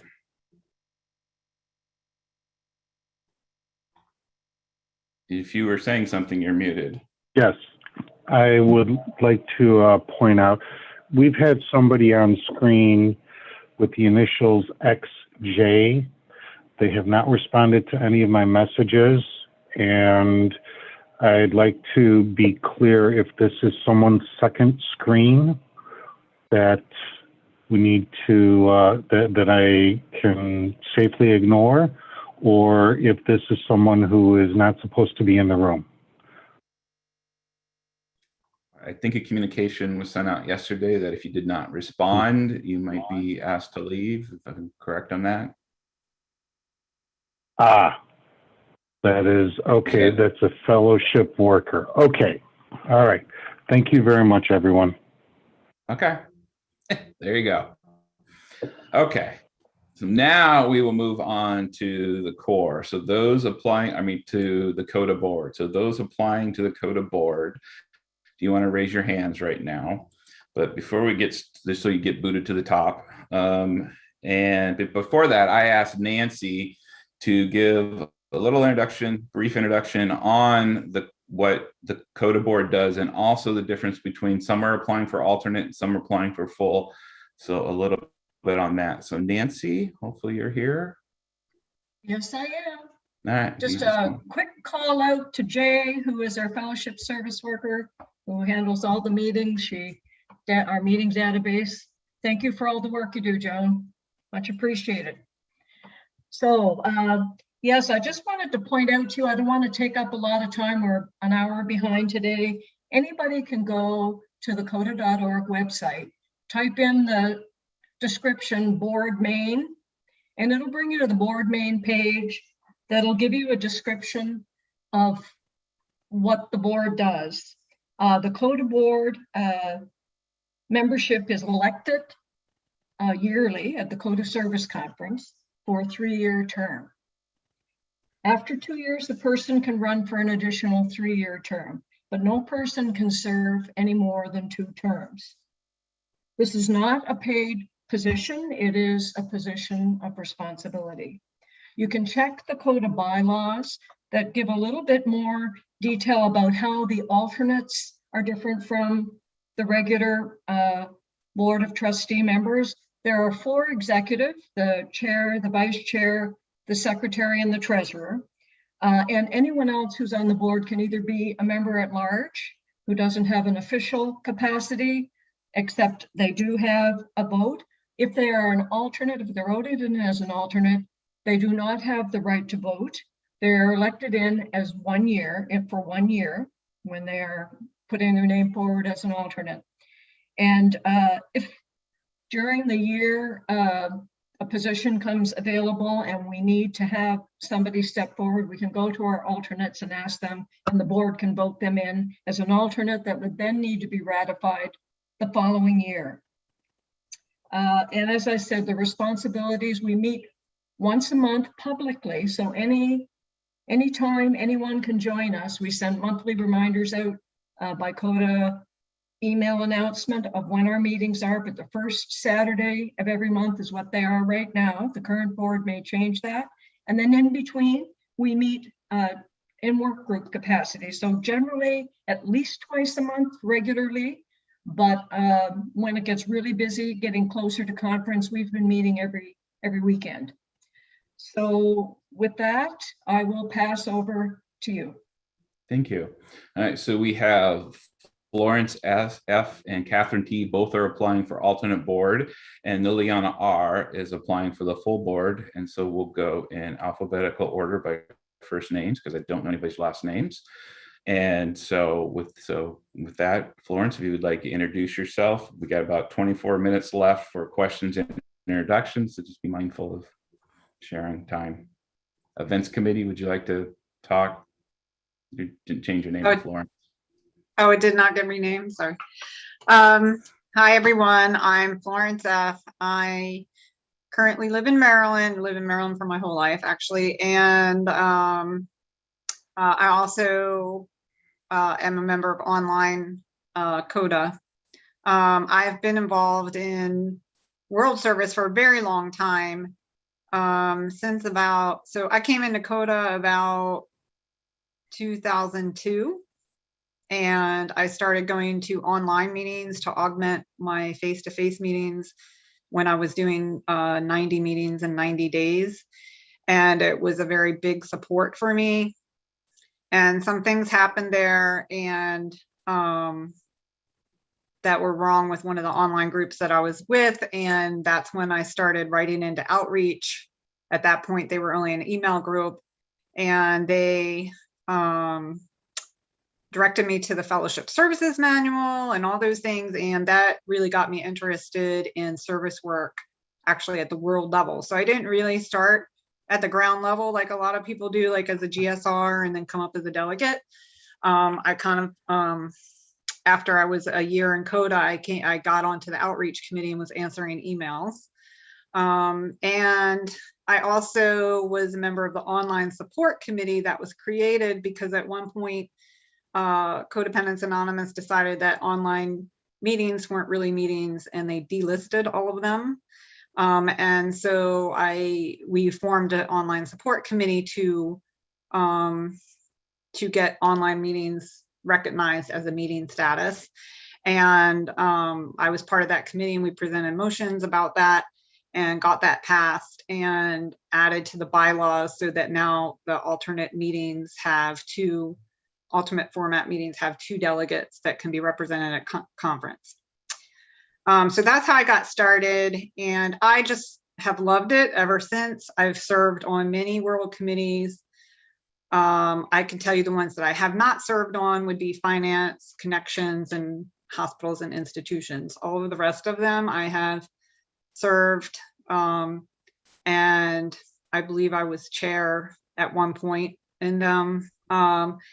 And I also have been a board member as an officer. I did secretary, vice chair, and chair. So I did my first 3-year term as a board member. I had a blast. Barbara's on the board now. She was on the board with me then. There was 9 of us, and we just were a really good team, and we did a lot of good things. So I've been off now the board for the appropriate 2-year time, actually more than 2 years. And I've been on events committee. I was served, before that I had served on multiple committees at a time, but events committee takes a lot of my time. I think events committee has challenged me more than being on the boards. Although hearing Nancy saying that now they meet, how many times they're meeting now, maybe it's the same. But I do plan on stepping down from events, but the reason I am applying as alternate is because I really would like to stay on for Rapid City with the IHA hybrid conference. My original plan was to go to the board after Canada, and we didn't go to Canada. And that's why I'm applying as alternate, so that I can still kind of remain on events and help them out. I won't be chair. I have learned so much in my own personal recovery and growth through World Service, made a lot of friends, and I think I have a lot to offer to the board and to bring to the still suffering codependent. So I'm going to stop there. Thank you. Thank you.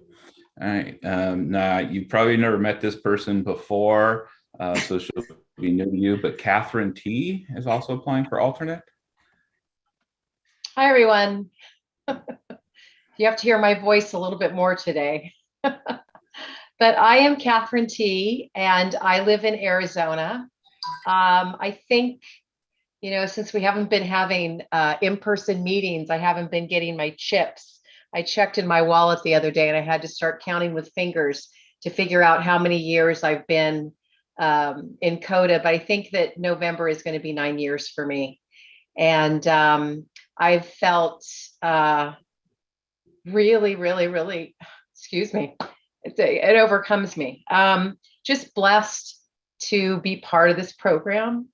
It saved my life. And I had a great sponsor. I've had who really encouraged service work. So after I finished my 12 steps, I started sponsoring, got into intergroup. At intergroup, I became the host liaison for the CoDA convention, and that introduced me to World, which I found really rewarding. I find that each level of service that I do helps me in my recovery. And so after several years of events and being chair for a couple of years, I stepped back to our intergroup. And I am currently the chair of our local intergroup. And that is the reason that I am applying as an alternate, because I can't be a full board member and be a chair of an intergroup. So I have let my intergroup know what I'm doing and that I am committed to fulfilling the 2-year commitment that I had with them. And I think when I look at service, one of the things that I find really important is to set a good example for others. And it's been just such a growth opportunity for me. That's why I want to keep doing service and doing service at the world level. I want to learn and grow. And I see how much work the board is doing. And little by little, their numbers are dwindling. And so I am here to do service for one reason and one reason only, and that is to keep the fellowship strong. And with that, I pass. Thank you. And finally, Liliana R., who is applying for full board. Thank you, Liliana R. I am from Colombia. I feel blessed to be here, and thank you so much to everyone. I think that for me, service has been a way of recovery, and I had like a step out of service for 2 years because I needed like to have time for myself. I feel that coming here to CSC, I see so many faces that I love to see, and so many people that I have learned so much from. And I am very grateful for the CoDA program. that being said, I started my service, my CoDA service, with my sponsor because we were very interested to translate CoDA literature to Spanish and to do that in the right way. So we were contacting from CoDA Colombia, CoDA World to see how to get contracts and be able to translate and publish, and it was how my service started. Then, because of that, I got in contact with CoDA World, and I started at SBO first. Then I had been in other different committees as IMC, ad hoc, and I was also in the core board. In the core board, I felt that my mandate was precisely to take this CoDA message to the codependent that is still suffering, and especially to the codependent that speaks Spanish. And then I was very much into that like mindset. And I guess that, well, I learned a lot from that. I guess that during the time that I was there was an increase in the publications in Spanish, and also Spanish started showing that it has a potential, and that if Spanish-speaking codependents recover, that's good for the whole of CoDA. The more that we recover, the more that we can give back to the community. And that's the idea. The idea is that we, well, sorry, I am talking with. The idea is that my recovery expands, and that if people see that I am coming from this culture, from this beautiful country that is Colombia, that my native language is Spanish, and I am now here talking with you, part of this is also because of service, because service also allows me to keep practicing my recovery, and also allows me to take back to other people recovery, because I feel that this service has connected me to source, and the think of translating and thinking of the CoDA message in different languages is something that has made me reflect more on what does it mean.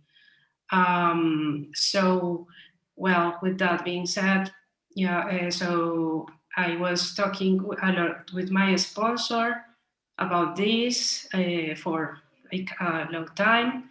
And then also there is a CoDA friend that has been insisting on that. And well, finally I decided to present the application, and here I am, and thank you. Thank you. All right, same as before.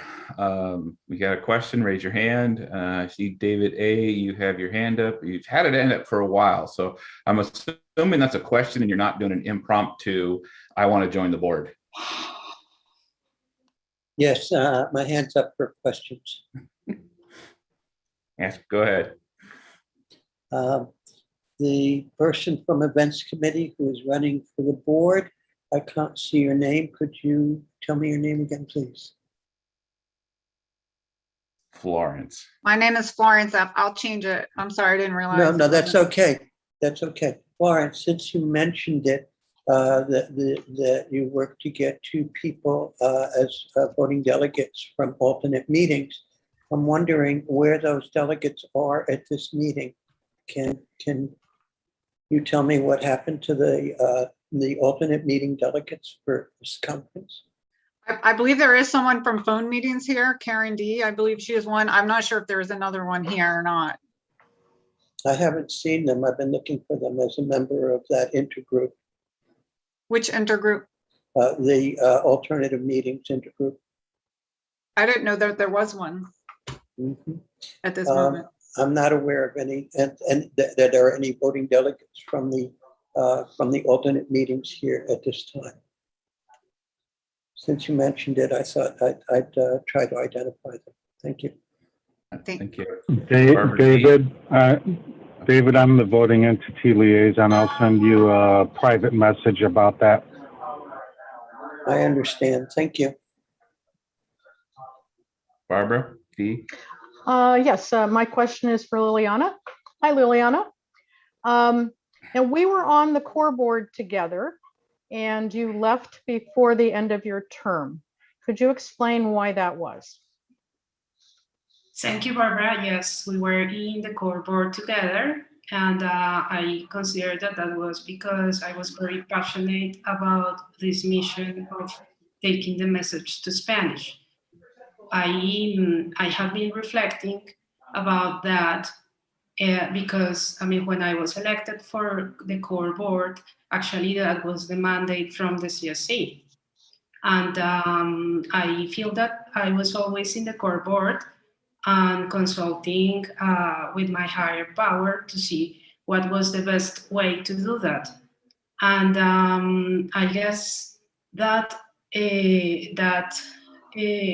insistence from my part on taking this message to the Spanish-speaking world, well, probably had a relationship with that. But I want to tell you also that I consider that that has made me think, okay, it's important to take the message to all codependents who still suffer, and also to hear more from the other members, and also see what are the priorities of other members. But I mean, I feel also that in that sense, like I could not lose my mandate, you know? So because I think that that was like the mandate that year when I was elected. And I think that the time that I was in the core board and that I had the opportunity to serve, I consider that really the profitability and the sales in Spanish increased.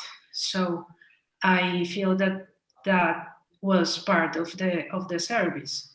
And it's not only due to me, it's due to the work that the whole core board did. But I guess that was like a main reason. Thank you. Rob O. Rob O, recovering codependent. This question is for all three of you. Oh, first, thank you so much for your willingness to contribute so much of your time for the next 3 years. It's a pretty amazing feat. But a question for all of you. One of the things that I've struggled with at world service level is not the concept of the inverted pyramid, but trying to live the inverted pyramid. And I'm curious to know if you have experience with living the inverted pyramid and how you might carry that in your service on the board. Thank you. We should go in order alphabetical again. So Florence. Hi, Rob. That's such a great question. And I can tell you that when I was on the board previously, that was one of the reasons that spurred me onto the board, because we felt like things were happening that inverted pyramid wasn't really being honored. And I felt as a board at that time that we worked very hard to put the fellowship first and not to, assume that we were making decisions for the fellowship. And that the board, was there to keep CoDA going as a corporation, and also to be of support to the fellowship as needed, and to allow them the space to have their voice. Trying to think of any specific things. We tried to increase communication between the committees and the board, and then increase communication between the committees and the board and the delegates. And we even restructured the CSC at one point to open up more time where we could meet together with the delegates and the committees so that we could get input and, develop those relationships rather than, just assuming that, that they don't really have anything to input, because they do. They're really valuable and offer a lot. Even if you're a new delegate or a new person in CoDA, your voice is important. And many times, me being an old timer, I think I know everything, and I know that's not true. And I've been in many group consciences where I thought I knew the right answer, and allowing the group conscience process, kind of get chills from this, allowing the group conscience process to work has humbled me so many times, because I feel something always comes out of it better than anything I would have thought of. And that's higher power at work. So I hope that answers your question. Catherine? Yeah, I think that for me, it's funny when you're asking the question, it's like when I look at the pyramid, I don't see myself staying at a certain line, if you will, that in my working my program, it's moving back and forth at all times. And so working for the board to help support, I would think that a big part of my job is to keep carrying the message. And that means for me, I carry it at the meeting level. I carry it at the intergroup level, and communicate back and forth, and I'm moving all the time. So I think that's the best way to really keep involved and listen to everybody within the fellowship at all times. And then it would be my job as well to carry the message from all levels back up to the board as well. So I see it as a very fluid thing. One of the things that I had admired from one of our past chairs of the board was that she attended and observed a lot of like local meetings. And that was something that she did and listened. And I think that's a really important aspect of being on the board. And with that, I pass. Liliana?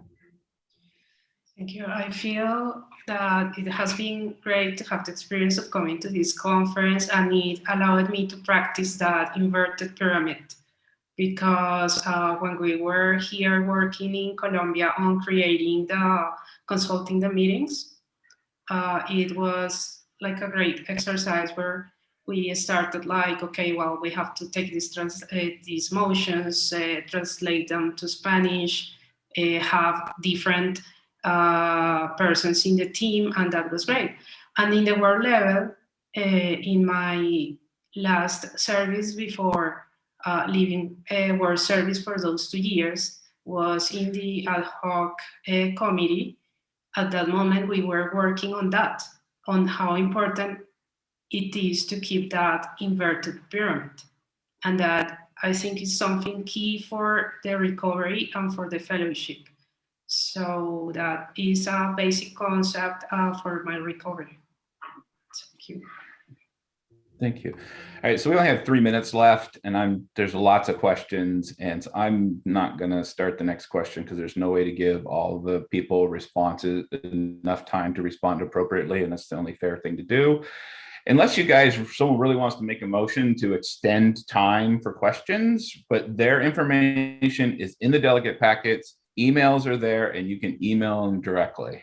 So unless there is absence of a motion to extend time for more questions, I would say, once again, thank you everybody for serving. I'm assuming I'm going to lower everybody's hand, so just make sure nobody wants to make a motion to extend time. Excellent.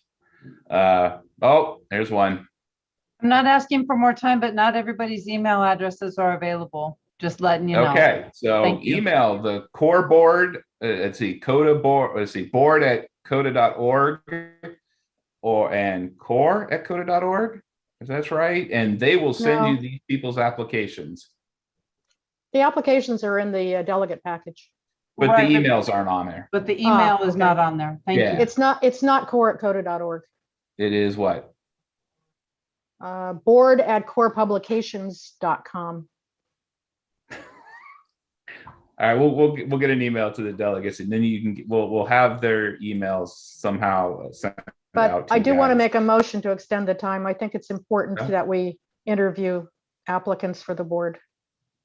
So I ask for 10 more minutes.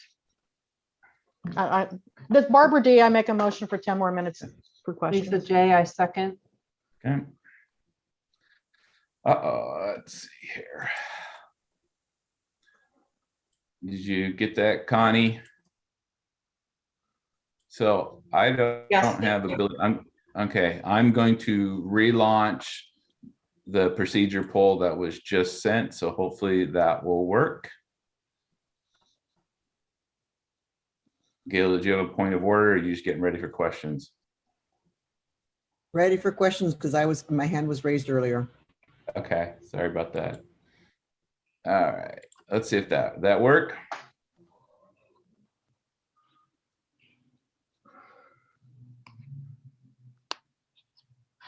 I don't see it, Kevin.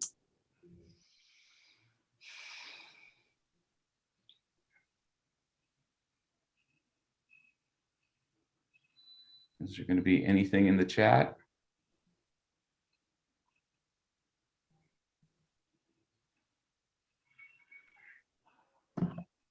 Okay, so I got 39. Oh, anybody have anything in the chat?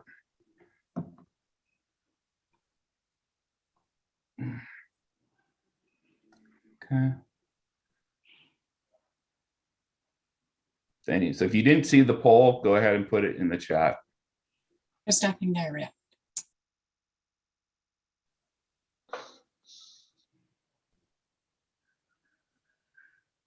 Okay, it's been a minute. I'm going to end the polling. I'm going to share the results. And a procedure motion only takes 50% if that is correct, which means by one vote, we will extend an extra 10 minutes.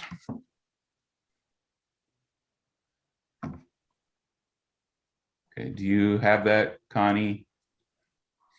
20 yeses, 17 noes, and 2 abstains. Yes, thank you very much for double checking. Okay. All right, 10 more minutes. And I screwed up. Sorry, I screwed everybody. It was in order. So if we can keep these, if we can keep responses from the candidates to as brief as we can, we'll get more questions in. I know it's a lot. So, all right, Gail, go for it. Thank you. My question is specifically to Liliana only. I have prior concern for your understanding and following of group conscious decisions within the world level services that you have done in the past. Can you share with me what you've learned about group conscious decision? Well, I would like to understand more your concern because regarding which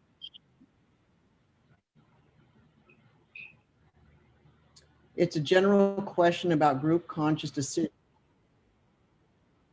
It's a general question about group conscious procedures and following them. What is your understanding? I consider it's very important to respect group conscious and to respect also myself and my relationship with my higher power. I mean, I consider that as codependents, we have to review a lot our patterns of recovery. And when we take a decision, sorry for the we again, when I take a decision, I have to bear in mind my recovery, my relationship with my higher power, and to put this group conscious on that perspective. So I respect group conscious, and that's something that is very important and key for me. I also, when I see that I have to respectfully state something, I say it. And I don't consider that breaks group conscious. On the contrary, I think that develops recovery because as a codependent, I have also to learn to sign myself in the sense of respecting myself, higher power, and what I feel that this relationship with higher power says that should be the answer. Thank you. Rosa? Hi, I have a question specific to for Catherine. Catherine, you mentioned that you did not start up in a home-based meeting, that you went straight from, I think it was your online meeting directly to World. So my question to you, Catherine, Florence, is how do you feel that not having had a home-based meeting, how do you feel that you will be able to connect with the fellowship at that level of home meeting of you know the with the inverted pyramid with the group levels at that how do you feel that you can identify yourself or that you can connect, or do you feel that there will be some gaps in really truly connecting or understanding the personality, if you want, of the home-based meetings if you've never been there before? I just feel that, you know, for me on a personal level, I've been in World for 3 years as an alternate delegate and as a delegate, but I always want to come home. I always want to come home to that secure place, to that safe place, which is my home-based group meetings. And I just, you know, that's a little bit of a question, a little bit of a concern in you being able to represent the fellowship and connect with the fellowship. And this is a question for Florence. Thank you, Florence. Appreciate it. Sure. Thank you, Rosa. And I appreciate the question. And I'm sorry I didn't clarify it. I actually did have a home group in Maryland for quite a while, face-to-face group. When I first started, I went to all face-to-face meetings, but I started the online meetings because I was trying to do 90 meetings in 90 days. And at that point, I picked any meetings. I went to NA meetings, AA meetings, whatever I could get because I was hurting so bad. And I've done 90 meetings in 90 days twice back then. And I had a home group for quite a while in Maryland. We also had a voting entity here that ultimately collapsed because of lack of support. I was involved at some of those meetings, intergroup meetings for Maryland. But I got involved. What I meant was I never really became like a group service representative and then go on to be delegate and come to the World Conference. I came to the World Conference through joining the outreach committee. And I've never had the experience of being a delegate for a home group meeting. I have been delegate for the online meetings now, but I did have a home group for a long time. I have since left that home group in the last probably 5 years because it wasn't good for me anymore. And so probably in the last 5 years, I've only been doing mostly online meetings. I've had some I go to some face-to-face, but not a regular one. But I've been going to meetings for CoDA since 2001. And before that, I was in Al-Anon for many years. So I went to face-to-face meetings for that too. So I do think I kind of have that experience with the home group and all of that you're concerned about. Thank you. Mary I. Okay, so my understanding, if I recall correctly, is in the FSM, it says something about 10 hours a month for service on the board. And that certainly was not my experience. It's way more than that. I'd say 10 hours a week. So my question is, do you have that time and do you have that understanding? And that goes to all of you.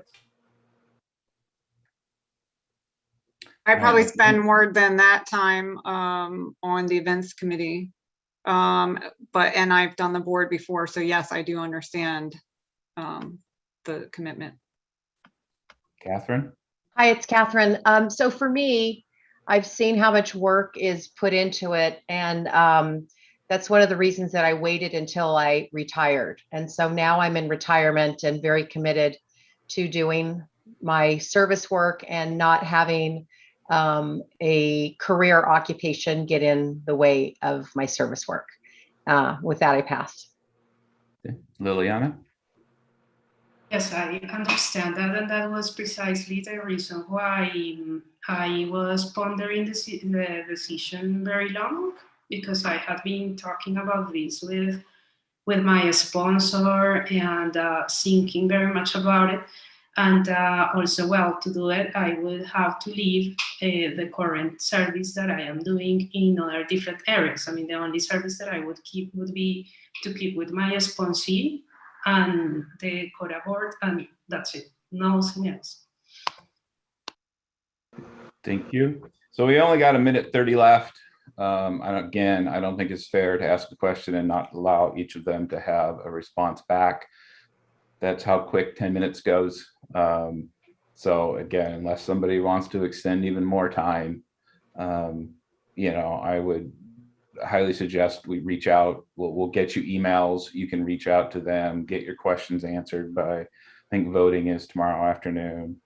And we can keep going forward. And this is the beauty of the in-person, I will say, because we have a meet and greet, we have time in the thing, but then you also get to see them, afterwards and talk to them in your own time and do that. So that is the advantage of being in person. So next year will be a little bit, we'll be better prepared for that.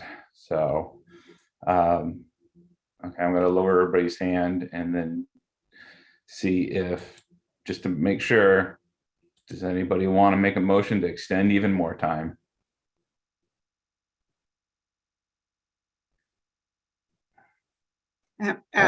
Kevin, we're also at the end of business for the day. Well, so I'm gonna hand that book over to Catherine and let her deal with that. It's number one on the list right here. Okay. All right. So that's your applicants. Again, we'll get you the emails. Look at that. So as Florence said, it is currently 1:22 and we were supposed to be complete at 1:20 today. So we still have Spanish outreach has a motion, translation management has a motion, and then announcements. Catherine, can I do know that Spanish outreach, their plan is to withdraw their motion and just have a 15-minute presentation. So we may save 15 minutes on that time, but I'll let Spanish outreach confirm that. Yeah, Spanish outreach, we need to hear from them.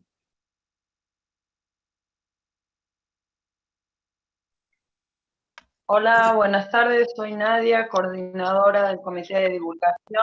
Vamos a retirar la moción, pero sí necesitamos los 15 minutos, por favor.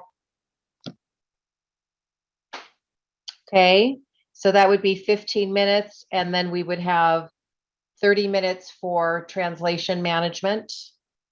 So that's 45 minutes, probably 45 minutes to an hour that we would be extending to get through today's business. Does anybody want to bring a motion?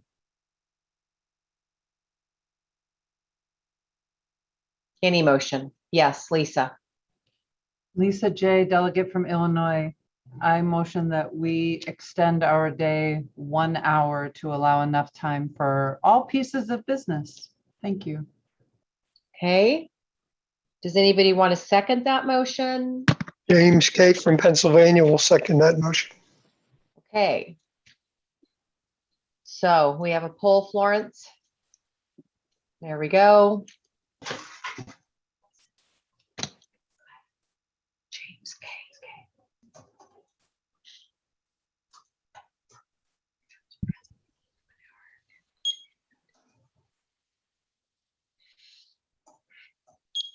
Green has a point of order.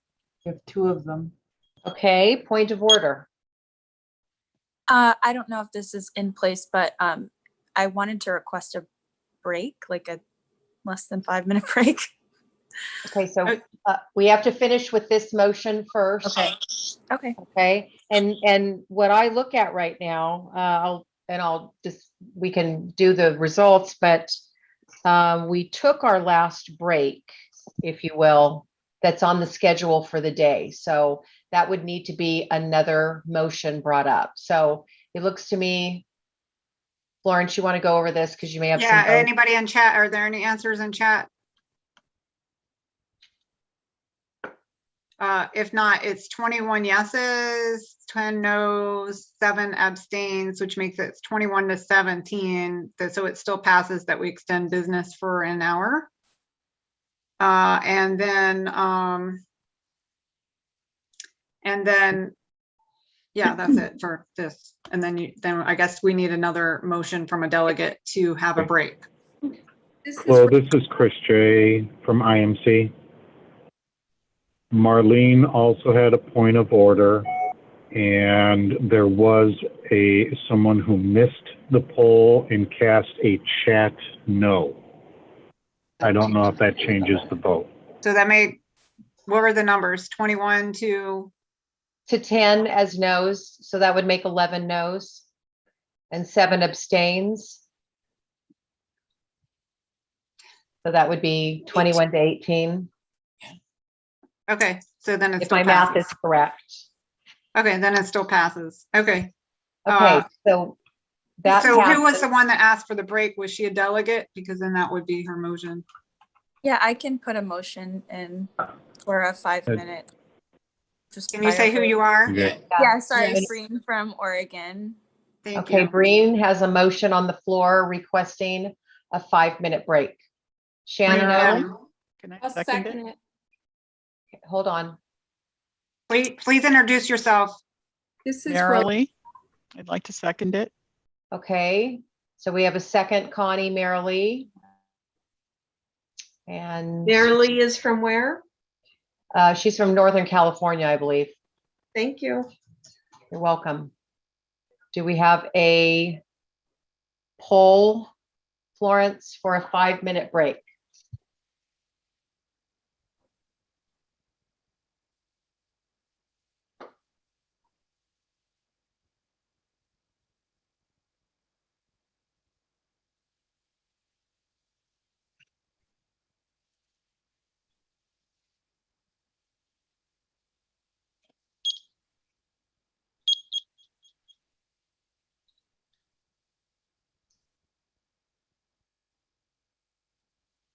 Okay. I see Marlene. I see that you're in the chat. Just give me a minute here. We have chat answers. Well, I have a chat point of order. Okay. 29 yeses, 8 noes, 0 abstains. Okay. No, nothing in the chat with regards to the poll. Thank you. Okay, so the 5-minute break passes. And what is the point of order? Marlene? Related to the candidates that were presented for the board a moment ago, 2 of the candidates had the opportunity or took the opportunity to put their email address on the chat, and the facilitator today did not have that opportunity. So I'd like for her to have that opportunity as well, just to be equal. Thank you. So Okay. 5-minute break. So I am assuming, just to be clear, I am assuming that the 5-minute break does not take part of the 1 hour that we have decided on, correct? Okay, so 5 minutes starts now.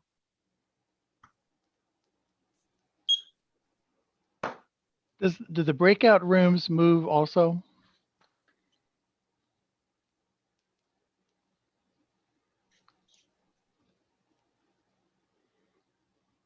I'm assuming so, Okay, thanks. but I'm not an expert. You're doing a great job, by the way. Thank you. Shannon, you've had your hand out up. Can I help you with anything? No? Okay, good. Corinne, I want to add that I think you've been doing an awesome, really awesome job. I concur. All of you guys. So have you, Me and too. so have Me you, too. Florence. I just want to, can I ask a question? Yeah, sure. Is that a problem? No, that's how fine. do you access the hospitality room or whatever they're calling it this year? Kathy, can you answer that? Kathy H. There you go. A link is going to be sent out. I'm actually just typing it right now for Kevin to send. Okay. And I have one more question, and that is the stuff that is read at the beginning of the day by the facilitator.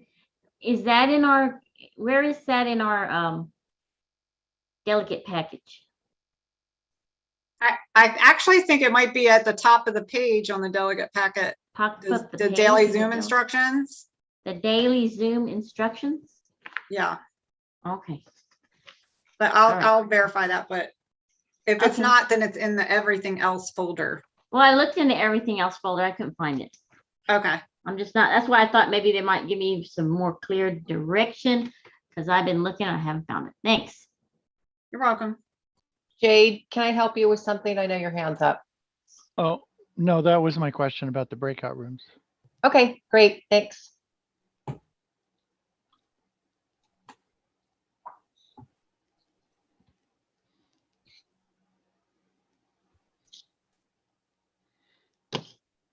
Hey, Catherine, Yvonne here. Yeah. Hey, I noticed, because I'm having problems with my internet connection. So I noticed we're next door to participants, there's something called more and 3 dots. If I click on that more, a lot of times the poll will pop up. So like if I don't get it automatically and I push more, it'll say in the very top line, it'll say poll, chat, view full transcript. Did you notice that, or did you see that? It's not in mine. It isn't in yours. Okay, it must be just because I'm using a phone then. Yeah, it's not in mine, but I'm also co-host, and so I don't know, but mine just comes up as ask all to mute, clear all feedback. Okay, yeah, on my phone. Well, I'm just saying that might be the issue that some people are having, that they're not seeing it because of that. Yeah, on my phone, sometimes it doesn't come through, but if I click on the more button, most always then it'll pop up right above chat. It'll be there, and I can click on the poll and then vote from there. But anyway, not very important. I just wondered if that was just something that was the result of my phone. Wouldn't we have to look when a poll is up? Because right now, of course, it doesn't say that. Yeah, good point. You're absolutely right. When you push more right now, there would be no poll up there because it wasn't submitted. There you go. So if somebody could throw a poll up there just for a moment, we could look. Yeah, I don't know if it's that important. I think events figured it out. They're just having to put stuff in the chat, but I was just FYI. So Mary, I think the QR code is a good idea. I think maybe we could put a work group together and figure out, how do we want to use it? Do we want to just do, URL, QR code? Do we want to do a feedback? I think it's a good thing to do. I think we just need to put a little work behind it and put a plan together and bring it back to CSC to get funding and resources. Well, for now, I'm just going to let it lay because I need time to think about it. Got it. Okay. I heard a lot of information that I hadn't considered, that our committee hadn't considered. And I think it's really important that we take time. This is Gail as board member and legal liaison. Our attorney was very clear. If we were to use this, it has to go to the CoDA.org website. So if we get creative on it, we're going to have to go back for legal advice. Correct. So we're at about 18 seconds, and we're going to have to do another quorum since we've taken a break. So if everybody could start raising their hands and getting themselves ready so we can fly through it quickly. Unmute yourselves so we can be ready to do our quorum count quickly.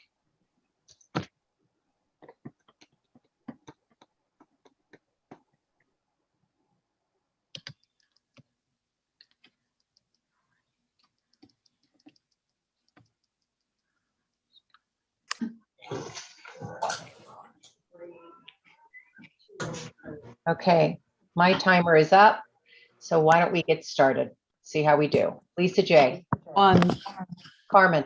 2, Pete H. 3, Gail S. 4, Debbie. 5, Karen D. 6, Jorge. 7, Dan R. 8, Judy T. Muted. 9, Thank you. David A.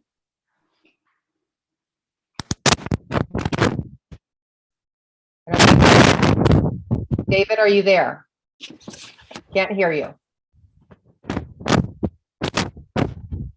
10, Thank you. Yvonne. 11, Nancy. 12, Melly. 13, Linda V. 14, Matt T. 15, Liz H. 16, Dawn. 17, Debbie W. 18, Rosa. 19, Ruth Ann. 20, Sarah J. 21, Chris K. 22, Salvador. You're muted. 27, I think it's 23. 23, sorry. Connie, am I right? that's correct. Okay. And then we go to Deborah D. 24, Cami. I can't hear you. 25, Thank you. Liliana. 26, Richard I. 27, Rosanna.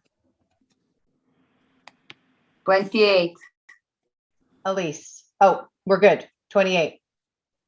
I will lower all hands and outreach. Are you ready for your 15 minutes? estamos listos. Great. Start whenever you want. Muchas gracias, muchas gracias. Buenas tardes, soy Nadia Ere, codependiente en recuperación, coordinadora del Comité de Divulgación en Español en este momento. Voy a dar lectura a la moción que presentamos este año ante la conferencia. El nombre de la moción es Diario de Viaje CoDA Juvenil. La moción dice: aceptar esta nueva pieza de servicio, ver revisión adjunta, que informa sobre la necesidad de literatura enfocada a apoyar a los jóvenes en las reuniones. Aprobar esta nueva pieza de servicio. Para obtener la versión en español, escriba a espanol@coda.org, que informa la necesidad de literatura enfocada en respaldar a los jóvenes dentro de los grupos. Por sugerencia de los custodios, el comité decidió retirar la moción. Sin embargo, solicitamos estos 15 minutos que nos fueron asignados en la agenda como una oportunidad de aclarar de dónde nace esta moción. Holman, adelante, por favor. Buenas tardes, soy Holman R., codependiente en recuperación, miembro del Comité de Divulgación en Español. El Comité de Divulgación recibió un correo solicitando información para abrir grupos de CoDA Teen. Surgió la inquietud de allegarnos de información para dar respuesta a ese correo. Comenzamos la búsqueda de literatura en otros comités, pero no conseguimos respuesta. Por eso, tuvimos que hacernos un camino entre distintos grupos y otras confraternidades. Organizamos 5 reuniones con personas que abrieron grupos de CoDA Teen, miembros de otras confraternidades con experiencias en la recuperación de jóvenes, Alatín, Neuratín, así como compañeros de CoDA Teen. De la recopilación de todas estas experiencias surgió Diario de Viaje. Una de las intenciones es manifestar la necesidad de la literatura orientada a este sector de la sociedad que de alguna manera no tiene los recursos para poder hacer frente a las particularidades propias de su edad. A continuación, Mostraremos un video que refleja algunas de las experiencias de los jóvenes narradas por ellos mismos. De la manera más atenta solicito al comité de eventos proceder con la presentación del video. Gracias.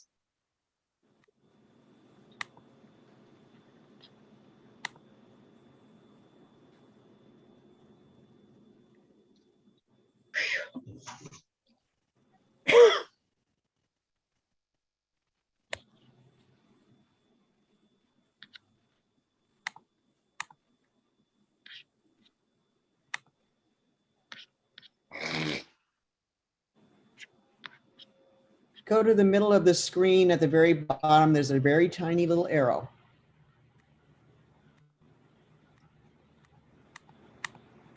Right outside of the circle.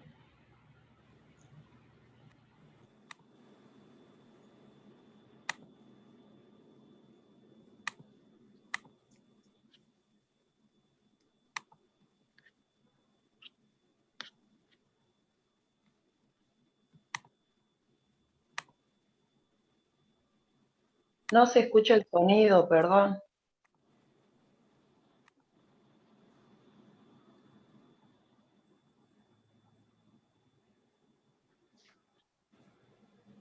Still not hearing it.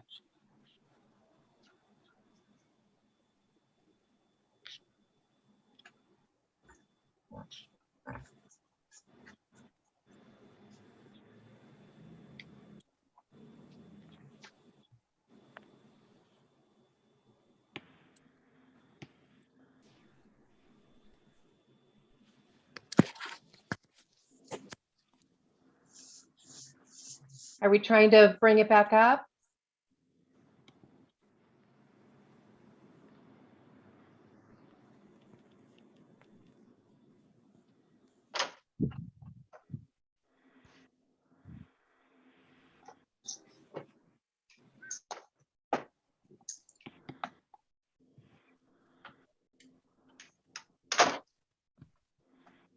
Who's writing the video, Florence? Is it Connie? It's Connie.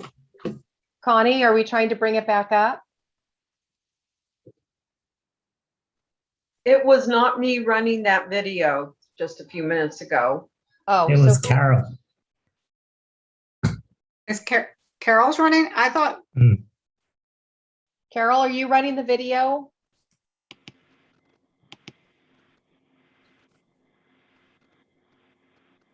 Nancy O says she can help. Okay, I think it's set that anyone can share screen. So if not, I'll give her permit. I'll give her. Actually, I can make it all participants here, right here. It is, David, voting in New York, it is set so anyone can share the screen already. Okay. May I speak? Yeah, Nancy, do you want to show the video or? Yeah, well, when you go to share screen, there's a little square on the bottom. On the left, it says sound. You have to click it before you share your video or your audio. I know I experience this in my meetings. Repeat, please. On the bottom left-hand side of the screen, when you go to click share screen, yeah, there's a little square. It'll say something about sound. I can't remember the exact audio sound or whatever. Do you see it? When the screen is shared. You click the share button. Share sound. Okay. Click that. That's it. Okay. Do we start again? Yes, please. Okay. Let me see if I can get it up again.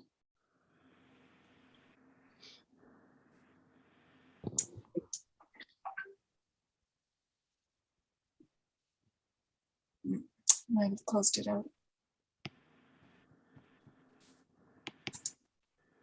Connie, I did it because I thought that you didn't have it yet. My apologies if I butted in.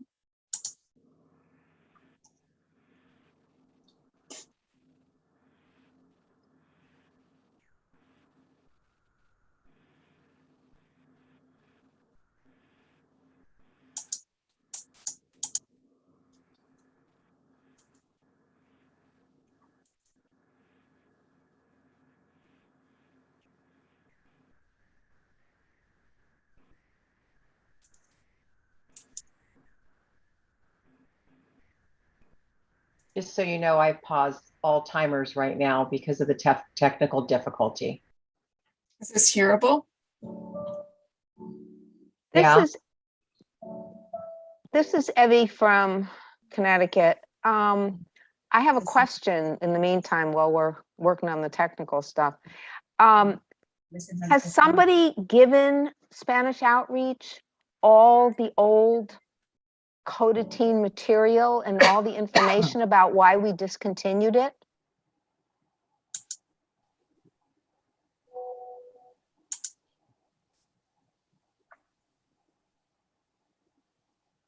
So Connie, were you able to play the video at any time?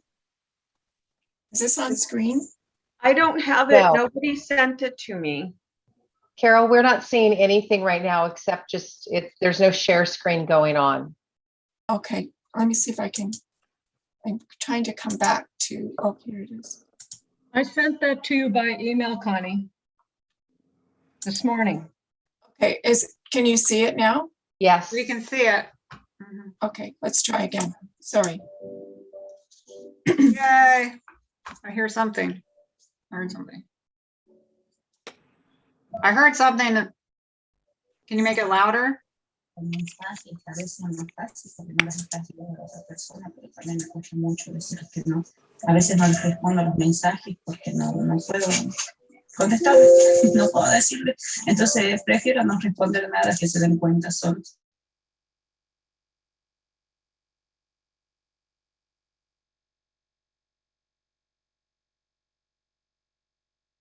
Escucho hasta el final. Ahí les vuelvo a decir que no, que no, y que no, y me siguen insistiendo y no puedo pararles el carro, decir, no quiero, no me molestes más, para no ofenderles ni que se sientan mal.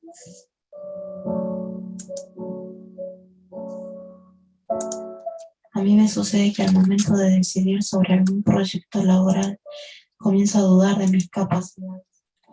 Pienso que seguramente no lo haré tan bien como yo quisiera, o pienso en ese momento en el que tendré que afrontar la frustración y me surgen otras dudas como mi apariencia o el compromiso que tenga con esa responsabilidad.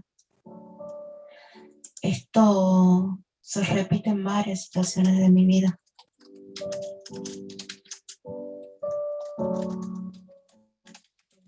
Me ha afectado esto del manejo de las redes sociales, cuando como me empiezo a comparar y veo que las otras personas montan como fotos de una vida muy perfecta, todo el tiempo están felices, viajando, mostrando cosas, y yo empiezo a entrar en esos patrones de comparación, porque a veces siento que como que no puedo alcanzar ese tipo de estándares y me hago mucho daño, porque también a mí no me enseñaron a entrar en contacto con mis sentimientos y mis emociones y a entender que si hay sensaciones desagradables o emociones que no me gustan mucho, como la tristeza, la ira, la frustración, entonces una forma como de evadirme es, por ejemplo, entrando a redes sociales, o sea, no afrontando y no haciéndole cara a ese tipo de emociones, sino empezó a entrar en redes sociales y empiezo a compararme con los demás porque pues en redes sociales no se ven ese tipo de emociones tan desagradables.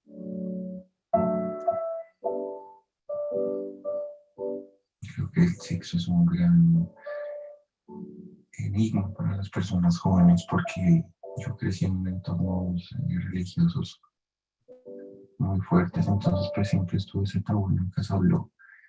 Y básicamente toda la información que se tiene entonces de cómo manejar esa parte es la cultura, ¿sí? La música y todo este tema, y pues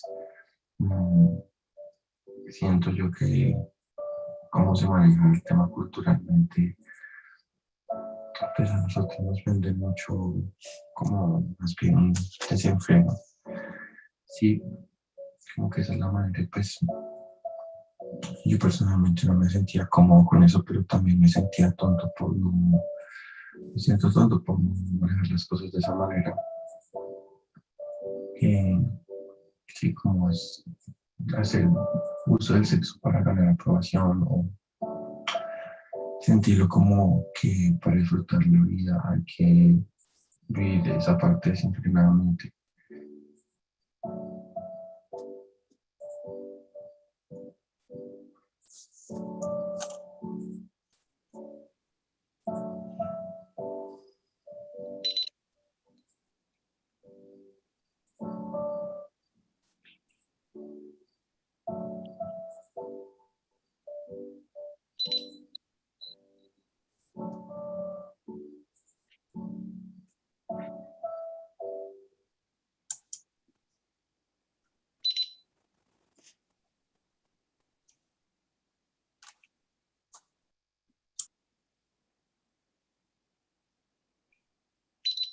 Okay.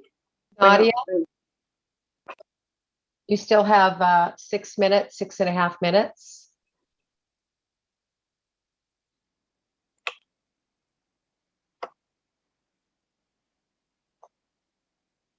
buenas tardes. Mi nombre es Mónica y soy una persona codependiente. Formo parte del Comité de Divulgación de Habla Hispana. El Comité de Divulgación de Habla Hispana, confiando en que se creará una página en CoDA.org dedicada al tema de CoDA Teen, así como en la decisión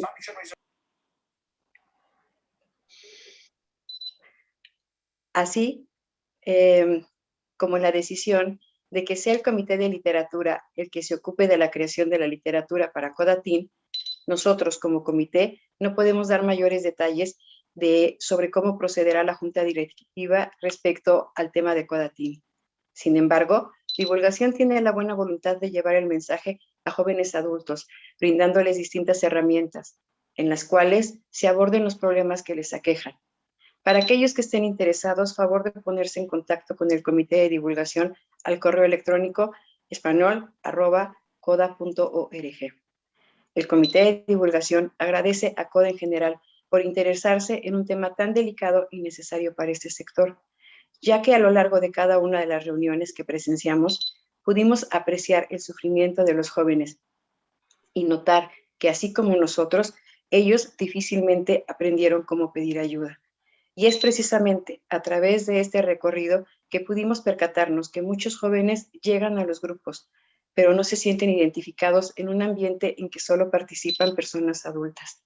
La problemática que les aqueja no tiene precedentes en la literatura de CoDA, siendo este uno de los factores por el cual, lamentablemente, muchos de los jóvenes abandonan los grupos y su recuperación. Si tienen alguna duda, pregunta, sugerencia o comentario adicional por parte de delegados, custodios o coordinadores de comités, con gusto atenderemos esta. En gratitud, con un poder superior y con cada uno de ustedes por permitirnos servir. Gracias. Thank you very much. We've got 4 minutes left. Barbara, do you have a question for the SPO group? No, I have actually a comment. Evie had asked a question, which wasn't really by protocol, but by the way, Barbara D. CoDA board. But the question was about whether or not SPO realizes that CoDA Teen has been done before and that there's lots of materials and why it's not there anymore. And yes, they have been notified of that. And the board is gathering together all the CoDA Teen materials so that someone can take a look and see if maybe we can do it. And that is why SPO withdrew their motion, is to just add their materials to the other materials we have so that someone can work on that. Pass. Thank you. Judy T, do you have a question for SPO? Spanish outreach. Thank Hi, you. Judy from Massachusetts. Yeah, it's not exactly a question. I think it was answered. What I wanted to know is, what does Spanish Outreach want from us? It's not clear to me. I know they want us to do something for teens. I understand that. I've actually been around long enough so that I remember when we sort of had a CoDA teen program. And so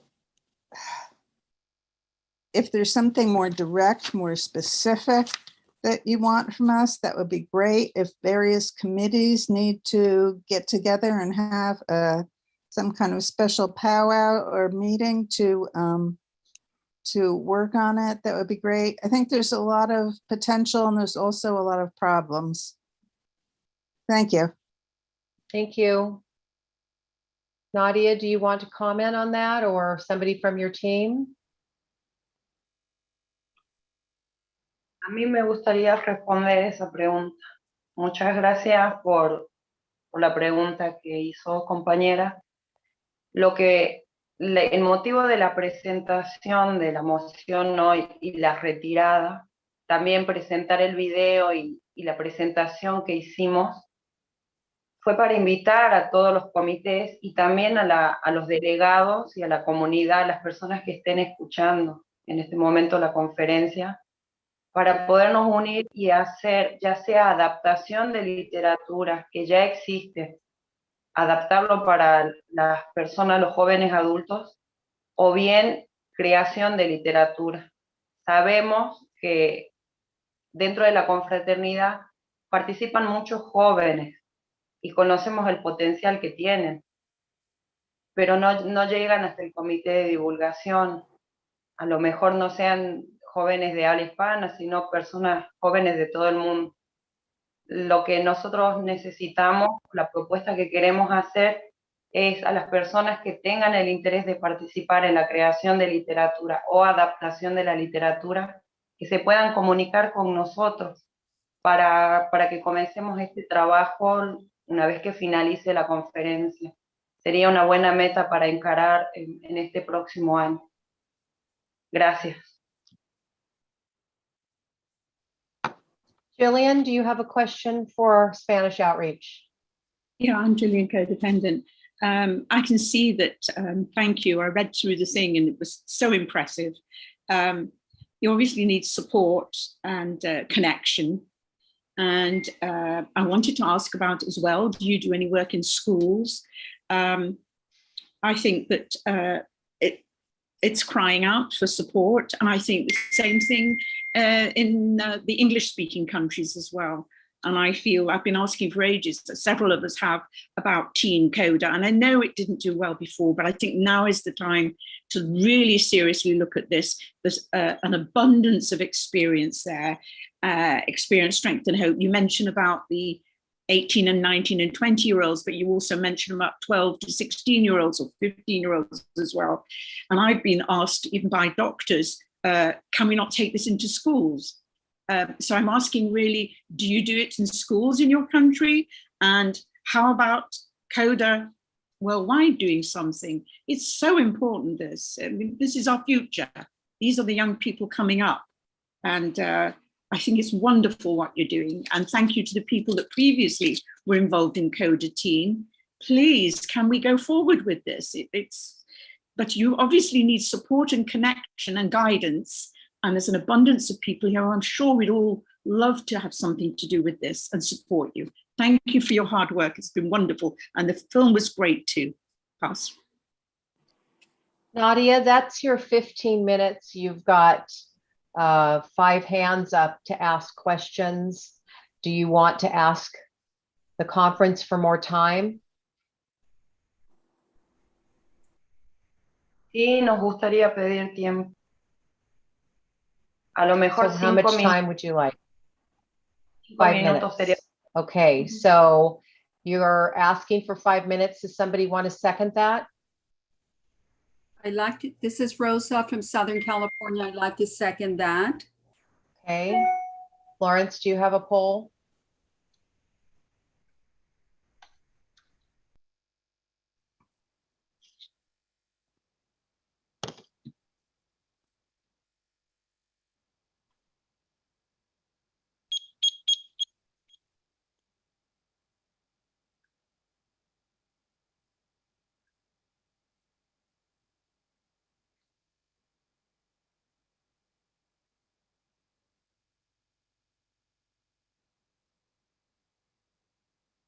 Looks like everybody's voted. I don't know what you have in the chat.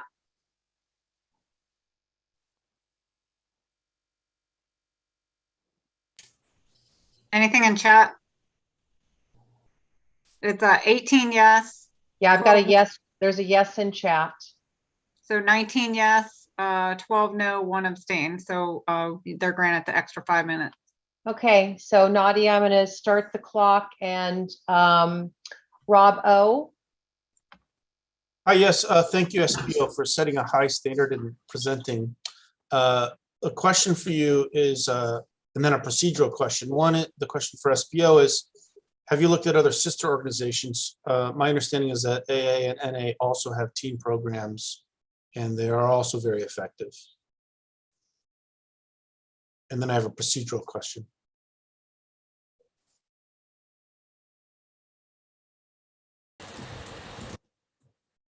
¿Respondo, Mónica, o te gustaría responder? Adelante, Nadia. Estuvimos en contacto en estas 5 reuniones con grupos de otras confraternidades, sobre todo grupos de Neulatín y grupos de Alatín. Ellos nos comentaron cómo es que aplican sus programas de recuperación, cómo fueron adaptados para los jóvenes. Sin embargo, la moción que presentábamos, esta pieza de literatura y el trabajo que queremos iniciar con los jóvenes no está orientado a los adolescentes. Nuestro grupo, perdón, nuestra intención es trabajar con jóvenes adultos, pero sí conocemos cómo funcionan algunos grupos de otras confraternidades que se asocian con adolescentes. Sí tuvimos la experiencia.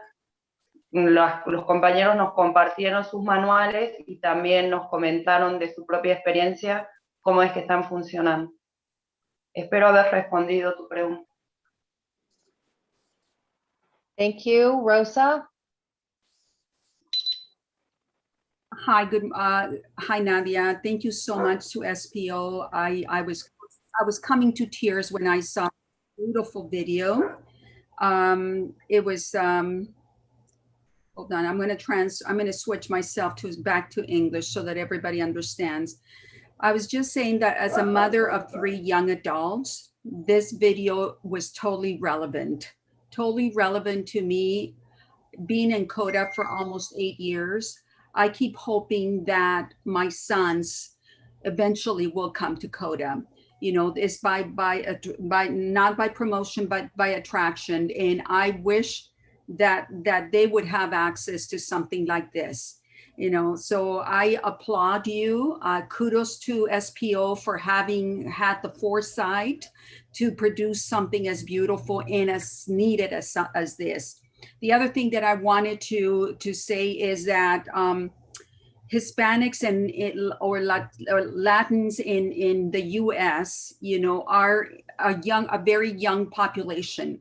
We are much younger. We are dealing with these issues with teenagers growing up in America with so many other influences in their life, and they just don't have anywhere to turn to.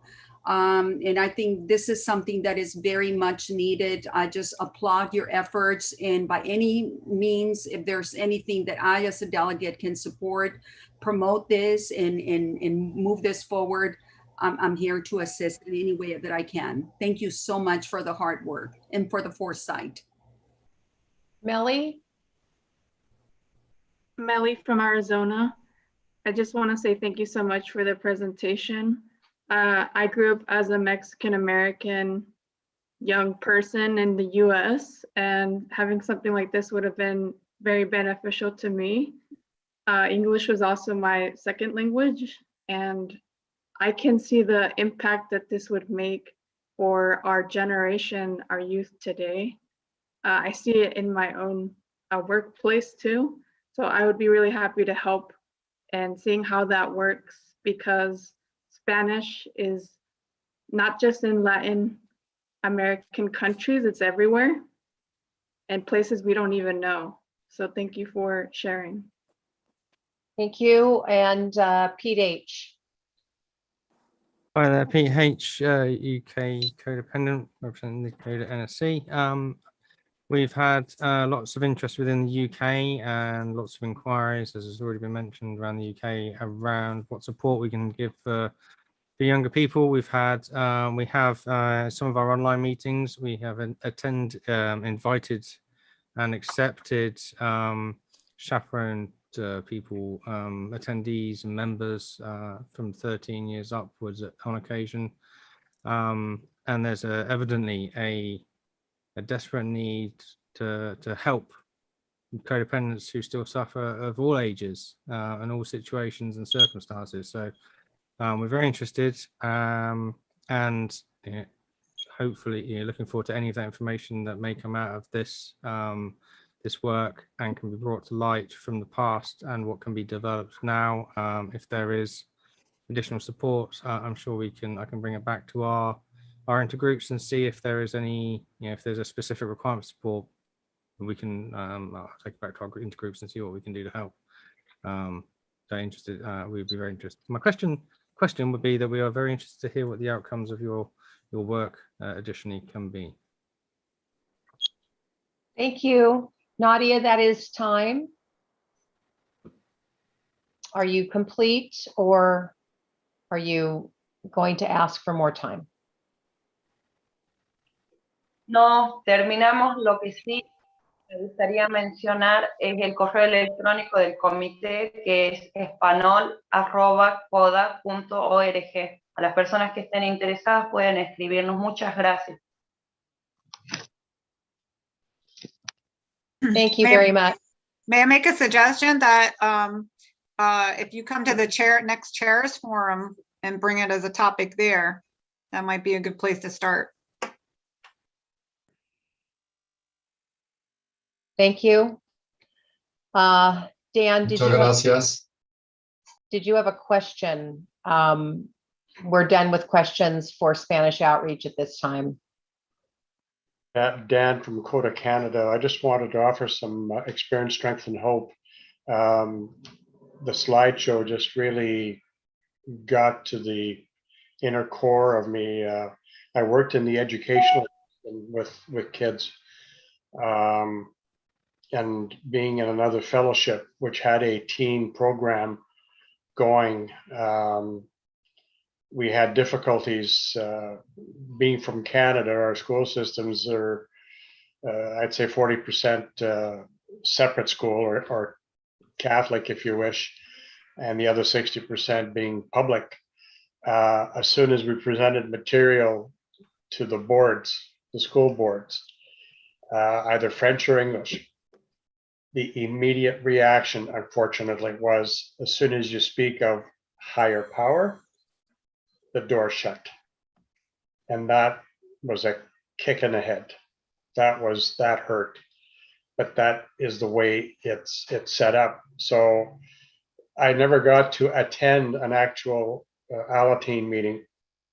And I don't know, I feel for those kids. And if we can get them early like that, at that age, I mean, God, I was 60 years old in this program, and these kids are, 15 or whatever age they are, they're hanging on by a thread.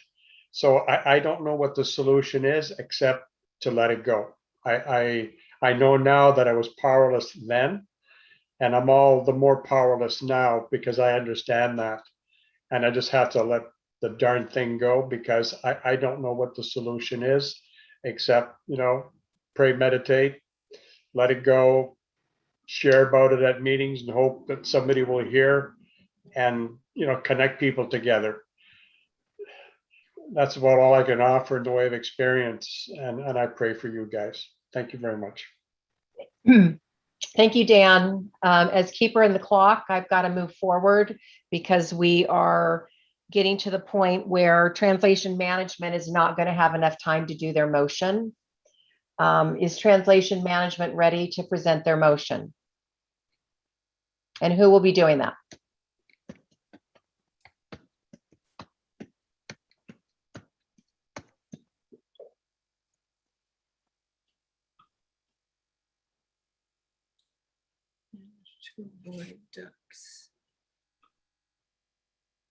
Okay. Who's going to be presenting? I'm sorry, I didn't hear anyone.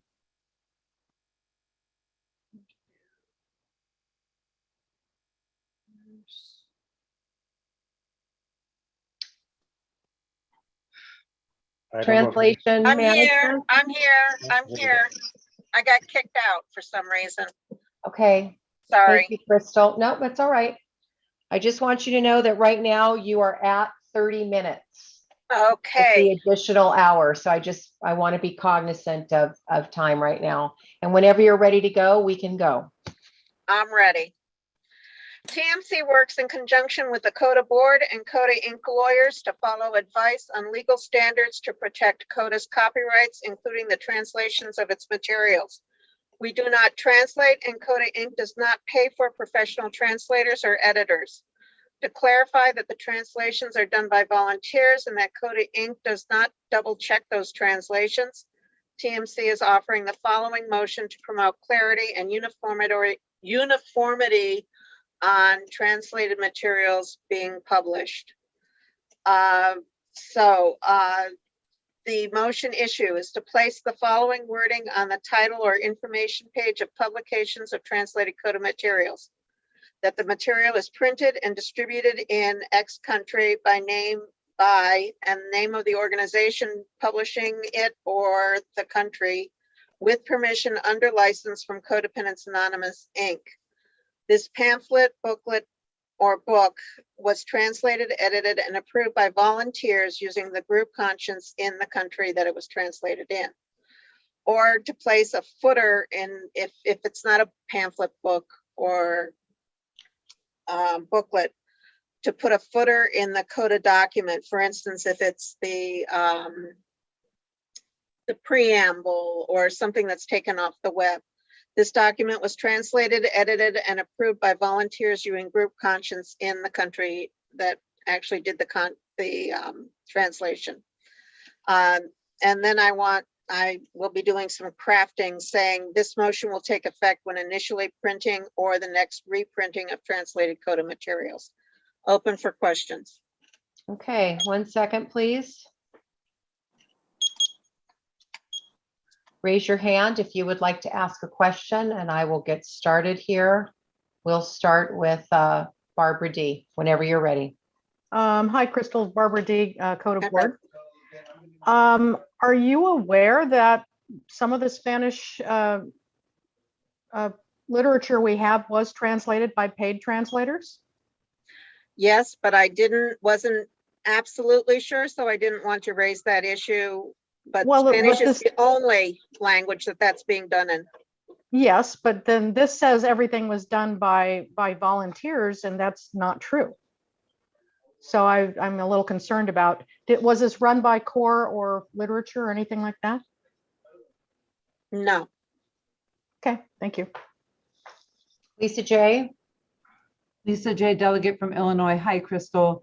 Hi, quick Lisa. Question, did you consult attorneys when you put this together, the copyright attorney? No. Okay, thank you. David A. Yes, Crystal, thanks for your service. Are you open to crafting for this motion? Okay, then I'll wait for crafting. Thank you. Pete H. Hi, PH UK NSC again, still codependent. I just wanted to check in the wording on this. Is the intention that this would be printed in the language of the translated literature, or is it to be printed in English? I'm not sure which would be more practical. I feel like printing it in the destination language would be probably more relevant, but In the destination language. Correct. Melly? Melly from Arizona. Are you aware of any legal issues that may come out of this? No, but the reason we're asking for this is people are questioning who does the translations, and there are a couple countries that want CoDA to check all translations and to have them endorsed. Pass. Gail S.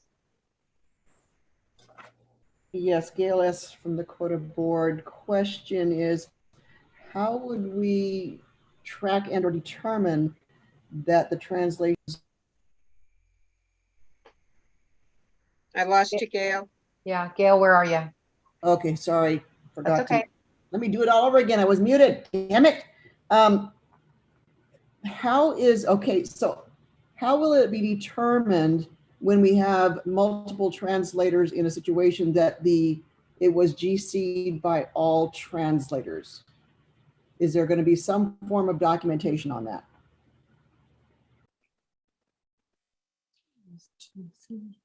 No, there is not documentation on that. But we do encourage and we give everyone who's doing translations, we do ask them to follow the group conscience procedure, and we do send them that information. Point of order from Chris J. Chris J. Yeah, I'd like to ask everyone who is a voting member to turn their videos on. We kind of skipped over that quick reminder at the start of this. Please turn your videos on so we can see that you were here for the entire motion. Thank you. Chris, do you Liliana? have a quorum? Do we have a quorum with videos off? I'm fine with the quorum with the business going on. That was before SPO. I'm talking about this motion. There's a couple of these who do not have their video on right now. If they turn it on right now and they have been here for the whole time, I'm fine. There's a couple of these that video is off. Liliana. Hi, good afternoon, everyone. I consider that this is a very good motion because in Colombia we have this experience of having the contracts with CoDA World and printing in Colombia, and we have a Colombian translations committee. And what we do is, let's say, I would explain this as, let's say, UK English and US English. So sometimes there are expressions that are different, no matter that we all understand what they want to say. But let's say it has been nice to have this service, and we review here the translations and what is published here. I think that it has a similar disclaimer to this in Spanish. Liliana, do you have a question for Crystal? No, I want to make a comment that I think is useful. Okay, that'll be in pros and cons. Okay, Liliana, thank you. Okay, thank you. Rosa. Very quickly, TMC question. What is the process or the methodology that will be used to keep the integrity of the documents that will be translated?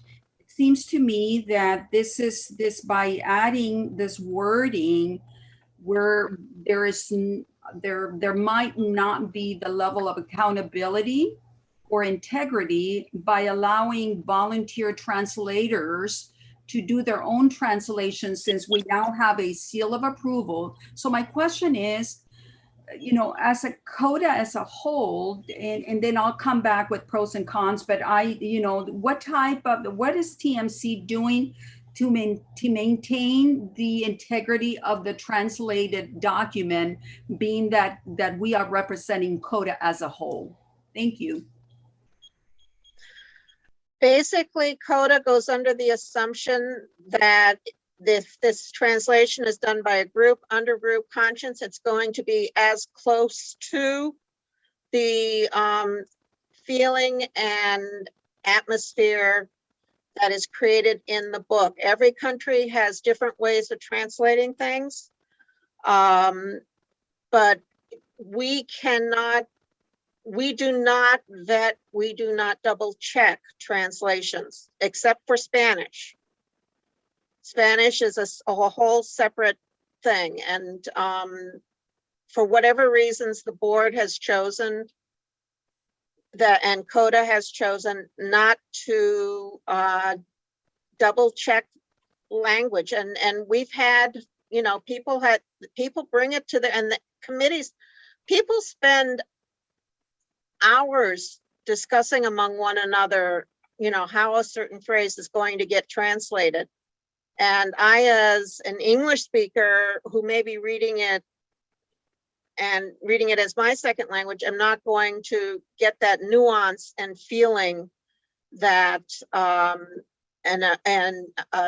native speaker would. Pass. Crystal, you are out of time for questions. You have 2 hands up. Do you want to go to pros and cons, or do you want more time to answer 2 questions? We can raise 2 more questions, but make it fast, please.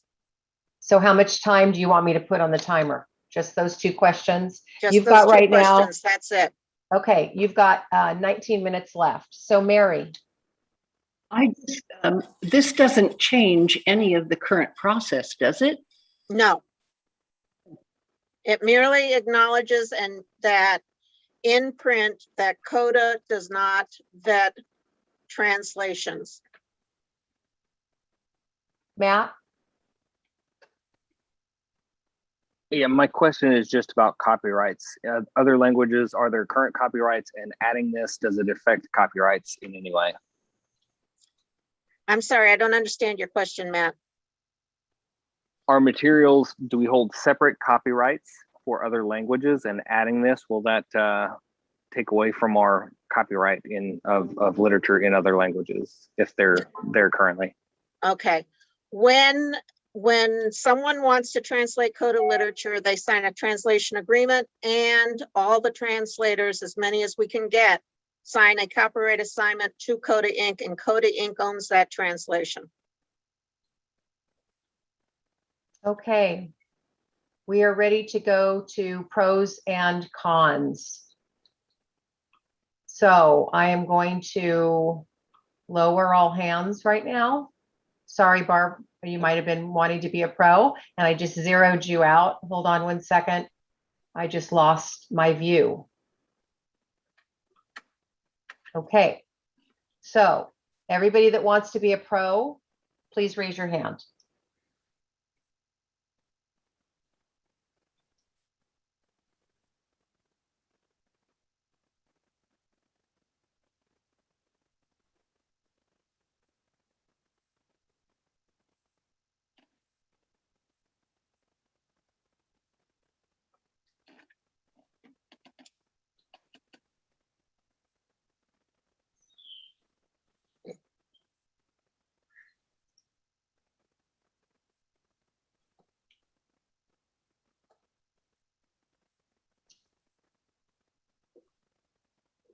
Okay. Those that would like to be a con, please raise your hand.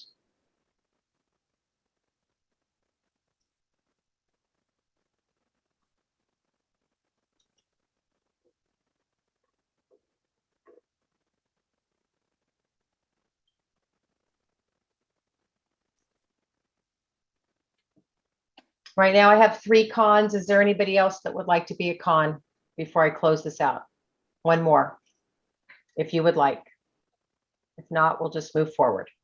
There's a point of order in the chat. I don't know how long it's been there. It says 5:21 and it's 5:23. So Who's got a point of order? David A. David? Shouldn't crafting come before pros and cons? No. Okay, Pros and Doesn't- cons comes first. okay. Thank you though, because I do make mistakes. Okay. We are going to start with, hold on 1 second here. Okay, we are going to start with Dan R. as a pro, please. Dan, recovering codependent from Canada, as well as being a CoDA member, being here as a delegate. I'm also on the other side of that desk where I've done translation here in Canada. My maternal language, if you wish, is French. So I do translate French to English. And I've dealt with TMC and Crystal, and what is being proposed here is spot on. It encourages people to jump in, and we've been able to find some translators, which are hard to find, very hard. But this makes the system, to me, it is so smooth. It works so well. And Crystal has that knack to explain it to me when she did as a translator. And I think CoDA should be proud of the fact that this kind of the committee exists in the first place, and that these documents are translated in all the languages they are. It's something that CoDA should be proud of. So I am in favor of this motion. Thank you. Thank you. Barb D for a con. Barbara D, CoDA Board. I am against this motion for several reasons. It doesn't sound like TMC took into account, didn't contact CoDA Legal, didn't contact CORE, didn't contact SPO, didn't contact literature. And beyond that, some of the things said here are absolutely untrue. It is not true that everything is translated by volunteers. And indeed, it doesn't, we have no way of knowing it was done by group conscience. I'm very concerned CoDA taking on liability for saying something that's totally untrue. So I am against this motion. Thank you. We've got a pro with Liliana. Thank you. I like the motion because CoDA is this moment all over the world. And there are languages where it would be very difficult to hire translators to do for every language that it exists. So I think that this in a legal way, because CoDA has put in place some very strong legal agreements and licenses. So every time before translating, the translators have to sign these documents, and also the country that is going to do the translation. And this goes only at the level of the country. Besides this, there are certain difficulties in all languages because of the different regions. So sometimes a certain word that would sound okay for a particular region would not be the same word that is used at a different region, and it is very difficult for a centralized body to establish that. And also because I think this is like a balance between autonomy, taking the message to all codependents that are still suffering, and because there are the legal documents in place. I mean, and they are there several years ago, and I know them because I started my CoDA World Service knowing the contracts, and we have to review them to be able to print in Colombia. Thank you. Thank you. Rosa for a con. Hi, thank you so much. I have some problems with this motion. As a CoDA member, when I first came to CoDA, I am bilingual. However, I chose to go to a Spanish-speaking meeting. When I started reading the literature in Spanish, I immediately could not understand, did not make sense. It was totally poorly written in Spanish, poorly translated. So therefore, I was going to a Spanish-speaking meeting, but I had to revert back to English literature to understand the program. So I do have a problem with tradition 10 says that, we would not, we would bring CoDA into any type of controversy. I feel that there were so many complaints about the way the literature was translated that there was a level of controversy during that time. I just feel that I have a problem with TMC not having worked together on this motion with key folks such as SPO and literature and CORE in putting this motion together as it affects CoDA as a whole.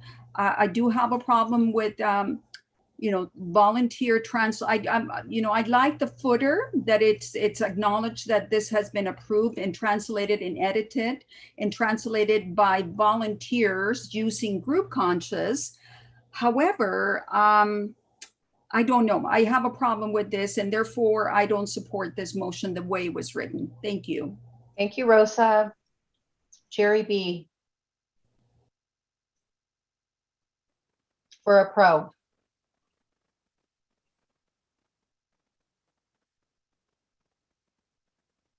Jerry? Okay, sorry, I'm Jerry B. TMC, and for this motion, I'd like to address Matt's comment about copyright. So translations are considered derivative works, so therefore are be covered by the original copyright.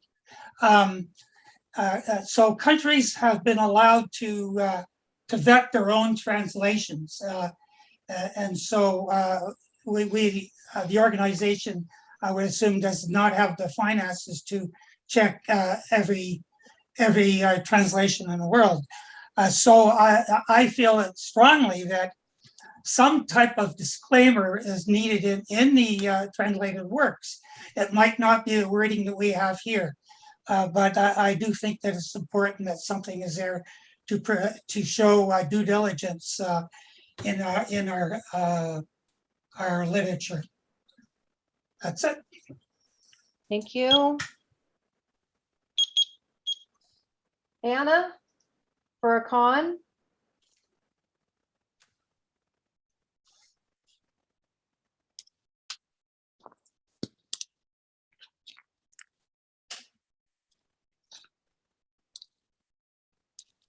Is it Anna? Was it Ann C? Who was the Ann person who wanted to be a con? I wrote down Anna.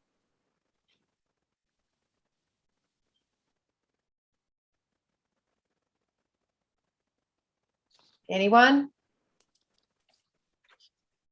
Okay, let's do another pro. Judy T.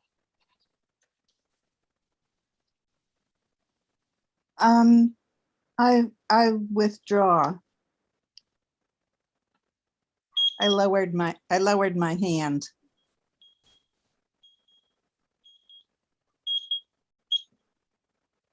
Okay, so that is time for pros and cons. There were other hands up. I don't know if you ran out of time or.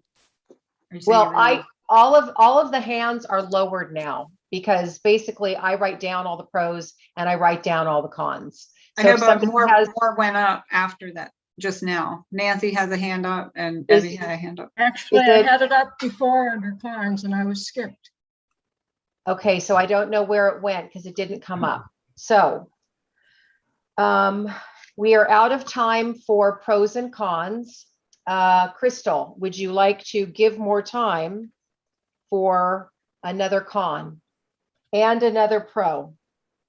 There's a point of order. I don't. Who's got a point of order? Anyone? I had my hand up for a point of, David, New York delegate, voting delegate. I had my hand up for a point of order. We discussed it, and thank you. Thank you very much. much. That's what you're asking. Thank you. Crystal, do you want to allow, you've got right now 6 minutes and 45 seconds. And that includes crafting and voting, right? That is correct. I'm just gonna go with crafting. Okay, so we've got 6 minutes for crafting. And I have a further craft where it says this motion will take effect when I want to say initially printing.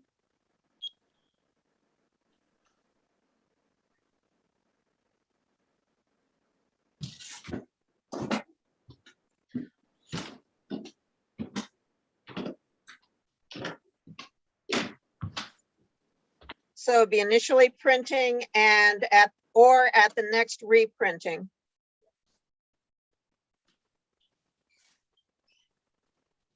I didn't hear. I'm sorry. Could you repeat that, please? Okay, initially printing.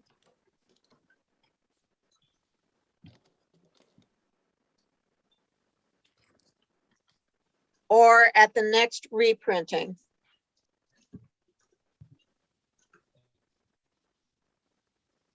Of translated CoDA materials.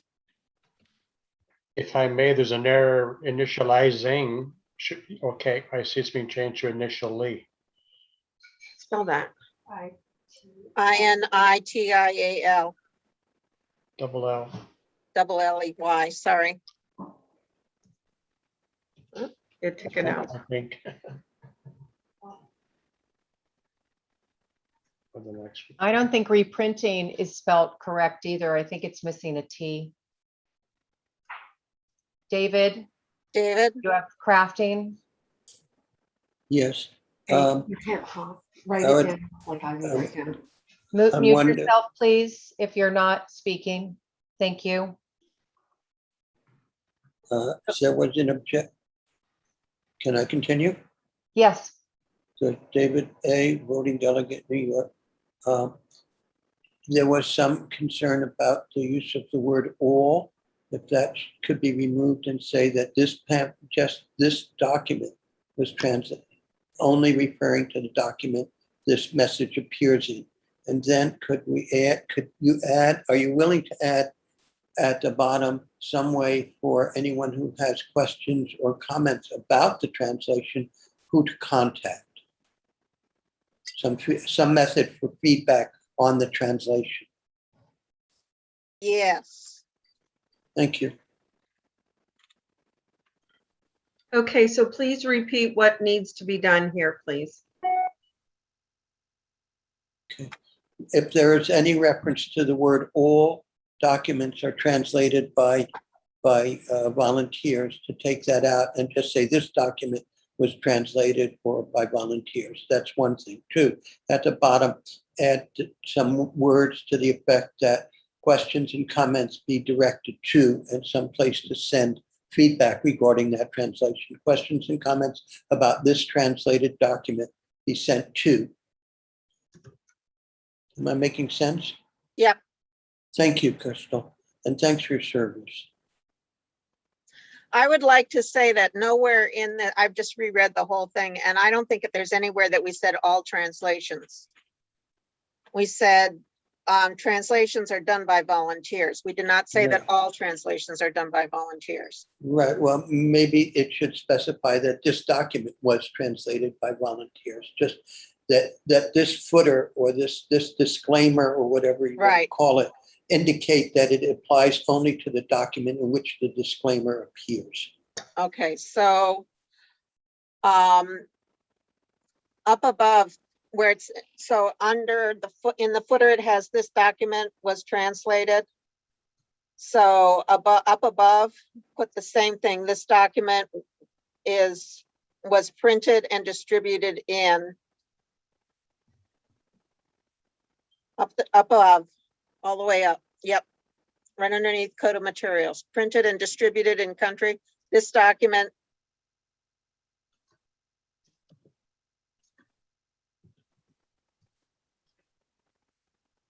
Go ahead. No, it doesn't need to be in that one. Sorry. Because down below it says this pamphlet was translated, edited, and approved by volunteers. Okay. Next. Crystal, you have got 1 minute and 47 seconds left. So I'm going to call the question. That includes voting, right? That's for everything. Okay, let's call the question. So do you mean you want to vote? Yep. Okay, so I am going to ask you to read the motion as it stands.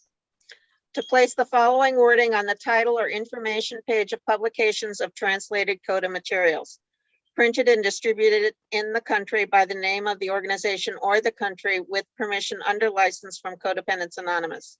This pamphlet, booklet was translated, edited, and approved by volunteers using group conscience in the country that it was translated in. Or in the footer of CoDA documents, this document was translated by volunteers using group conscience in the country. This motion will take effect when initially printing or at the next reprinting of translated CoDA materials.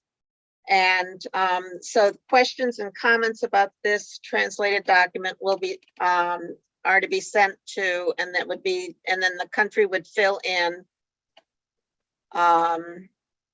their translation committee. We're going to do 30 seconds.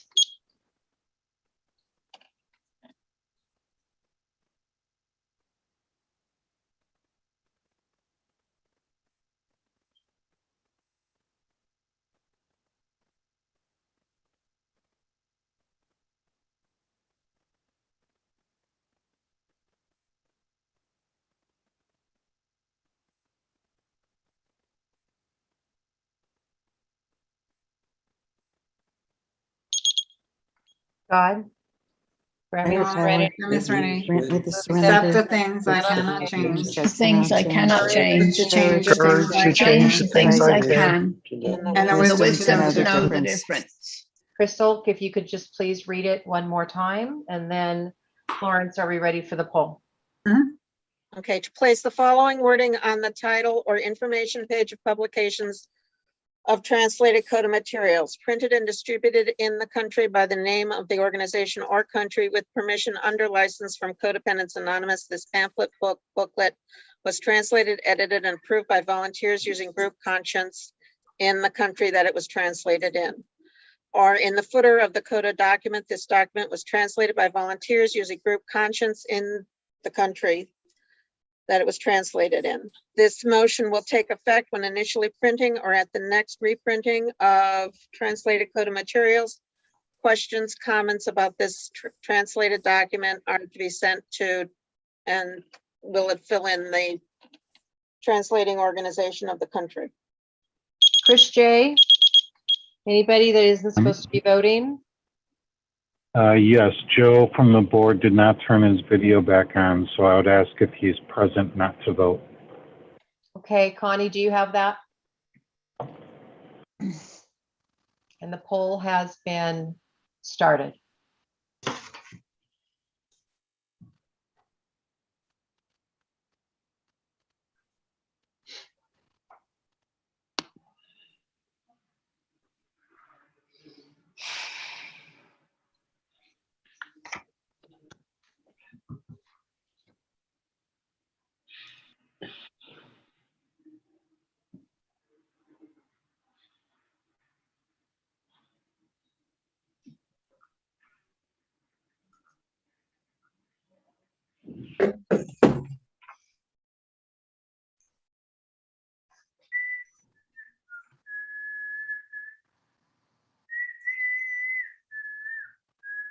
Please stop whistling.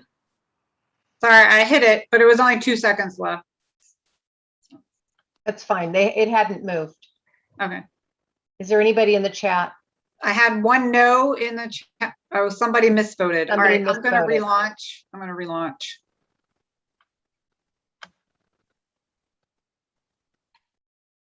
Sorry, you guys have to vote again because someone misvoted, so.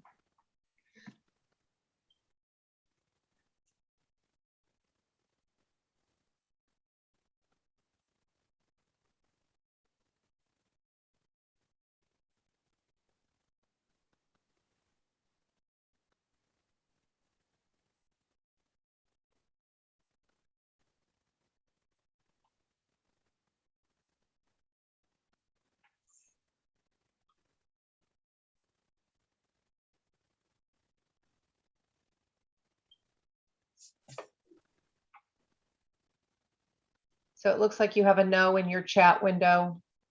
Yeah. Okay. Nothing else is moving. You want me to stop? Please. So it's 21 yes, 14 no, 3 abstain. So it passes, but not by 2/3 majority, which means it's not binding on the board. Thank you. So we have gone over the hour that conference has given. Florence, are there any announcements that we need to do quickly before we close the day?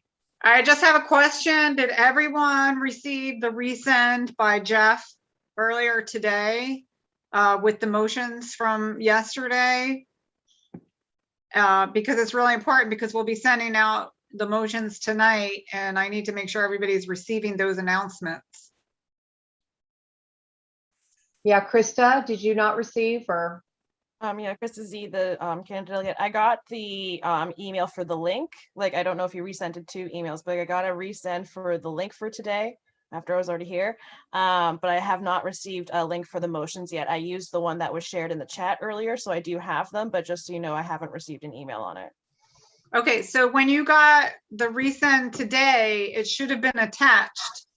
It's an I didn't have an attachment. attachment. It showed up as just like a regular, like the brown background. When I Right, scroll all the way but there was down no here, I don't have attachment. attachments. No. They're coming as attachments, as a PDF attachment. There's nothing at the bottom of this one here with me. And maybe that's just maybe because that was the resend, maybe then? I'm not sure. No, he was supposed to resend with the attachments. So then I didn't get those. No one got them? No.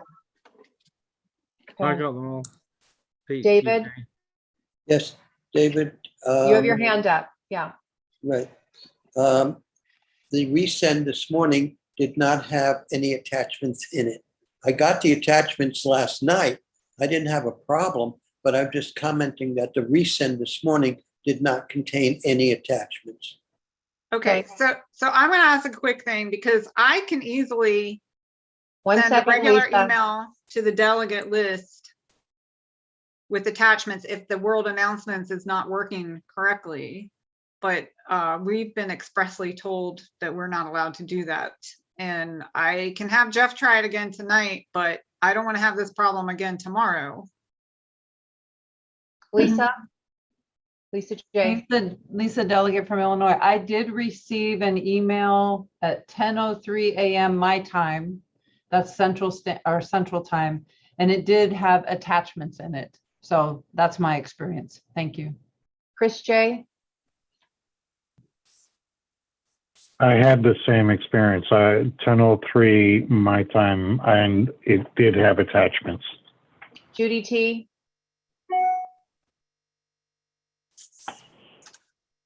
You're muted. Annette, you're muted. You have to scroll way down to the bottom to see attachments. Deborah For D. those I am receiving some of the CSC documents, some of the emails in my junk mail.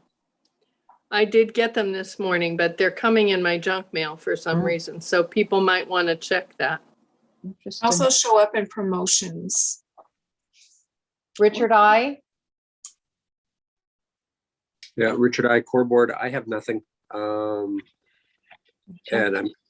the only concern I want to raise is if Florence is asked to send out to the delegate list, is that going to also get trusted servants who are not delegates? Thank you. Lou. Yes, I'm trying to find it. I got it at 3 o'clock this morning, and the original one, I'm on Central Time. Yeah, but I have not received a second a set of attachment. I'm a trusted servant and not a delegate. Linnea, I know I keep mispronouncing your name. Say it out loud for me. Linnea. Linnea, thank you, Linnea. I got it, but I got it at 8:03 this morning, which is 8 o'clock is when we start. So thank you. Rosanna. I actually haven't received any emails, not last night and not today. So I wonder, I have to check my junk. Oh, Rosanna, you're the one. I have not. No, You're I didn't not receive any registered. minutes. She's not registered correctly. That's her issue. She's the Italian delegate. That's correct. Yeah, Yes. I haven't been able to get in there and change her. She registered as an observer. So that's probably why she is not getting them. So I'll try to correct that tonight also. Okay. Florence, I put the link in the chat just now. Okay, thank you. And then Mary. Yeah, I just put the link. I just put the link in the chat so everyone can just grab it because it was way high Yeah, up. but that link goes to Microsoft Windows Live, and then I have to put in my account details. I wasn't sure I could trust that link. That's not that calls for logging in to another account. Thank you. Crystal? I did not get the notification from Jeff. I did get the one that Florence sent out last night. Okay, yeah, so when I've been sending a copy to Jeff, I copy the chairs and I copy the board and I copy the CSC prep group. So if you're a chair, you're probably getting it separately. Right. So, So I as can we also have in copy the, core board. yeah, as you have in the instructions, if you guys are not receiving by 7 PM this evening, then you need to be sending an email to events@coda.org. Okay, and Florence will work on this. And maybe a little later than 7 since we're ending at 6 and Connie has to have time to get it together. Okay. Could you clarify exactly what we're supposed to be getting? What should it look like exactly? Well, you're going to be getting the motions that we worked on for the day to be able to approve them and vote on them tomorrow. Thank So you. it should come as a CSC, a CoDA service announcement that has all the other information with the link to the meeting. And then at the bottom, it's attached as a PDF. I gotcha. Thanks. Okay. Yeah. I'd like to try Sorry, and is it close. 7 p.m. or 7 p.m. Central or Eastern or Pacific? Eastern. So it might be a little Thank you. bit late tonight because we've gone over. David, one last comment. Just a clarification. If you have Gmail, depending on how you have your Gmail set up, these messages might come into promotion or social mailbox. If not junk or spam. Check those sub mailboxes. And if you want, I can put the link, the email message that you should receive on the screen and where those attachments are, and I can display that if you want. Thank you. Can I ask a question? This is who- Rosa. Quickly, I received an email today for today. Am I supposed to receive another email with attachments tonight for tomorrow? Correct. So don't use the link that I received today after. No, you need both. You need both because the one that you got today was for the motions from yesterday. And now the one you're going to get today is from the motions today. So you need to review them both. And then tomorrow morning, we will be voting to accept them. Okay, thank you so much. So you need all of them. Yes. Were you asking about the meeting link or about the? It was both. Yeah, the meeting link probably much more important. The meeting link because I came to me at 8:05 after the start of conference, and it's telling me to register for today's meeting. So am I going to get another link tonight after 7 for tomorrow's meeting? Yes, and it will have an attachment that has the motions that need to be reviewed before we can approve them tomorrow.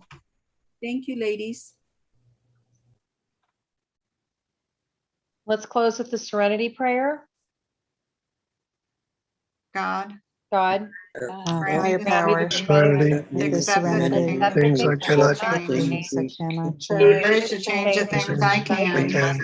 and the wisdom to know the difference. Thanks, everyone. Have a good See you evening. tomorrow. Thanks. See you tomorrow. Thank you, everyone. Bye. Thank you, everyone. Great job. Bye. Florence, I need to, I've got another meeting I need to get on.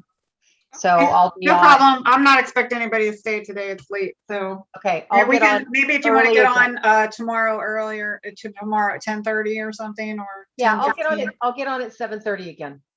Okay. Okay. I'm going to say goodbye to the interpreters. Thank you for staying extra time.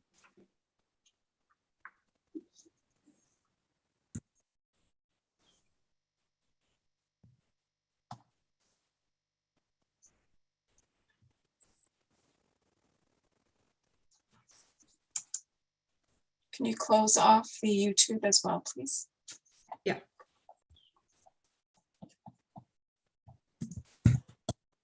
Oh, I'm doing it from the wrong. How do I